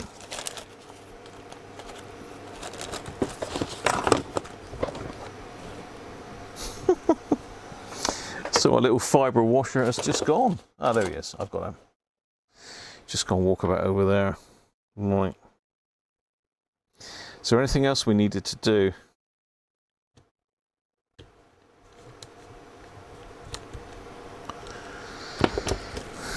We need to connect these up again, don't we?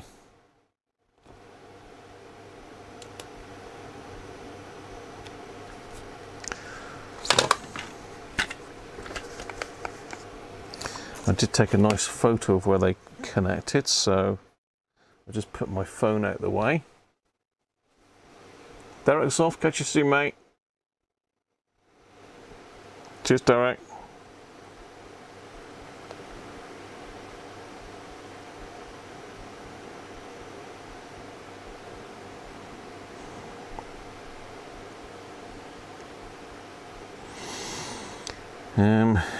Right, where am I? Where's my photos gone? There, gallery. Okay. The black one up the top here. I was going to reflow these as well, wasn't I?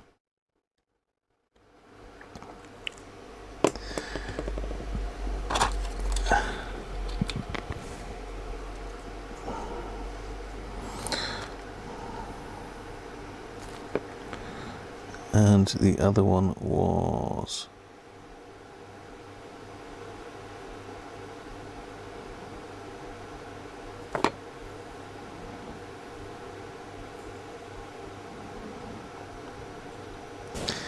there, I think.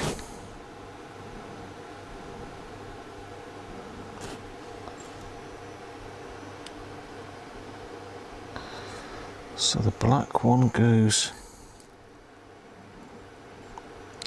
there.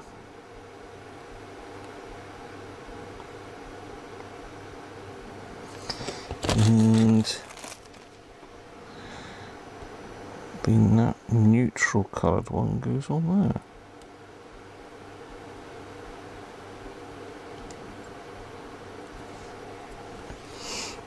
Right, let's hot glue the rod back in.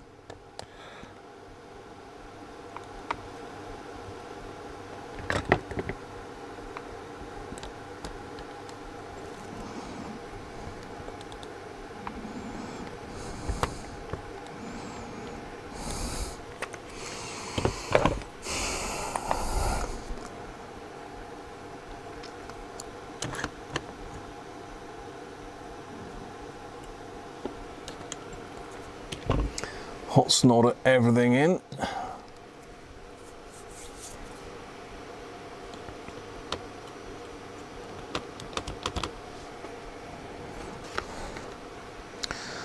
Okay, we're looking good. So we've got our speaker wires, and the only other wire left is the one there for the aerial. This doesn't really matter, we can connect an aerial directly to that little bit there anyway, or one of the aerial sockets.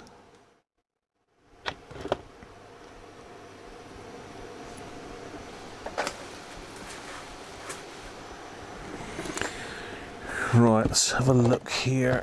Now stuck my hand on the end of the hot glue gun. We've got our display board, which goes in like that. Is that going to stop us getting to anything? No, because that's over that way, so we can put this one back in.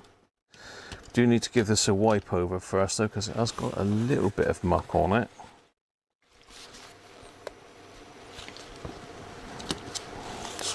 Give it a wipe off on the bottom.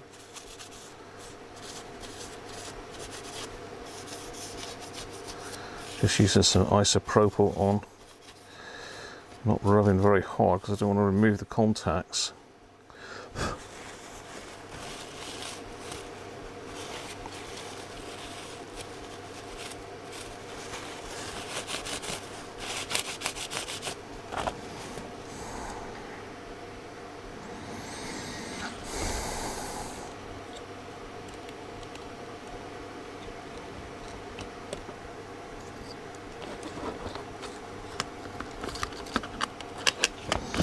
So always my favourite bit, putting the flex cable back on, although this one's not too difficult. Famous last words. Ha! Yeah, okay.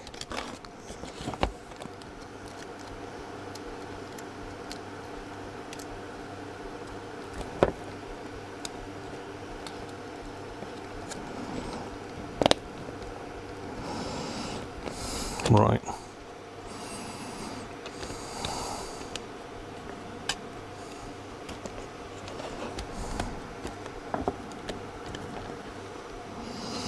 Now we've got a switch to match up there.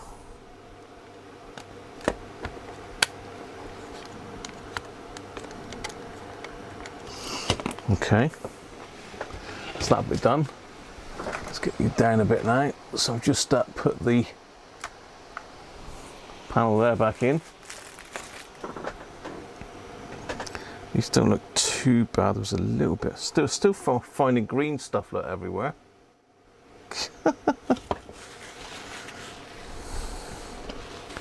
Gets everywhere. I'll catch up with the chat in a sec. I've had my head down a little bit on my. There's just some bits of muck in underneath, but it doesn't look to have got on the contacts. So just wipe that off with some isopropyl, the brown muck.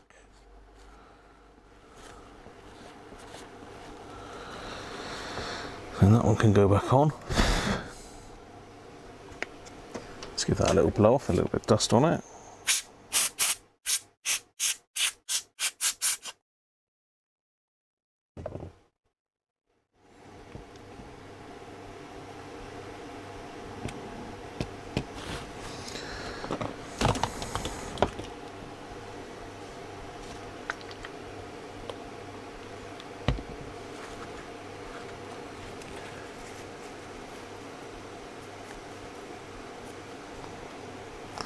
Sort of, Chris. I think we're just going to give it a quick test. We're going to give it a quick test and see what I can hook up. Because that terminal that's gone, I can still get to that with the most of the board on. Quick tip to relocate these, it's very easy if you've got a little pointy pair of tweezers to just push the little plastic bits back into.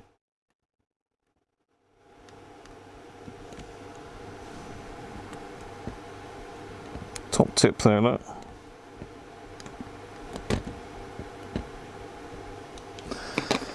Okay, we've got a bit of muck there. Let's get rid of that. No, need a bud for that. Another one.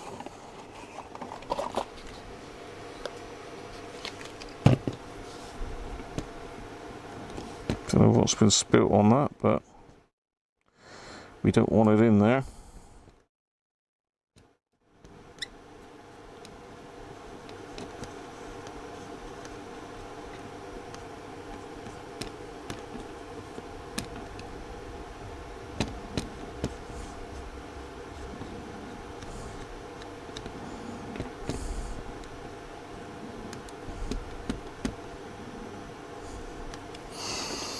Okay.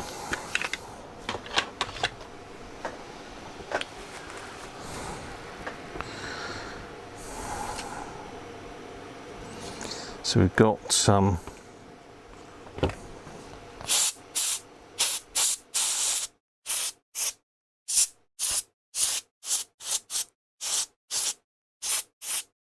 muck in there as well. So there is bits to put back on this, but I'm just going to connect it back up now temporarily to give it a try.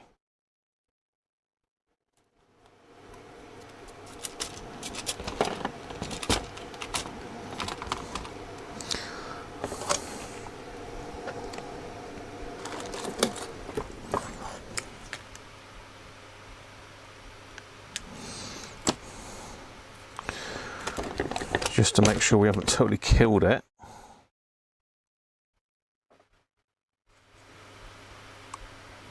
Actually, no, I think I can't remember which was which now.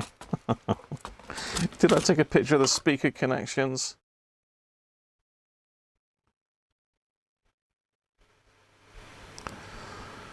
No, I didn't. Pretty sure positive was white, negative was grey. I don't suppose it actually matters, but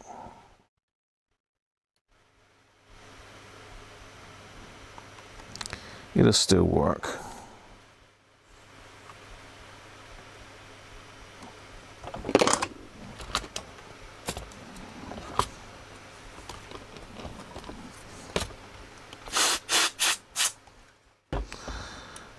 We've got the power switch. So let's get that in the off position.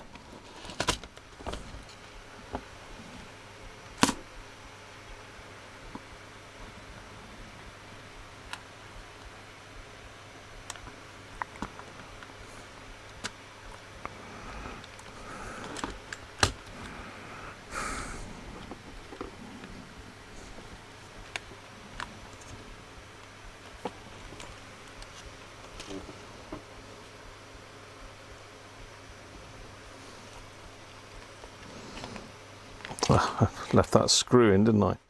That was clever of me. Left the screw in so as I know where it was.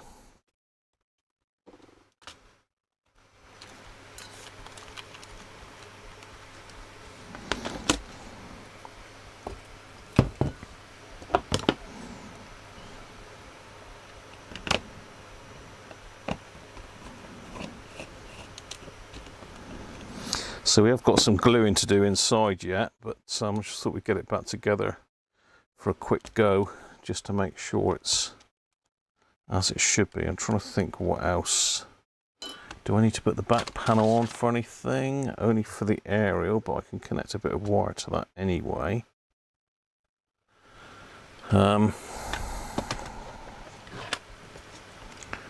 So computer clock battery, we can put some batteries in there. And that should work now.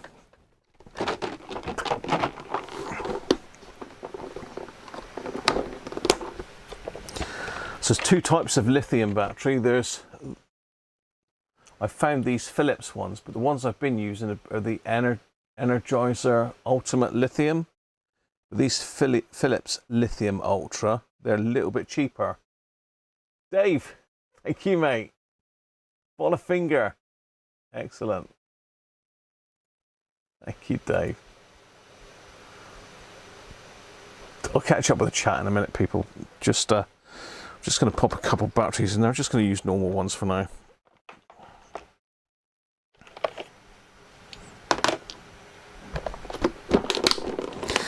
So we need to see if our little clock display works.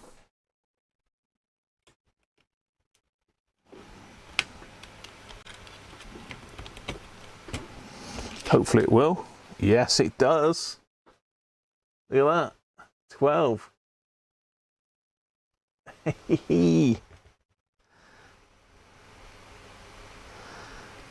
Excellent.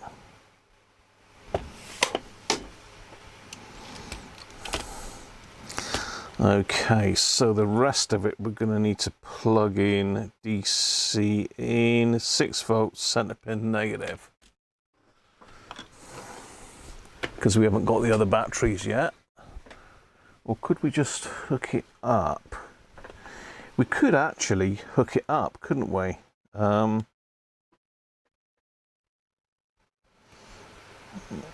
Just to check that it works okay on batteries.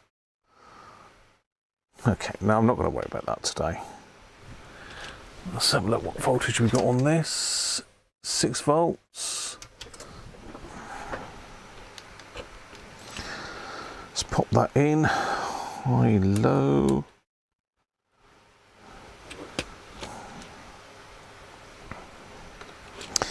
Let's it's 12:01. Look. Thank you very much, Chris.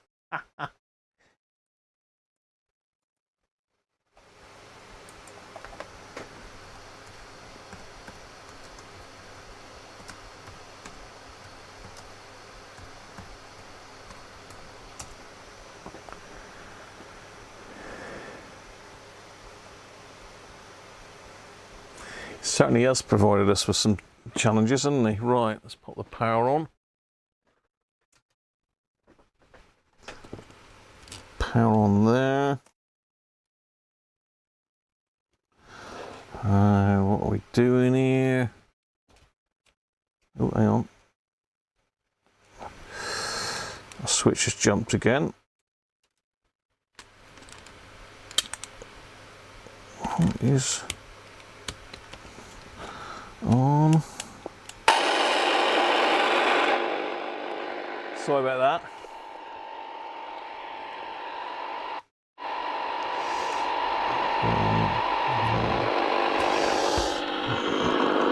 It's a bit sort of precarious.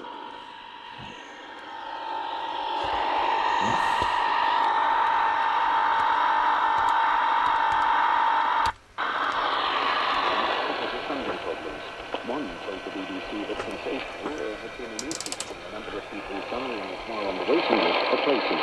The Department of Health says problems in the sector will take time to fix. Our health editor, Tim, reports. Hospices get only about a third or less.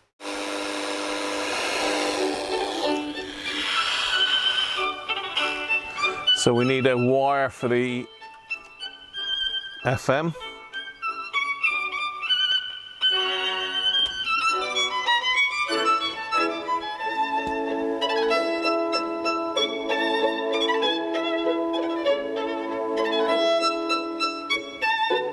From the deluxe edition of Duran Duran's Dance Macabre. Oh. I know my French is good. So I'm going to play that for you now. Duran Duran's take on Evil Woman.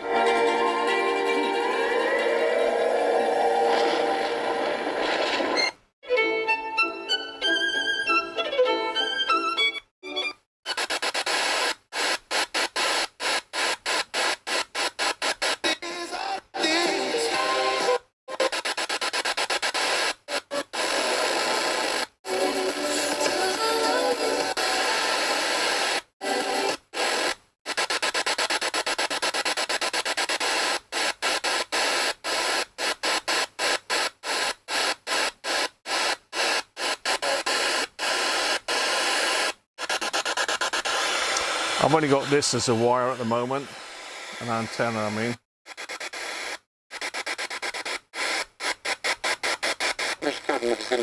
Negotiations, and there is a similar dialogue in Northern Ireland. QPIM. Now sport, and Liverpool are looking for a win against Arsenal as they try to go back to the top of the Premier League. With that and all the rest of the day's sports action, here's Andy Barwell. Yes, that match at the Emirates Stadium has largely lived up to its billing. Arsenal took the lead through Bukayo Saka early on. Liverpool then equalised. Virgil van About Dijk, that. the scorer. Mikel Merino scored his first Gunners goal just before half-time. Moments ago, a clinical finish from Mo Salah with 10 minutes to go has levelled it up Let's again stick for Liverpool. So an it's external Arsenal aerial 2, on it. Liverpool 2. Earlier, Chelsea had a 2-1 victory attempt at Newcastle United. Jean-Philippe Mateta's first-half strike saw Crystal Palace get their first Premier League win of the season, 1-0 over Spurs. And Manchester United's poor start continued, a 2-1 loss at West Ham. Jarrod Bowen scored the Hammers winner from a spot kick in added time. Eric Ten Hag, the Manchester United boss, admitted to having words with the match officials after his team's fourth...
Doesn't sound very healthy on SSB, does it?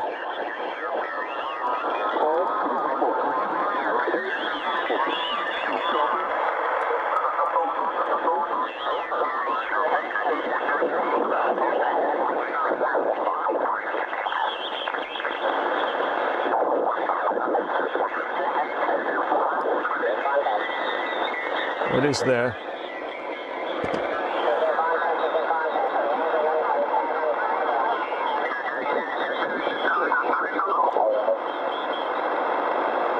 There's about 4 people on the same band, I think.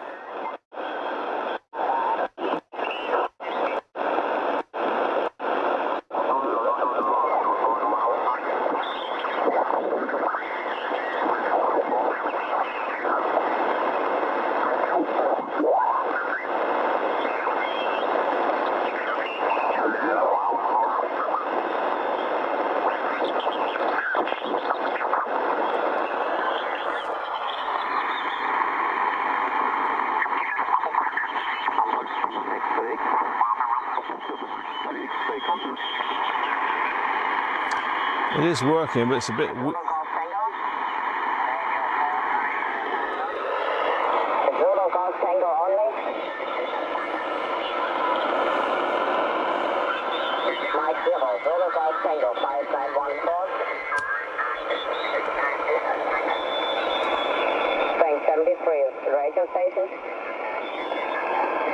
Well, that's busy today. Delta Mexico 7 X-ray X-ray, Delta Mike 7 X-ray X-ray contest. Germany, isn't it? Delta Mike. Thank you.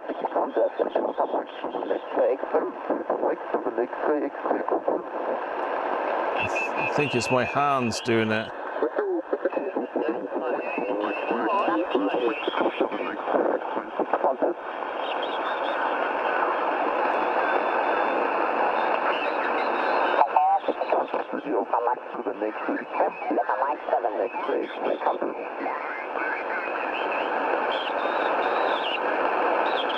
7 X-ray X-ray, telephone Mike 7 X-ray X-ray, contact.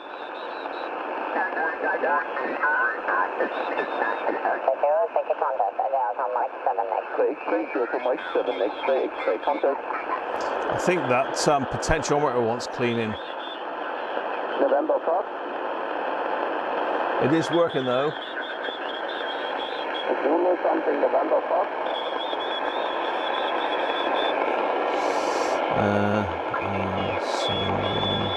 Okay, Zulu.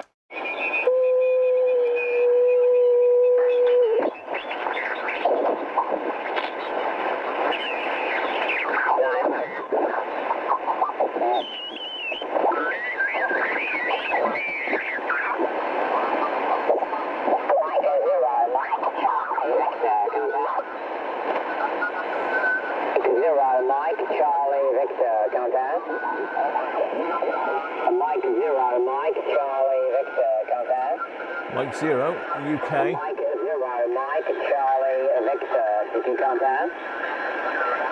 Cheers, Mike. Contact, Mike 0, Mike, Charlie, Victor, taking contact. Taking contact, Mike 0, Mike, Charlie, Victor, taking contact. Taking contact, Mike 0, Mike, Charlie, Victor, taking contact. It doesn't have a wide, narrow setting, no. Mike 0, Mike, Charlie, Victor, taking contact. Taking contact, Mike 0, Mike, Charlie, Victor, taking contact.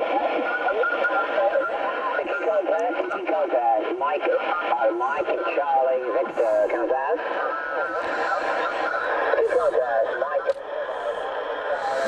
That is hellish strong. If I just connect this wire up, you can still hear him.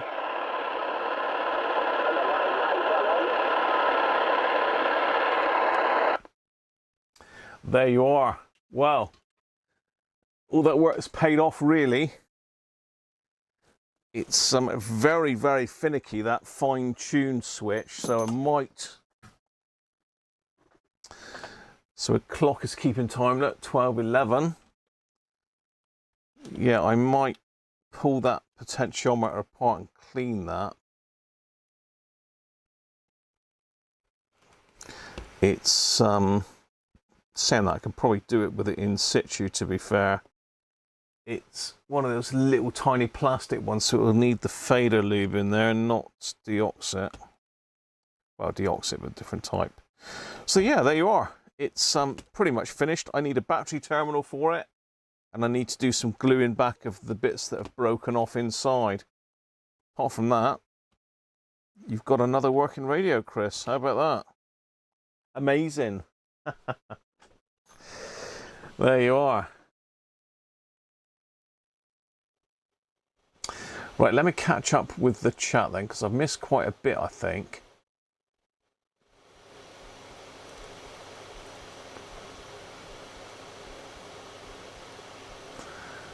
Me not patient enough. Nah, you see, I always get my man, don't I, in the end? Right, I can smell some very nice chicken cooking down there. That smells very nice. Tune your nails.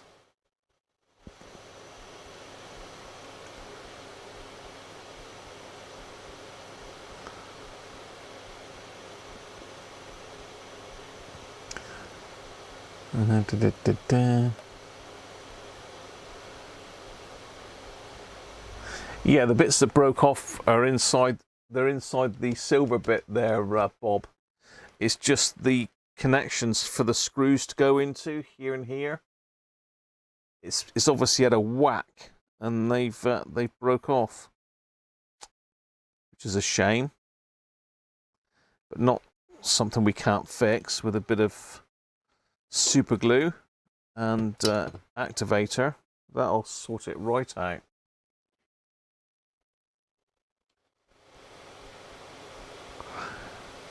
Do I have a broken Christmas lights that use a battery case with 2 AA batteries you can get a contact from? Yeah, I mean, the other thing we can try, we can hook it up to these two terminals here. So what is it? That's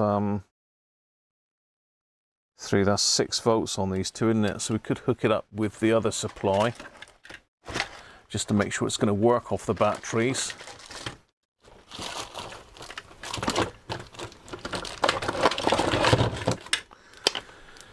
So if we go to 6 volts on this,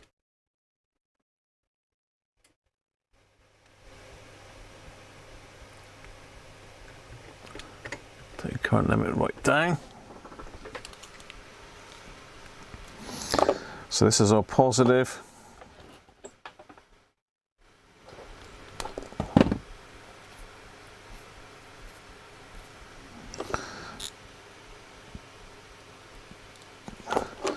That's our negative. So we should be able to switch it on there. There we are.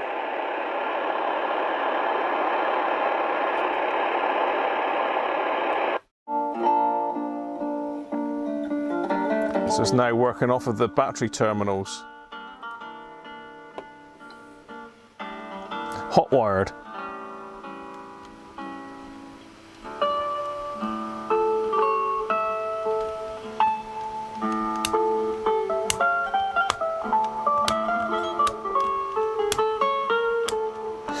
I'm probably going to get a copyright hit for this, so I will turn it back off again. But yeah, there you are. It does actually work on batteries as well. Just got to get us a terminal for there, and we are good to go. I might be able to find something with the terminal, and I might even be able to find the original terminal, but that is a bit toast, to be fair. It was a bit of a botch up trying to get it back in, but you know. Right. Let's have a look then. Let's go back through for a quick finale. Rob asked about a hot glue burn. Yeah, we've got to where the bits are. Broken Christmas lights. See Tony's tip on using a terminal from old Christmas lights. Cheers, Derek.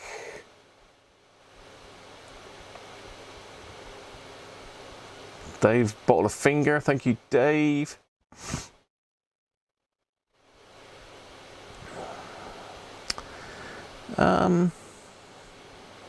Yeah, not normally. A whole fist of fingers. I could get a case. Thank you very much, Chris.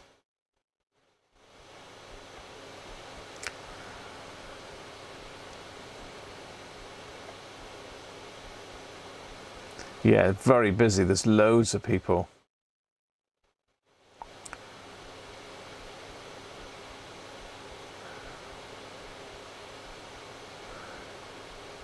Yeah, I mean, SSB, it's just got a switch on the side for normal, fine, or SSB. So AM is normal or fine tune, and SSB. But as I say, the fine tune, the pot is just, nah, it's rubbish. It's very warbly. It just wants a little bit of fader lube in there and we'll be good to go.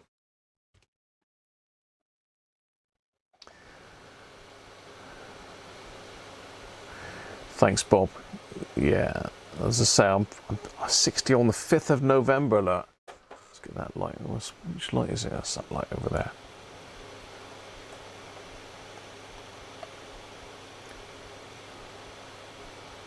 Thanks all. No, it didn't break.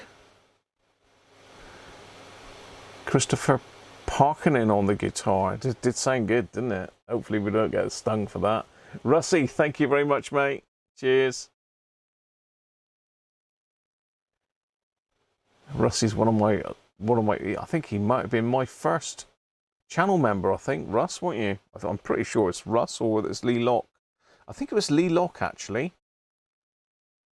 I think Lee was my very first channel member, then closely followed by Russ. And then Rob. So yeah, one of the original, and soon you'll be getting a different badge, Russie, Because I think once you've been on for 2 years, you get a Hacker Super Sovereign badge. Look, how about that? A Super Sovereign badge, and Rob will get one of those as well. And Chris probably. I'm not sure when you join, Chris, but you've got the Sovereign 2, the white Sovereign 2 badge. So you're one of the longer. So the different badges that you can see on people's names, they're channel members, and the different badge equates to different times they've been members for. So you can see some have got the DAC 10. Aaron's got the Murphy. Can't remember which Murphy that was. Aaron's got a DAC. No, Aaron's got the Murphy. That's right. Mike Cass has got a DAC 10. Trying to think if we've got any other ones there. But there's a few different. It's not tiers. It's just length of time you've been a channel supporter for. I'm trying to think what all the other badges are now. There's about half a dozen badges. I think there's a little red R200 in there as well for newbies. So yeah, it's just a bit better than just a little star, you know. It's sort of more relevant to the channel, really. Anyway, there you are, people. That's it for today. Hope you've enjoyed that. If you have, don't forget to give it a thumbs up. Any questions, stick them in the comments. And if you want to know about the stuff I've been using today, if you look in the description of the video, there's a whole list of stuff on Amazon there and other places that I've been using today. And I don't know if the UV stuff's on there. It might be. It might be. Anyway, that's it for today. I will catch you next week. And, well, as I say, we might do a stream. It really depends how lunch goes. But I will try and get on, because I know you guys look forward to it. And I look forward to doing them as well. So it'll be my birthday treat. Anyway, cheers, everybody. Have a good one. Catch you soon.